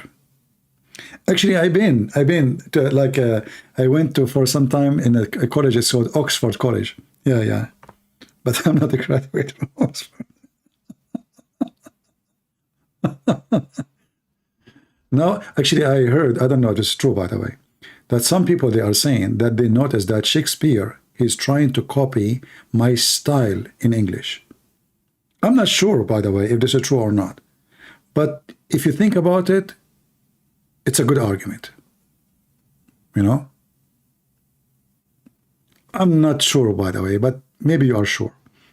I remember first time I went to a chat, this is how bad my English was. I go to the chat room in Paltalk. I say, hello, guys. Those people, they start cursing me and say bad word, and they bounce me from the chat room. So I went to the second chat room. I said, hello, guys.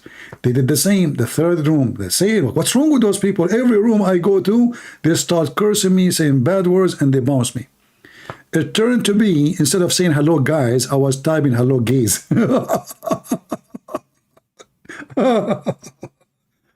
Unbelievable. Yeah. And I was wondering, what's wrong with those people? Why they are so rude to me? I'm so friendly. Like I go inside, hello, guys, you know, and then they're like, what the heck, you know, you coward, you are the, you know, I said, what's wrong with those people? I'm friendly, nice, being hello. You know, I did not say any, like, it just, I said 2 words, hello, guys. Yeah. So obviously I graduated from Oxford, and I think from Stanford too. And well, hold on, let me remember. From all kind of board, you know, whatever, you name it. Oh boy. In the school, first day I arrived at school. First day I arrived in university. So, you know, I was late to join them. So I entered the classroom. The professor, he said, sit down. I sat next to a girl. So at the end of the class, the professor said, he said to me, by the way, here we do like a group study. So choose a group and join them. So I have a girl next to me. I don't know anyone yet, you know, she is next to me. So I said, can I be with you? She said, sorry, I'm lesbian. Said, oh, really? Okay, nice to meet you, you know. So second day in the morning, I saw her in the cafeteria. So she is at the end of the cafeteria. She said, hey, lesbian, how are you? You know. She ran to me. She said, what you just said? I said, what? She said, what you call me? I said, lesbian. I said, why you say that? I said, well, yesterday you said, by the way, I'm lesbian. And I told you, by the way, I am, etc. She said, do you think this is my name? Are you kidding me?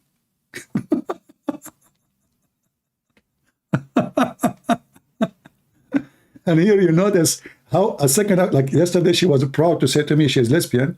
Second day, I called her lesbian. She get upset. What's wrong with people? You know.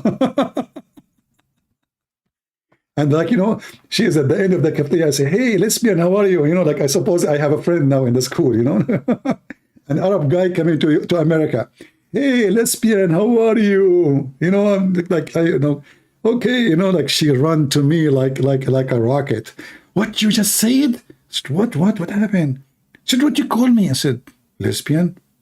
Why you do that? Isn't this is your name? What? Well, yesterday I said I want to be with you. You said to me, by the way, I'm lesbian. And I told you, by the way, I am etc. So you must be kidding me. What kind of English you speak? Lesbian does not, it's not my name. Oh, okay.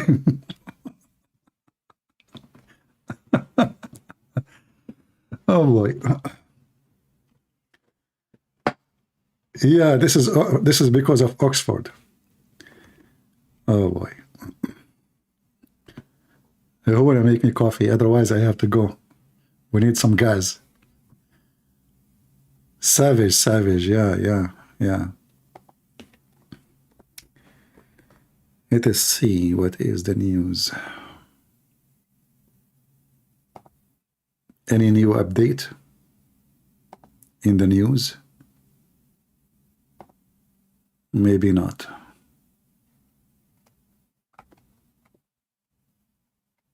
Nothing really.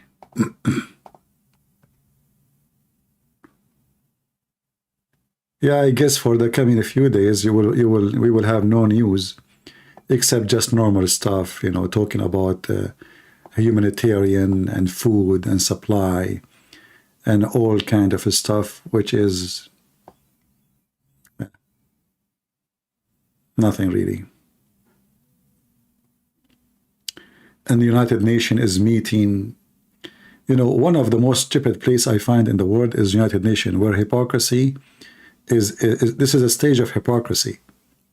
They speak about everything except the real thing, except the real problem.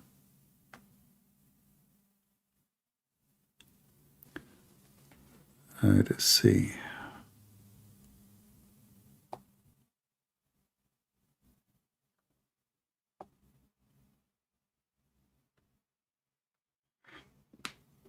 Well, I don't watch this Morgan idiot. He is just an idiot like the rest of them. I don't waste my time with those people. You know, first of all, when somebody brings someone to like a show program, the first question you ask yourself, what is the benefit of this? Who this guy, Mimi Hijabi, present? He's just a kid. He say whatever he wish. At least if you want to invite somebody, he is a leader of the Islamic community, a big sheikh, a big scholar, not a jeans boy. So this guy is just an idiot. He's just looking for, you know, to promote his program, to keep the audience busy.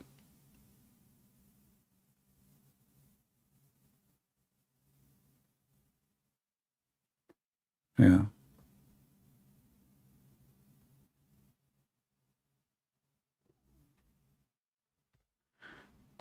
The American people need you to lead American.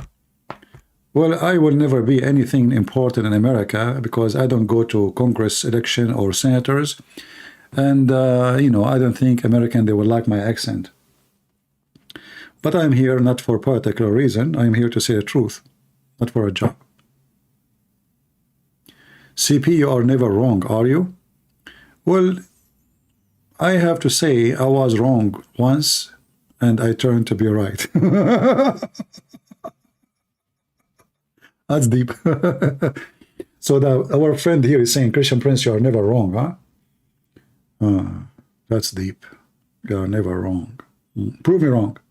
Talk is cheap. If you want to, instead of saying to somebody, you think you are never wrong, well, prove him wrong. Prove me wrong, and then you prove it. That's it. Right? It's not about if I think I'm wrong or not. If it's about if I'm wrong or not. Prove me. Shall you? Shouldn't you?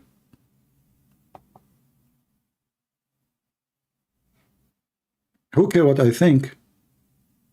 But it is what it is. If I'm wrong, then I'm wrong. Let's see. It's not about being right, but about being truthful. But yeah, my friend, it's about being right. But you cannot be right unless you are truthful too. Because when we say right, it's mean the right thing. So if somebody, he is not being right, he cannot be truthful. They are connected. Like I can say, like you ask me what happened, I tell you what happened, I tell you the truth. The truth. But doesn't mean what I did and what I told you is right.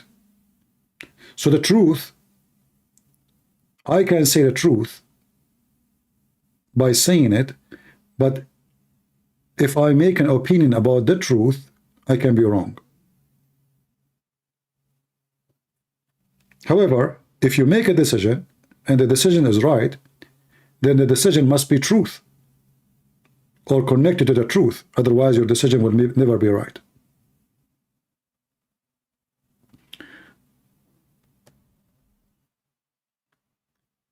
Being right and truthful, they are connected. But when you make the right decision, you have to be, in order to be right, it have to be connected with the truth. Otherwise, it cannot be right. But you can say the truth and you do wrong. In fact, most of people actually, they might say the truth and do wrong. Like they might say to you, yeah, I agree that fornication is sin, and you do fornicate.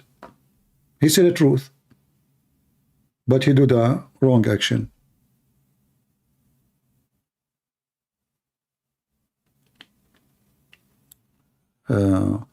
And you know, in the same time, the word right is right to who?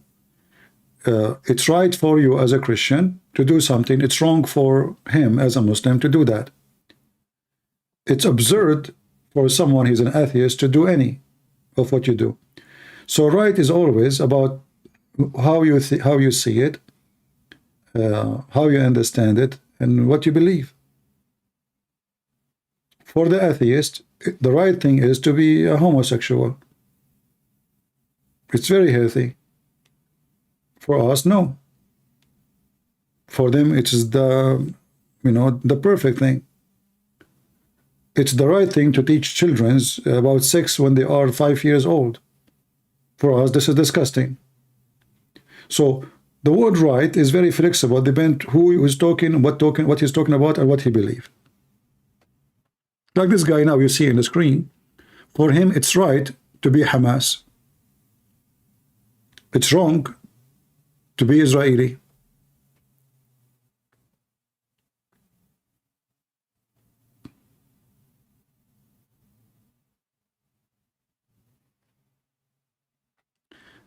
Just for people in the chat, just to tell you my rules here, anyone will mention Catholic, Protestant, I will give you a warning first time, second time I will block you. In this place we don't have Catholic and Protestant. Here all of us, we are Christians. If you are a Catholic, you are a Christian. If you are a Protestant, you are a Christian. If you are Orthodox, a Christian. If you don't like it, leave. So this is a warning. Anyone will speak against, doesn't matter, against Catholic, against Protestant, against Orthodox, I will send you free shipping and handling to Allah. This is our rule here. You don't like it, leave. All people who they are citizen of our program, they are people who believe in the unity of the Christians and the Christianity, and all of us, we believe in Jesus as Savior, and we don't care for the name of the church you go to. In fact, the reason you are divided because you are following a false priest. A true priest, they will unite us. A false priest, they will divide us.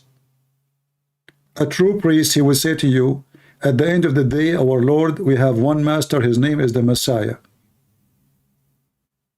A false priest, he will say to you, our master is a bishop in Protestant or Orthodox or Catholic. A true Christian, he followed the Messiah and no one else. No Christian priest, no bishop, no pope. You follow the man, you are following a sinner, and you are dumb. You want to follow me? I'm a sinner too. That means you are stupid. Why in the world you want to follow a sinner? How a sinner can be the best example for you? So all those you call them priest, bishop, whatever you call them, they are sinners, they do wrong, and they ask God for forgiveness. So why I don't follow only the Messiah. He is the only one I can trust, I can depend on, and I do not need anyone in the middle. Do I? I don't. The Lord, he says, you go to your closet and you pray. He don't want us to be hypocrite like those who pray in the corners. Why in your closet? Because between you and the Lord there's nobody between. You speak to him. When the disciple, he said to Jesus, he said, why you don't show us the Father? And that's it. He says, I am with you all this time and you do not know me. The one who saw me, he saw the Father. So you do not need a priest, you do not need a bishop, you do not need a prophet. You need only the Messiah. And the one who saw me, he saw the Father. So be aware, Christians. Don't be a fool. Don't let the devil divide you. Divide and conquer. Divide and conquer. Anyone bring division, anyone bring division, he is serving the devil, even if he think he's doing good thing.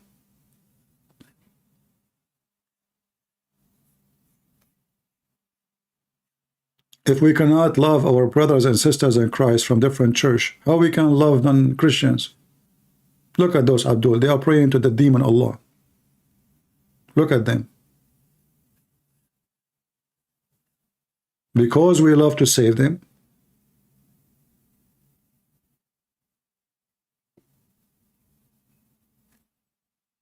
we try to save them.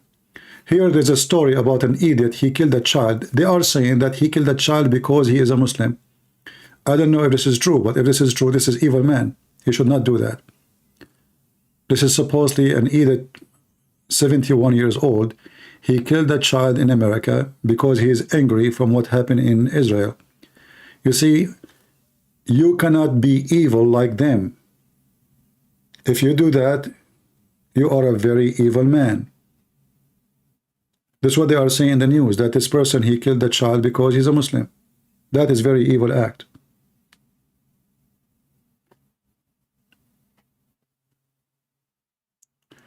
And now the Muslim, they will make, you know, and this is the funny thing is, 1,300 in Israel, tens of thousands of Christians killed in Syria. Nobody speak about them. One child he killed in America, the whole media will speak about it, and here we go, this is the guy. Obviously he have a mental illness, look at him. Look like he did not take a shower for 10 years.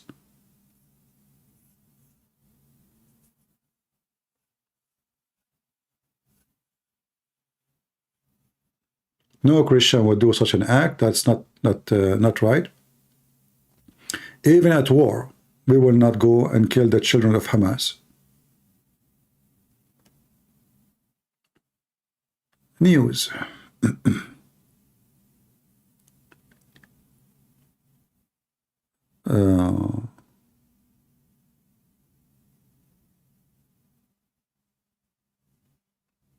It's not about a child is innocent or not.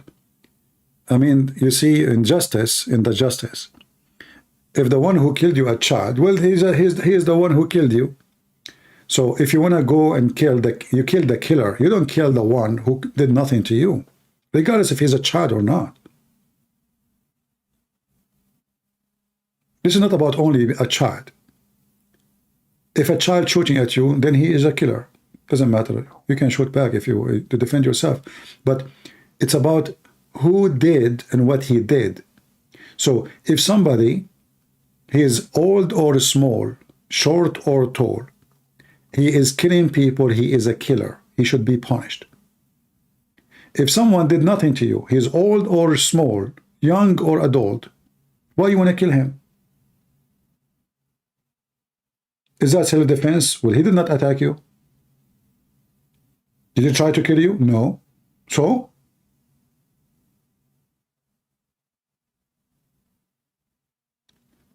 So you want to fight, you fight against the killer, the criminal, not somebody. The word innocent, you know, like I see many people say children. It's known that in Islamic groups like ISIS, Al-Qaeda, even Hamas, I can show you a video of Hamas having, I made a video about it a long time ago. They have suicide built around a child. Another one, a girl, she is teenage. Well, those are children. But this child is going to kill many people by the suicide belt. So is it justified to shoot to prevent this child from coming to you with a suicide belt? Absolutely. He's a terrorist now. So it's not about being a child only. It's about a child who did nothing to you and he mean no harm. Why you want to kill him? If a child coming to you with a knife or a gun, then you have the right to defend yourself.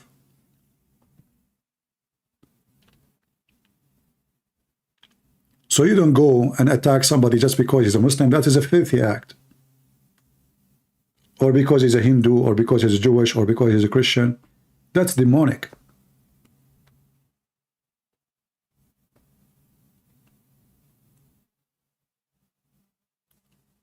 This is what Muhammad did. We don't want to do what Muhammad did. This is what Hamas do. We are not like them.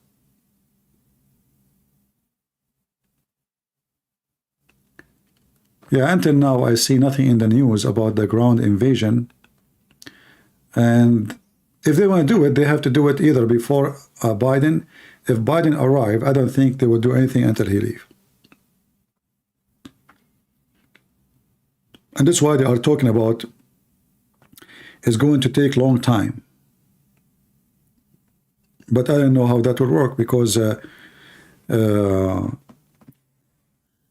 if those you know, if they close water and food and etc., and then the international community, they will start blaming Israel for everything. So I think it's for the benefit of Israel to go for it and not to hesitate. The total number of people get killed by Hamas is 1,447 until now.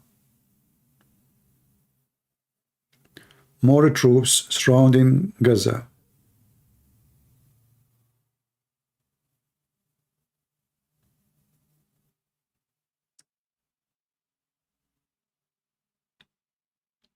What this guy is saying. Habibi Hamas. إسرائيلية بأن الجيش يستعد لمرحلة جديدة من الحرب. هاغاري قال أيضا إن الجيش الإسرائيلي مستمر في القتال ضد حماس ويواصل ما وصفها بالاستعدادات للمراحل التالية من الحرب وفق ما نقل. So this is the spokesman of the army, the IDF. He said they are preparing for a long war. So how long? I don't know. I think they are preparing for something bigger than Gaza. Otherwise, I don't think there's any reason for them to wait that long. Maybe they will launch an attack against Hezbollah at the same time. Maybe. We will see. Even though I see that Netanyahu is too coward to go and make such an act.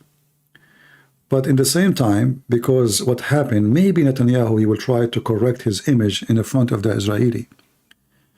Because they consider him a disgrace. He was a disgrace for the nation. Under his command, what happened, happened.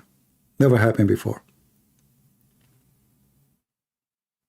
Him and all the army leaders should be the one who they are in charge of the borders with Gaza. They should be taken to court and do trial against them for treason. This is a treason. Iran will never dare to attack. Iran is, Iran is just blah, blah, blah. Iran always use people like Hamas, Hezbollah, but they will never dare. Because an attack from Iran is not even cost effective. To make it simple for you, attack from Gaza is more effective than attack from Iran. Why? Because they are so close. There's only like 1 kilometer between them and the Israeli. But if Iran shoot a missile from Iran, it's going to take at least, I think, maybe 40 minutes to arrive. So the Israeli have all the time to shoot it down. It's more effective to shoot from Lebanon. So Iran will never dare, because first, they will accomplish nothing. Secondly, there is a better choice, which is Hezbollah and Hamas.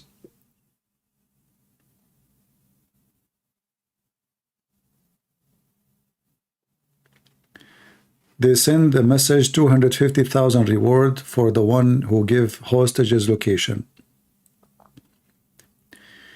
Yeah, well, that means the Israeli army is really confused on what to do about it, because now they can send them false, Hamas themselves, they can send them false information. They can send them the hostages location of where Hamas leader is, so they will not shoot there. So I believe that this is not really a smart, I mean, how you can check if this is true or not is going to be very hard. But we hope it's going to work. Money sometime talk, right? Like when the American, they made a reward of $25 million for the one who lead where Osama bin Laden is. It worked. But in this case here, any Palestinian, he want to get paid $250,000. Where he is going to spend it and how he can explain it. They should have promised more. They should have promised we will give you, you know, a pass to go abroad, protection, etc. Not only 250.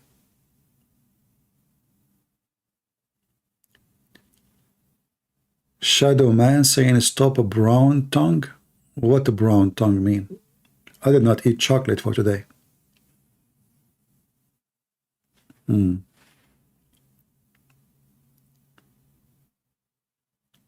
No, even in the Lebanese border, there is no war. This is just like hello, you know. Hezbollah trying to earn reputation in front of the Muslim Sunni that they are the only one, the Shia, Hezbollah is the one who stand to support Hamas, while all the Muslim Sunni around the world, they are silenced. But they will never dare really to go in real attack.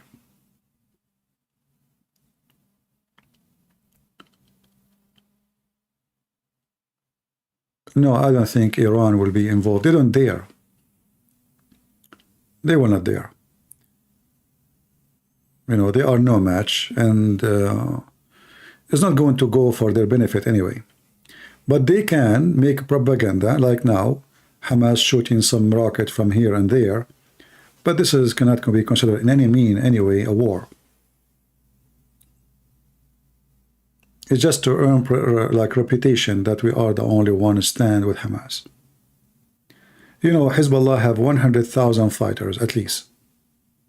If they really want to go in war, they should take all their arms and all their fighters to the borders. Until now, you cannot see them. Nobody there. Few rockets here and there. And until now, Israeli even not responding. This is telling you that the threat is from Lebanon is not real, you know. Is it true that Israel paid money to Hamas? I don't know. In the world of stupidity, everything is possible.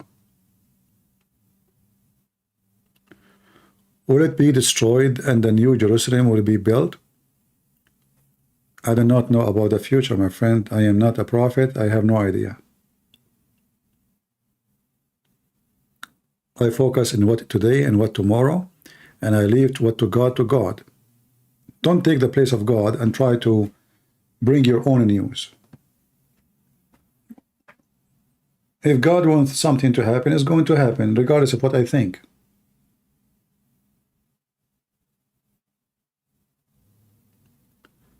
Yeah, but still they are doing nothing. They are just hitting some places where they found rockets being shot in Lebanon. There's nothing serious, really. Israel, obviously, they don't want to expand war into Lebanon. And Hezbollah, they are taking advantage of that. They knew that Netanyahu is a potato. He is not going to do it. And that's why they will keep shooting missiles until the Israeli decide to teach Hezbollah how to behave. Then they will stop. But Hezbollah, for now, they knew that Israeli are not interested into going in war with Hezbollah. Netanyahu is not the right person to be there. Hijab, the most watched Morgan channel. Yeah, why not? Thanks to Morgan and thanks to David Wood. Can you talk about Battle of Gog and Magog? I don't know anything about it. Can you?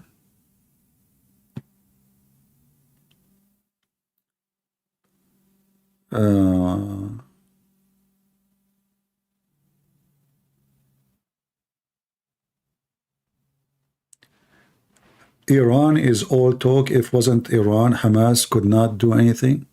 Well, you answer yourself. If not Hamas, Iran can do nothing. See, if Iran can do, they do not need Hamas then. Why, you're answering yourself. If Iran can do, they will receive the glory to themselves, but they cannot. So they are using Hamas. If Iran can do, they do not need Hezbollah. They can do it themselves, but they are not. So Iran cannot do. Hamas can do what Iran cannot do. That is reality. They support them, but remember, there is many that support Hamas before. Even USA, even Netanyahu support Hamas. Hamas in Syria was sponsored by Israel. We just showed you the video of Netanyahu visiting Hamas members, Muslim Brotherhood, in the north of Israel, in the border of Syria. He opened hospital for them, he protect them. So Israel itself sponsored Hamas in Syria. Same as USA sponsored Al-Qaeda in Afghanistan. It's a fact. All those terrorists, they are sponsored by the West. All of them. Israel itself, they are the one who sponsored Hamas from the beginning. How? Arafat was the only major force in that land between those so-called Palestinians.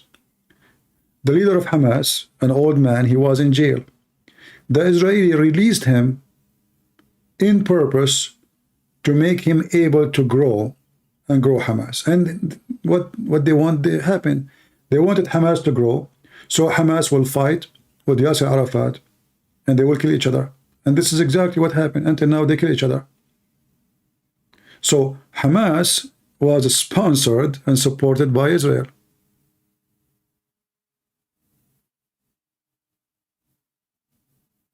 It's a fact. They said to themselves, we will make Hamas grow, and then they will fight with the Yasser Arafat group, and then both of them, they will demolish each other.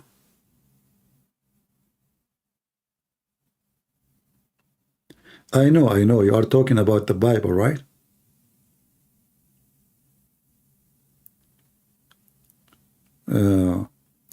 Always when you support evil, evil will come back to you. Netanyahu support Hamas in Syria. Every Muslim from Syria now is cheering up, supporting Hamas. The same one, they call them rebels. Obama, he sent them $600 million. Every single one of them support Hamas. Prove me wrong. They have a great relationship with Turkey. Every Turkish, including Erdogan, he support Hamas.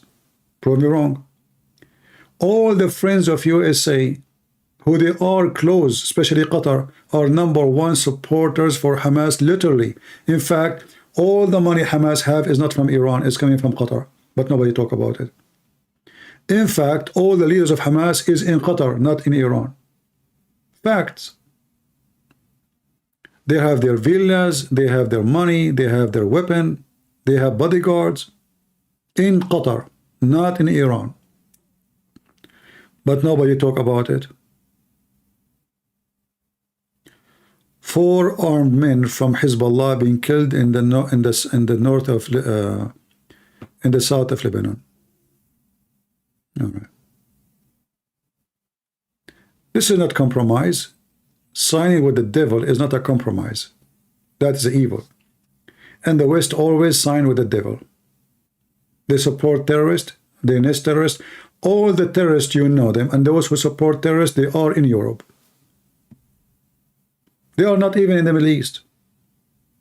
Even Al-Khomeini himself, he was in France.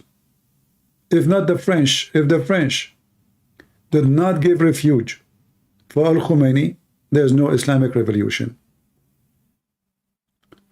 All the terrorists, Abu Qatada, Abu Azzam, Abu Shet, Abu whatever, all of them, they used to live in Europe, and many of them is still in Europe.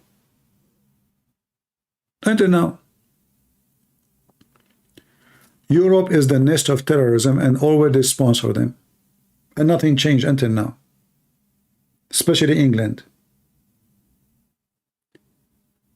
They support them so later they can use them.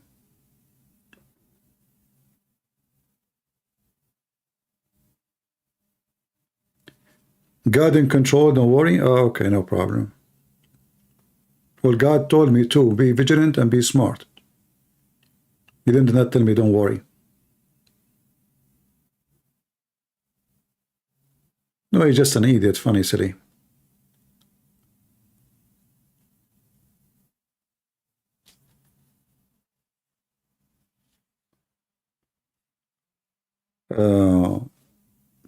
Like now, the terrorist attack in Belgium.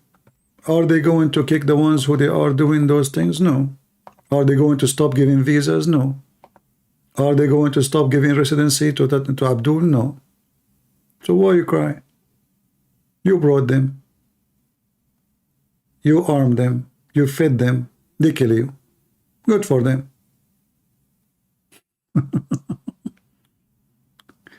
You know, one of the things I don't like is I bring them to my house and I wonder why they are doing what they are doing. And you brought them. Well, you cannot complain. And you should not. This is your act.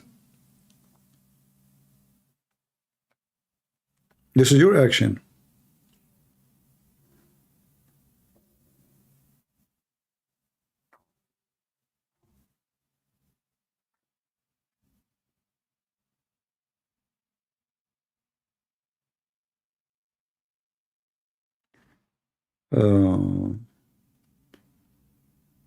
Yeah, I mean, even England is doomed. I mean, England, like, even, yeah, I mean, the foreigners are the one who rule the country now. The prime minister is Indian, is a Hindu.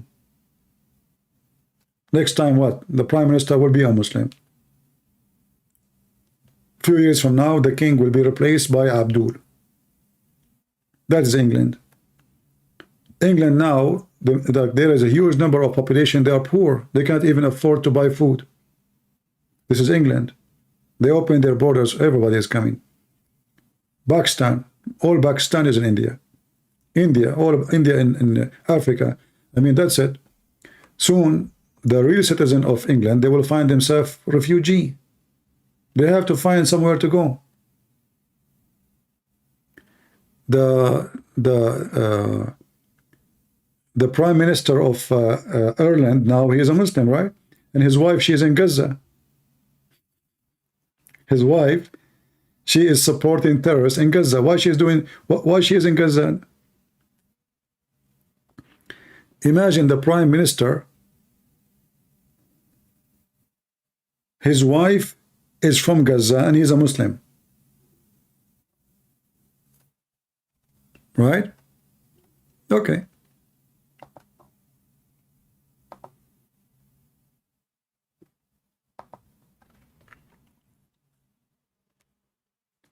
In the top of that, the media in the West, they are running by pervert, like a Tucker Carlson, and those they call themselves even conservative, but the fact they are pervert.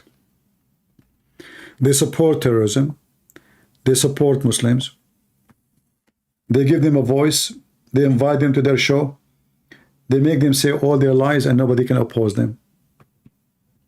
You see, when you give a microphone to a liar, and this microphone, there you have a huge, massive audience. What are you doing? You are just giving the terrorist a chance to explain terrorism in a nice way. So this is what the media in the West are doing. Like Tucker Carlson and this filthy Margot. And what is the name of the other girl? The conservative African-American lady? I lost my respect to her. I used to think about her that she is decent. She went all the way to meet with the pimp, Andrew Tate, and she agreed with him. Imagine she agreed with him, a Christian lady. She agreed with this filthy man. And this filthy man will teach the Christians, and she said, I hope the Christian will listen to you. This is scumbag woman. She is telling us that we should listen to Andrew Tate. trash. So all the Western medias, and this is why they are famous actually, if they are saying the truth to you, nobody will listen. How many people will listen to me, and how many people will listen to Tucker Carlson, and how many of them consider him serious, and how many of them consider me not? If a Tucker Carlson right now, he go live on air, he will have at least 100,000 people listening, even though everything he say is garbage. False. He just oppose. Just oppose. Oppose will be famous.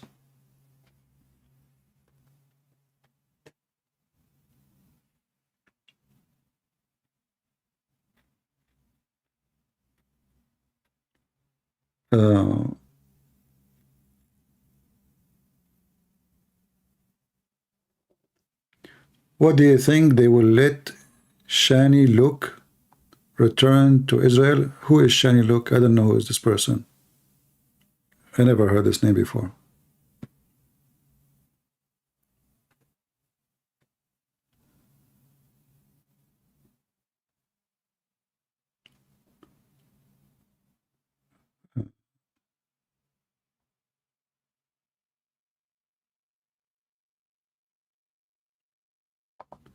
All of them, they are liars. And you know, I find them that they are the same as a fly who swarm over shit. Excuse my language. So Andrew Tate is like a shit, piece of shit. And then all the flies come to the shit because he is really present the best smell they like. And what make it more funny, the guy is accused of rape. At least wait until like the court say he's not, you know. What kind of people they are. And the guy is a pimp. And the guy, he is proud about how he used women, how he lied to them. It's not even rumors, it's his videos. Yet they go and they interview him as he is a hero, and he is the example for all of us, and how to do things, how to oppose the liberals. This guy will oppose the liberals. He is the liberals himself. He is a porn promoter. He teach kids how to lie to women, how to use them, how to fool them. This is the guy who will be your best example. This is why, if you listen to Tucker Carlson, I say shame on you. You are no Christian. Morgan is the same. What is the name of this garbage idiot who brought those two Muslims and Robert Spencer and Rashid? What is this debate is about? Nothing. It's just to promote the Muslims. Just to make them famous. All what they care for, how big the audience is. They don't care really for doing the right thing. How I can, it's like, you know, you have a bunch of pigs and you have to put something for them as a meal to eat. So let us feed the pigs, and the pigs come. And then if you speak against this pig's feeder, the pigs get angry from you. There's many that think that this guy, Tucker Carlson, is the only one saying the truth. When the fact this guy is an idiot.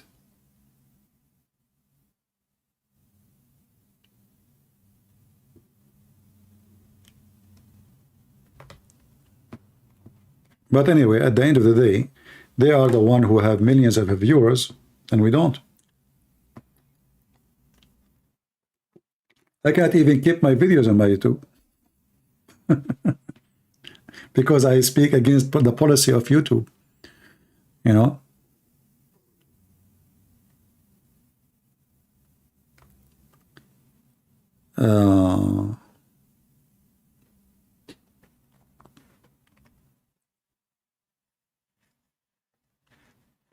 No, the same debate, like they brought Robert Spencer and Rashid and those two Muslims. And what this debate is about? They start focusing that they want to kill Rashid. The problem now, they want to kill Rashid. Look, he is an apostate. Is that a debate? Show them that Muhammad is a scumbag, he's high flying carpet, all the stupid things in the Quran. You see, talking about violence doesn't work no more. I mean, people, they worship violent people these days. People convert to Islam because they love violence. Your children, they are playing games of violence in their TV, in their computer. People, they are attracted to killers. People, they see Hamas heroes. Don't you see? Are you blind? So until now, the Christians, they don't know what's going on. They are living in their fantasy of Aflatonicity, where we should teach love, everybody love. Those people, they love killing. So if you want to show Islam to be bad, don't talk about violence for the sake of the shin of Allah. Stop this stupid argument. People, they can open their TV and they see what Muslims do. Show them why Islam cannot be from God. And it's not because of the violence.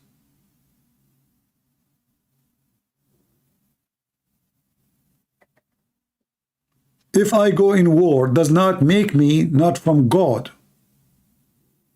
If I kill my enemy, does not make me a bad person. Speak of the reason.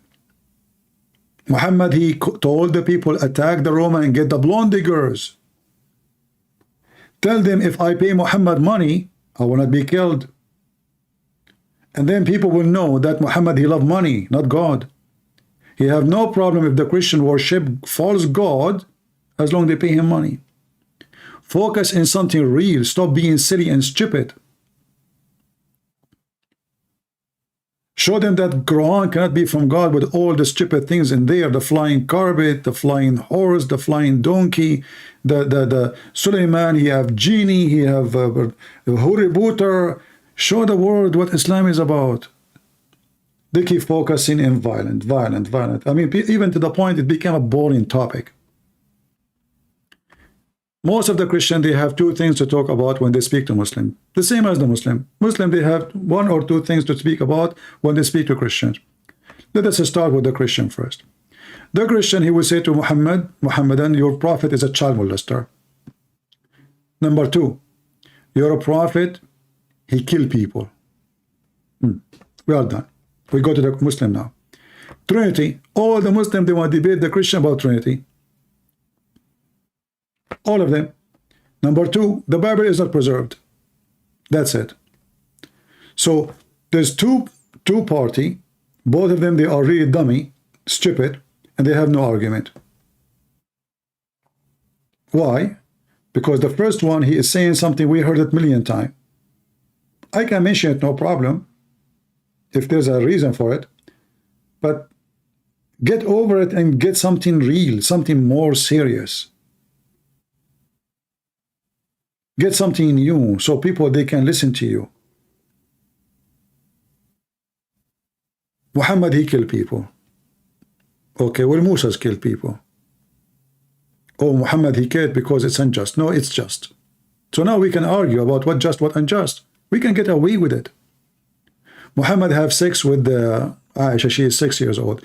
The Muslim, he will come with a lie that they have sex with Isaac, he have sex with Rebecca, she was 3 years old. 3 years old. And they will get you a rabbi, a filthy rabbi, he say this is true. Here we go, they got away with it.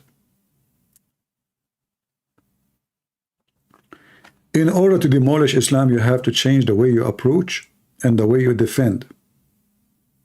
I don't defend the Bible by the Bible. I defend the Bible by Islam. And then the Muslim will be in trouble. I don't use my logic to defeat Islam. I use their logic. You use your logic, you will not really go anywhere. But if you use their logic, they cannot deny it. As an example, when Lili Dawah, he said, why the God of the Christian cannot be God? Because God cannot enter his creation. He cannot. Then we show Lili Dawah that God in the Quran, in the Hadith, he entered his creation. Then now we defeated Islam by the logic of Islam, because remember, God cannot enter his creation. Can the Abdul now deny his logic? He cannot.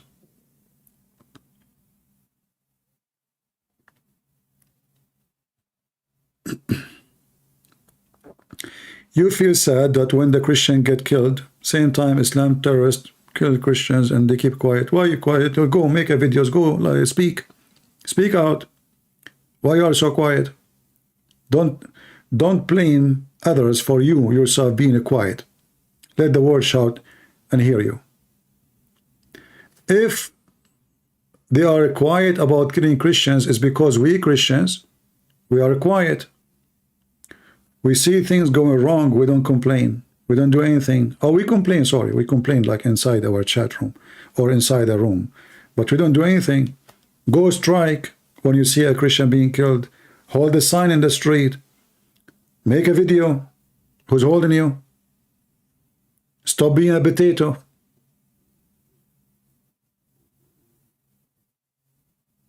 Potatoes, nobody respect them. They have no shape. They are not even round. We do not know what their shape. If you grow a potato next to a rocky area, the potato will go around the rock, even will hug the rock, because they don't have a shape. Don't be a potato. Have a shape.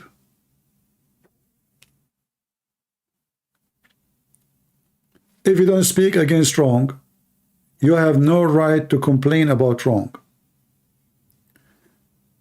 Christians these days, they are worried about being censored. So what if you are being censored? Here we go. YouTube keep deleting my videos. Even if they take down my channel. You see, I have 130,000. So who care? Tomorrow I will open channel, new one, have one in it. Still I will say the truth. Is it going to make a difference if I have 1 million subscribers? By now I should have millions of subscribers. Each time I reach certain number, they delete my channel. Shall I change the way I talk? I will never change. I will come second day with 1 subscribers and I will say the same thing. So being censored is not an excuse. Being coward is the excuse.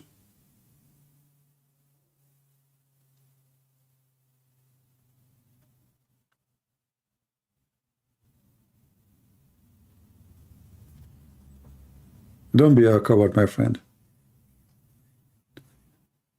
Hamas broadcast a video of a French Israeli citizen hostages. We saw that one. And here you see how the media, they help terrorists. The terrorists, they publish this video for the sake of propaganda, and then the Western, they publish it. And here we go, her family now, she is holding her picture. Why you send your daughter there to the desert, next to the borders, with your daughter, she is a fool. All those foolish young men and women, how in the world they go to festival, and I mean, the whole idea of this festival is just dummy, stupid, hippies, what you can say. So they go dancing naked, wearing short skirt and shaking their ass, and very funny, very silly. We're in front of the beast. So who's the dummy? You cannot have festival unless it's in the middle of nowhere. Like, it doesn't work if it is like close to the town. No, because, and those young people, they are looking for anything, to, you know the thing.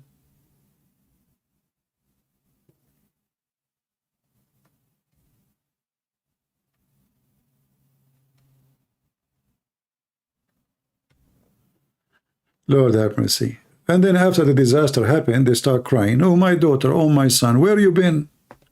Where you been when they were alive? The tattoo nation, drugs nation. 6, drugs, music. Where? In front of Hamas. Have fun, fornicators.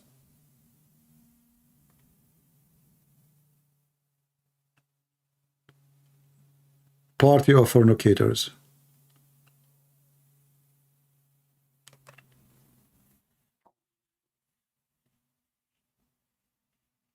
And at the same time, you ask yourself, where is this Israeli government? I mean, shouldn't there is authority to allow things, to study how secure it is? I mean, those people are at war with everybody. Shouldn't they check where they are? And is it okay to do it there? Is it safe? They have 3-4 guards there. What kind of, you know, I actually lost my respect to Israeli government. Israeli system obviously is messed up. Did you see how Hamas, they enter? Nobody even in the way. Nobody. There's nobody in the way. The whole country is asleep.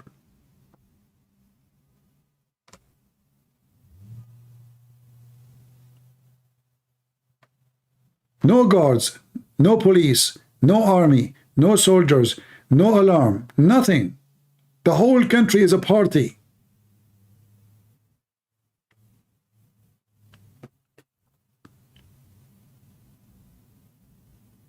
They have a security guard. This is just in case of those people, they like 2 young men, they fought together.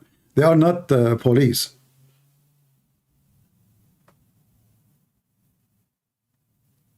Exactly. And those who they join this party, they are the same ones who accuse us of Islamophobia. If you speak to any of those peace lover, you know, like the peace festival, you know, the hippies, what do you think about Christian Prince? They will say, disgusting, he is hatred, full of hatred, teaching hatred. Don't listen to him. Those are the same people.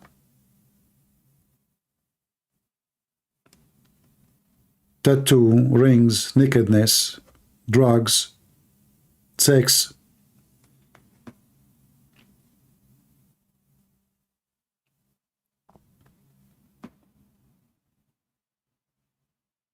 What border patrol? There is only few in the whole border. I saw the border patrol. The guy was wearing his short. They took him from his place wearing his short, his underwear. There's no borders. There's no patrol. There's nobody. The Israeli, they bent on their sensors. So what Hamas did, they throw a bomb with the drone in the top of the sensor alarm, like control. And that's it. The sensor is useless. But you know, still at the end of the day, I believe what happened today, it is maybe a good thing, even though the price was high. Because imagine if the attack was not from Hamas. Imagine if the attack is happening from Egypt, a country of 100 millions, a massive army, millions. If Hamas was able to reach all the way to such a territory, would nobody stop them? What will happen if the one who attack, who invade is Egypt? Are you with me? So now what happened is going to change the way, the whole way the borders is protected. Because the weakness obviously is there. The system is not good. They depend on sensors, this is stupid. You should always depend on real physical men.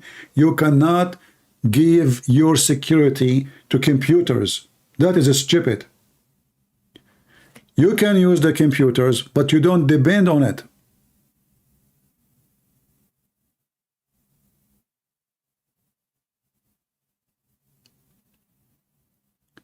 So they bent on the computer and they went to sleep.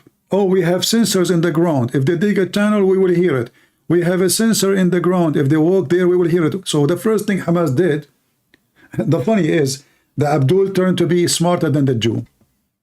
The first thing they did, if you see it in the video, they went with a drone. A drone costs you like $1,000, you know. They connected a bomb in it and they throw it in the top of the control center for the alarm. And obviously, there is somebody in the army in Israel is telling them all the details. Mostly he must be an Arab Israeli soldiers. He gave them all the details about the location, where is the control, where is the center, where is the communication. So they start with that. Otherwise, how they will know? They have somebody spying inside the Israeli army, giving them the exact details about where to hit first in order to stop all kind of form of communication. And this is exactly what happened.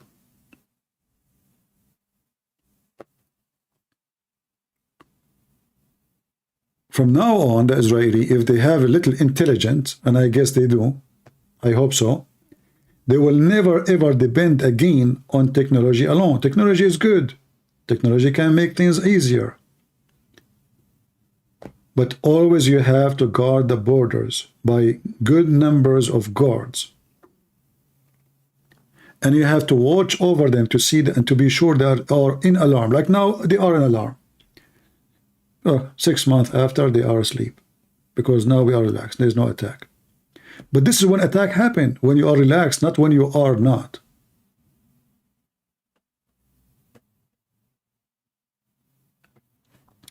Actually, today, I have a plan to go and shop for guns. I want to buy a new gun. My guns are very good, actually, but I want to find something smaller, easier to, you know, to carry. So I will find something new.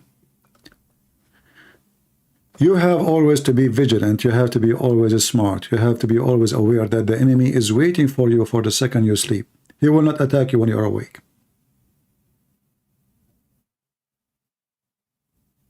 Not when you are awake. A nation who they are at war, they should not ever sleep. Never. I don't know what I'm getting. I will see. I'm not sure. I like the Magnum 500, but this is good to take the arm of the terrorist or his head. But sometimes you need something small. I have 9mm. I have, you know, but maybe a small gun. We will see. Something small, easy to put it in your, between your teeth.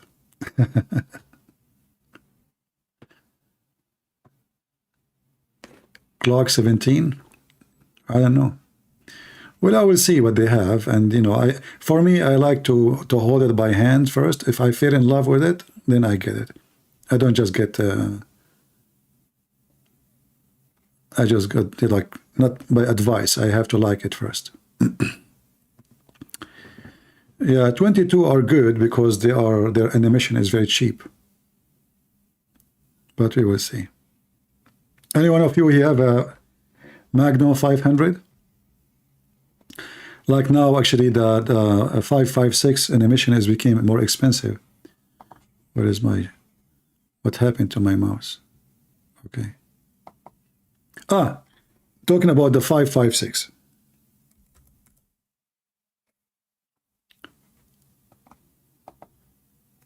Because of the war, there's many rumors that the American government, they stopped selling the 5.56 ammo, which is absolutely false. You can go online and buy it, and they say that the manufacturer, which is owned by the USA government, by the command of Biden, they stopped because they need ammunition in the army. This is very funny and very dummy. You can go right now and you can order as many as you want online, and they are not short of them. They are all over the place, but in that territory they are limited because a lot of people go into the stores and buying because of the war happening. People are worried, so those ammo are all over the place. You can buy them so easy, you know. And what they say to you in it, you know, they make videos just to create panic and to get a click. You know, they fool people with their information. Yeah, they say anything just to make you, you know, just click and see. Like, oh, the USA government, they will not allow anyone to buy it no more because they needed to go to Israel and blah blah blah blah. You know. No, they are all over the place. The price is expensive, not like before, because there is a lot of demand. It's about demand only. So if you have a rifle for that, don't worry about it. They are all over the place. $25.50 in this website. I can get it for cheaper actually. Look at this idiot in the screen. Blinking, who keep it blinking.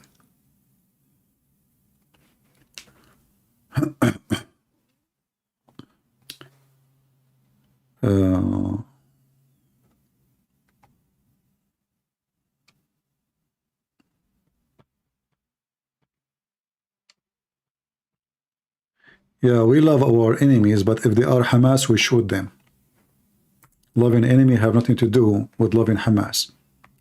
In case of Hamas, we have a duty to shoot them and to send them to Allah free shipping and handling. Period.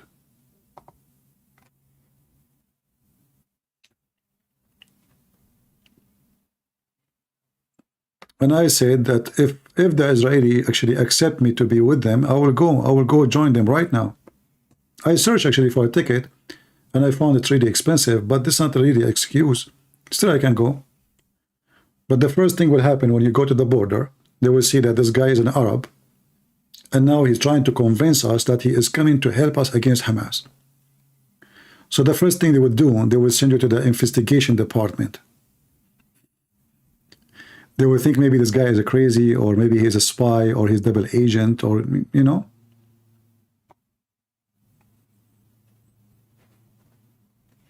It's not going to be easy. And even if you join them, how they will trust you? Every soldier around you, he would think, oh, maybe, oh, how they knew we are here? Maybe this guy, the Arab guy with us, maybe he's the one who told them. We saw him using his phone. Right?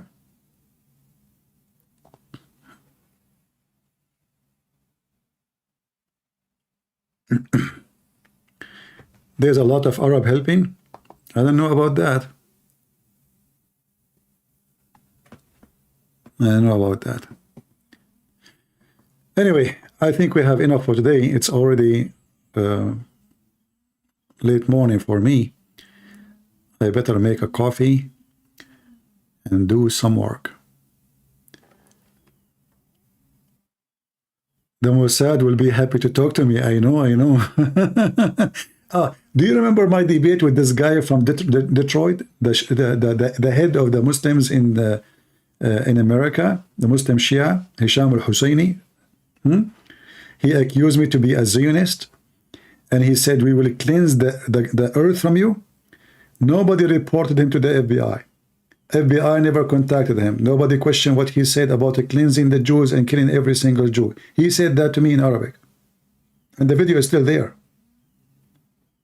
And this is the same guy was hired, the guy who debated me, the same guy who was hired as a special consultant of Islam to George Bush.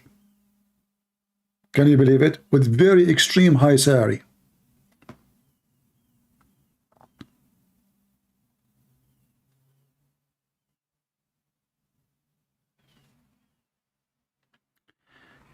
When you read the Old Testament, the Old Testament and New Testament is the same. Still in the Old Testament and in the New Testament, we can kill our enemies. Anyone who said to you no, that is false. Loving the enemy Jesus is talking about is not about an army. It's not about an invasion. It's about a guy you see him in the street, a person maybe you hate. This is not about an army invading your land to take your land from you, or they want to rape your wife and kidnap you and kill you. This is not what Jesus said. So don't be silly. This is why Jesus, he mentioned, if somebody hit you in your right cheek, give him the other one. Because it's about cheek. It's not about an army invasion. Jesus himself, he commanded his disciple to carry sword and to buy swords. So the Old Testament God is the same as the New Testament God, and loving your enemy have nothing to do with loving ISIS or Hamas. If we see Hamas, we kill them. If we see ISIS, we make them shish kebab. If we see a terrorist, we will send him to Allah.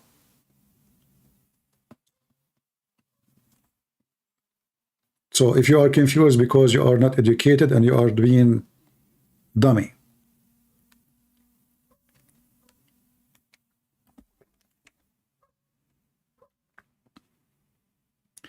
Yeah, I heard of Mus'ab, the son of Hamas, yeah.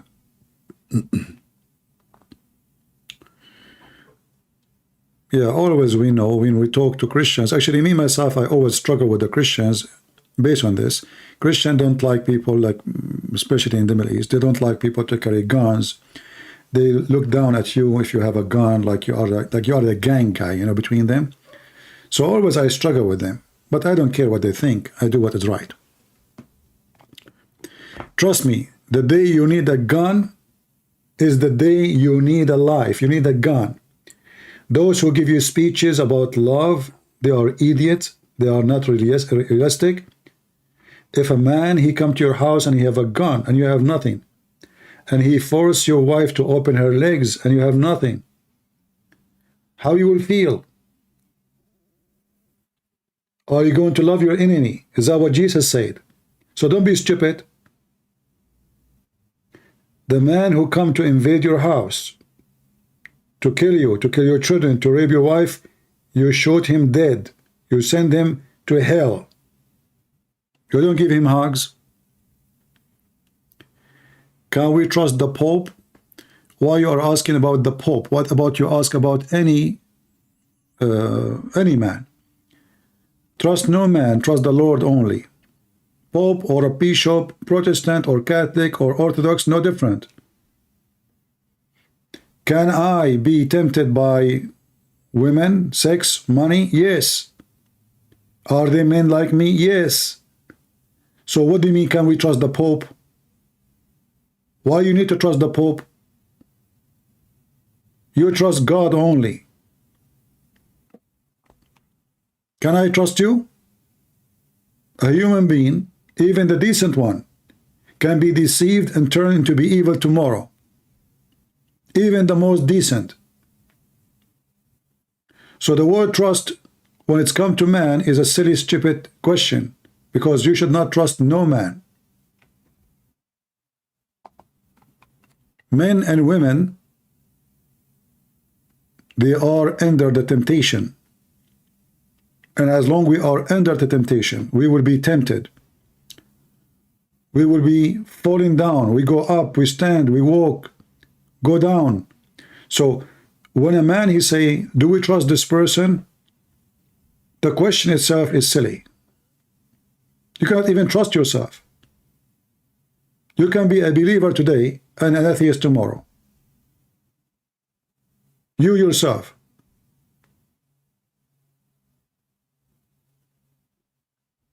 You can agree about something today, you disagree about it tomorrow.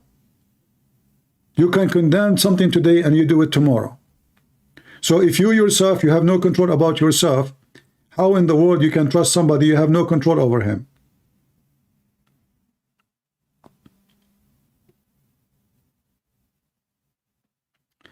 I doubt that ever thought that the Father and Jesus had two wills. Please explain to me. Nobody said they have two wills.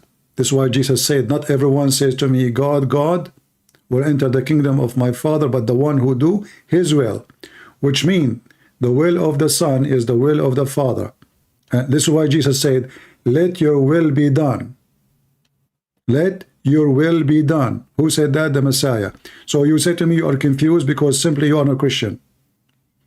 And you are making a false question and false argument and it's not there.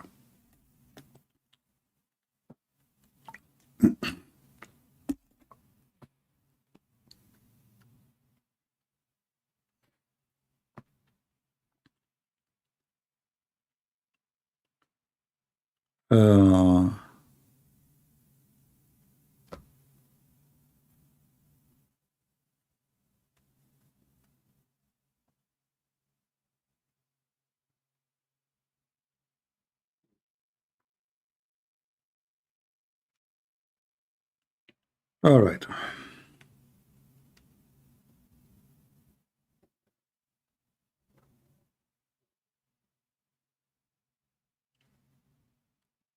You know, people, they ask questions. Sometimes I ask myself, do even he ask himself the question to himself before he asks it to me? If I have the same book and he have the same book, if I have the same Bible and he have the same Bible, how come he do not know? Christianity is not an ID, my friend. Christianity is faith. It's not even a baptism. There's many, they are baptized, but they are no Christians.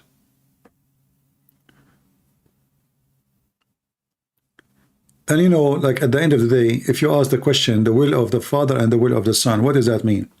Isn't it us, we as a Christian believe in one God? Don't we? Hey Christian, do you believe in two God, three God, or one God? So what do you mean the will of the Son and the will of the Father? Either you believe in one God or you believe in many gods. So your question is silly.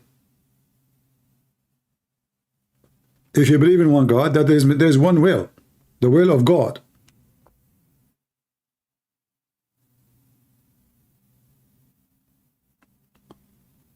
For God, he loved the world, he sent his only begotten Son.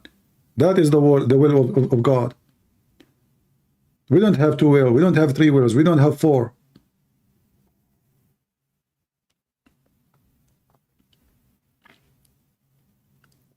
So use your brain if you have any.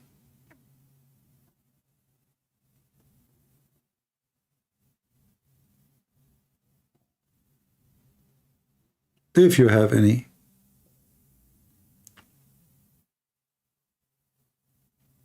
You know, some people, they are like, you know, they ask questions and just for the sake of, you know, the Greek people in the old days, they used to open a topic, which is silly topic. It's just for the sake of philosophy. Let us talk about the watermelon. What made this watermelon red and the other watermelon not? So let's debate about it. And then everyone from those philosophers, he show his skills to play with the words, and people will be impressed with his skills of thinking. But the topic is silly. I mean, who cares about the watermelon if it's red or not? What is the conclusion of the debate? What is the benefit? So they used to practice debating philosophy and logic just for the fun of it. It's not for the benefit, it's just for fun. So like, it's like a sport. You want to go to the gym, so your brain need a gym. Your brain need some thinking, a practice of thinking, and then that will make me happy.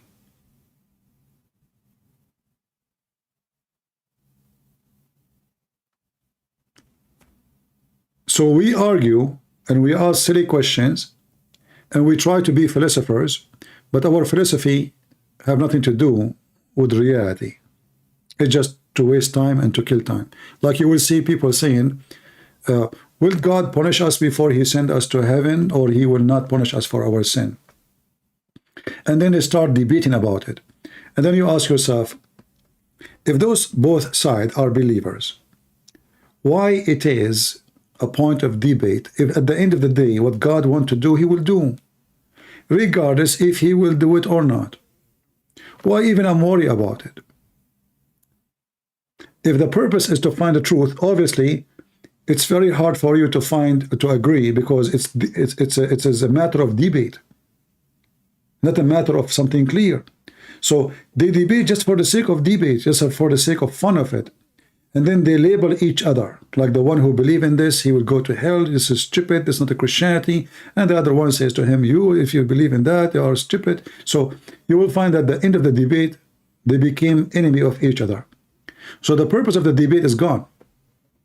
The purpose was to find what? The truth. The end of the debate is enemies.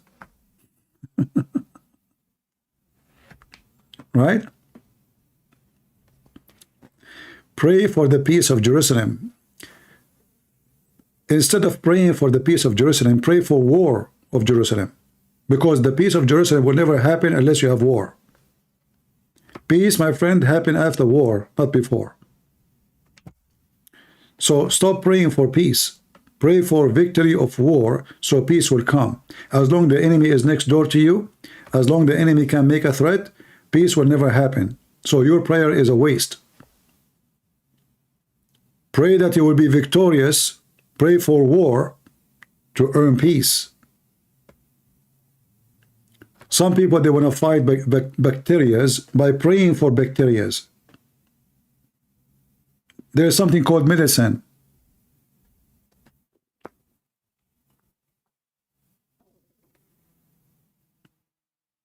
Right? I will pray for you to be healed, but after I give you medicine. The Lord, he says, work and I will work with you. I will be with you. You don't feed us. You don't feed the homeless, by saying, I pray to God to feed you. You give him a sandwich.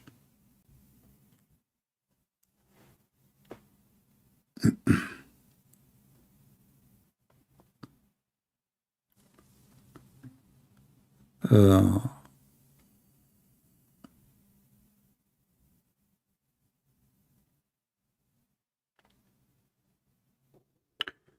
right.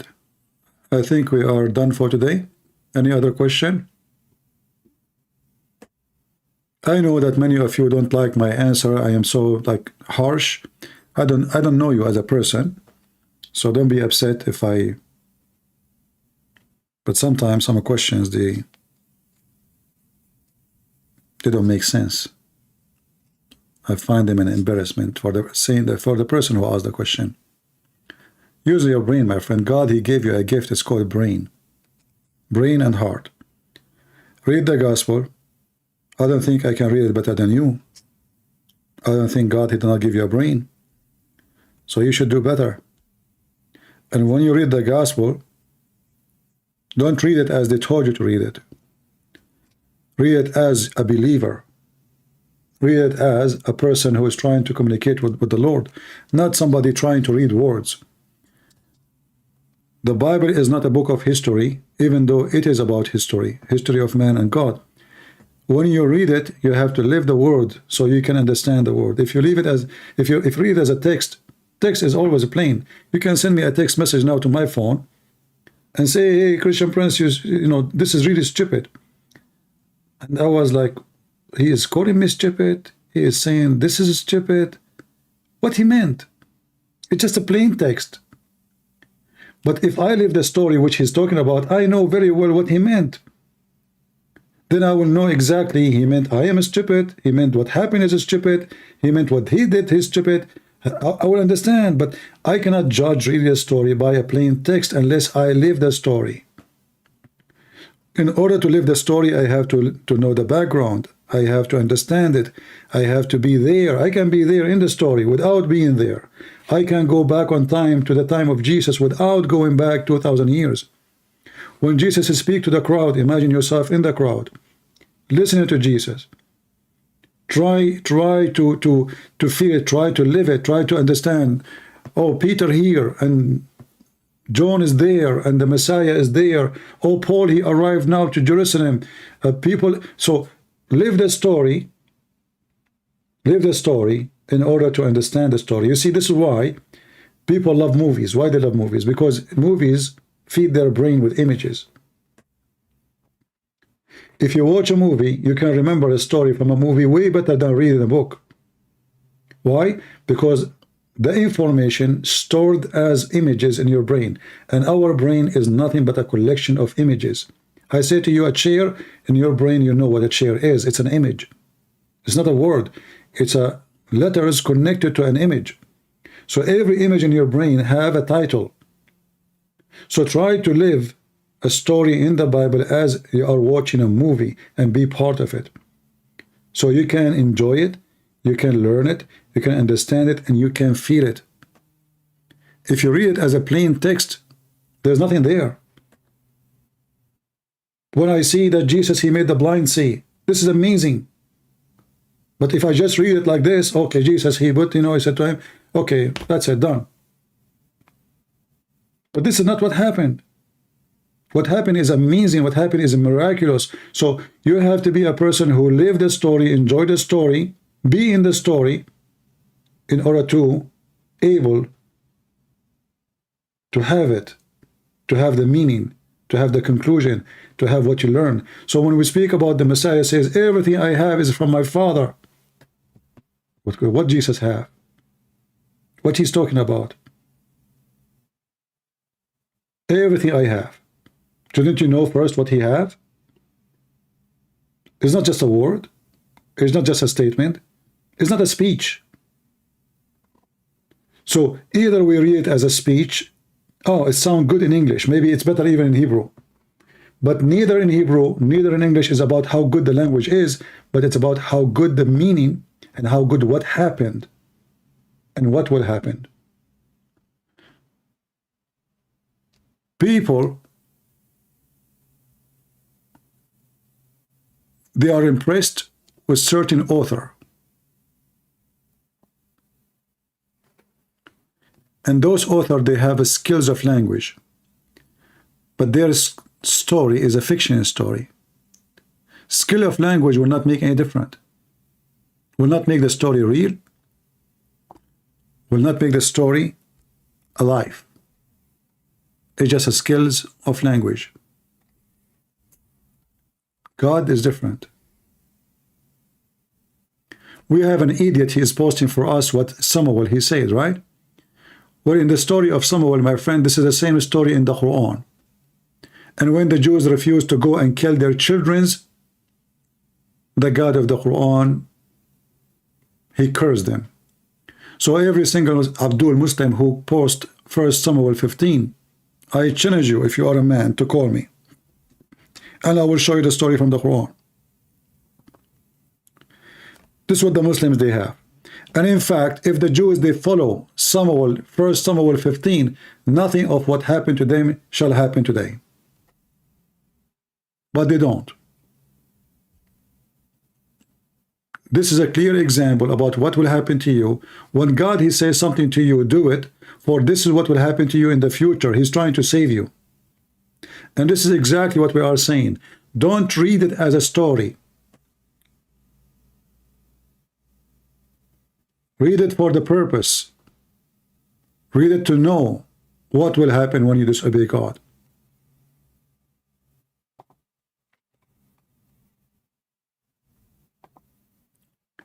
The enemy of God, they make fun of you.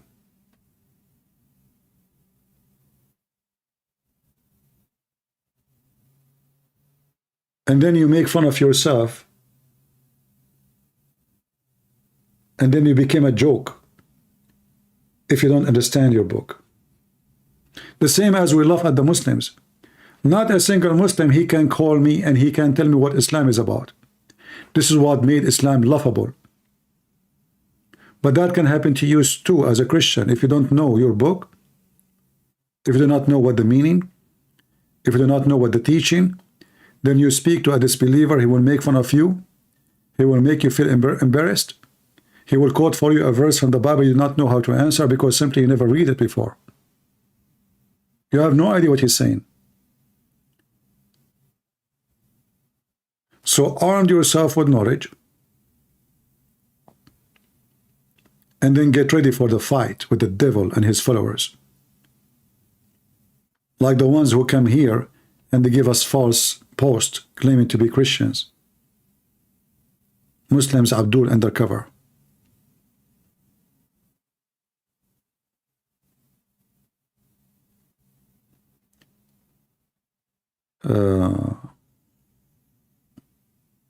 I am not here to explain to you anything from the Bible for now. We are here for many hours.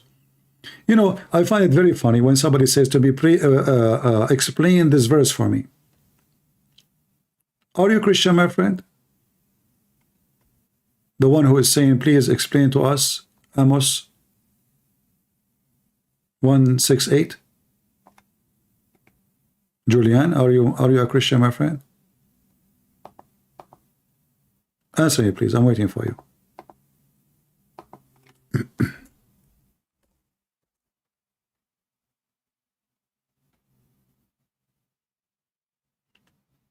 Are you really asking me to explain it to you, or you know the meaning, but you want me to talk about it?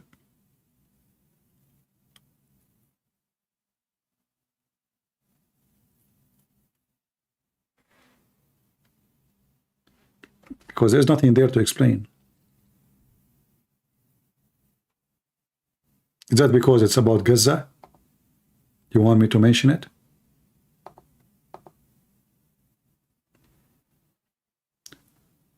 People of Gaza now have nothing to do with people of Gaza at that time. They have nothing to do with them. Those are different people. Those are not the same. If you ask any of those people, they will say to you, they are Arab. They are what? They are Arab. The first time Arabian-speaking peoples came to this territory is more than 800 years after Jesus.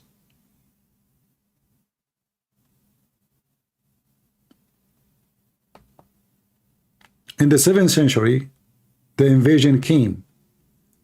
More than 2 centuries after, they start forcing the Arabic language in that territory. They are not even the same people. You see, they call themselves Palestinian falsely. They are not.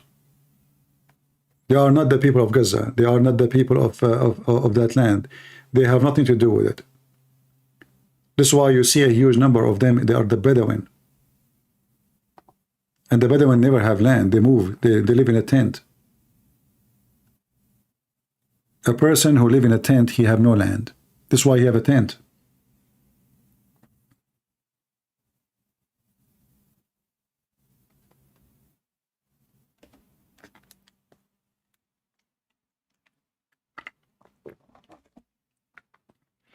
Why he have a tent? Because simply he have no house. All right. I was saying I will leave a while ago, but you guys keep giving me questions. I think it's time to go. I want to say thank you for being here. I will leave my videos for some time. Nothing important today, but if you like to watch it from the beginning or download it, feel free. And as you see in the news, there's nothing to update. The title you see in the video have nothing to do with reality. I just to show you how people laugh at you by making a clickbait, saying to you Marines came and the American came and they are attacking now, all those false, and they put false images in the YouTube, so just to make you click. Any channel, you click on it once and you find it giving you false information, block it, so you next time you will not see the same channel. This is my advice to you. Otherwise, those liars always, they will get more and more viewers. Thank you. God bless you. And until we see you soon again, may the Lord bless you all. And I'm not going to pray for peace. I prefer to pray for war. War against the devil and his followers. War against Hamas, the criminals. We don't want peace unless we bring justice first. Justice have to be accomplished, not fairy tales. We are not dreamers. We know reality. And reality is evil and ugly. To fight the devil, you have to go and war.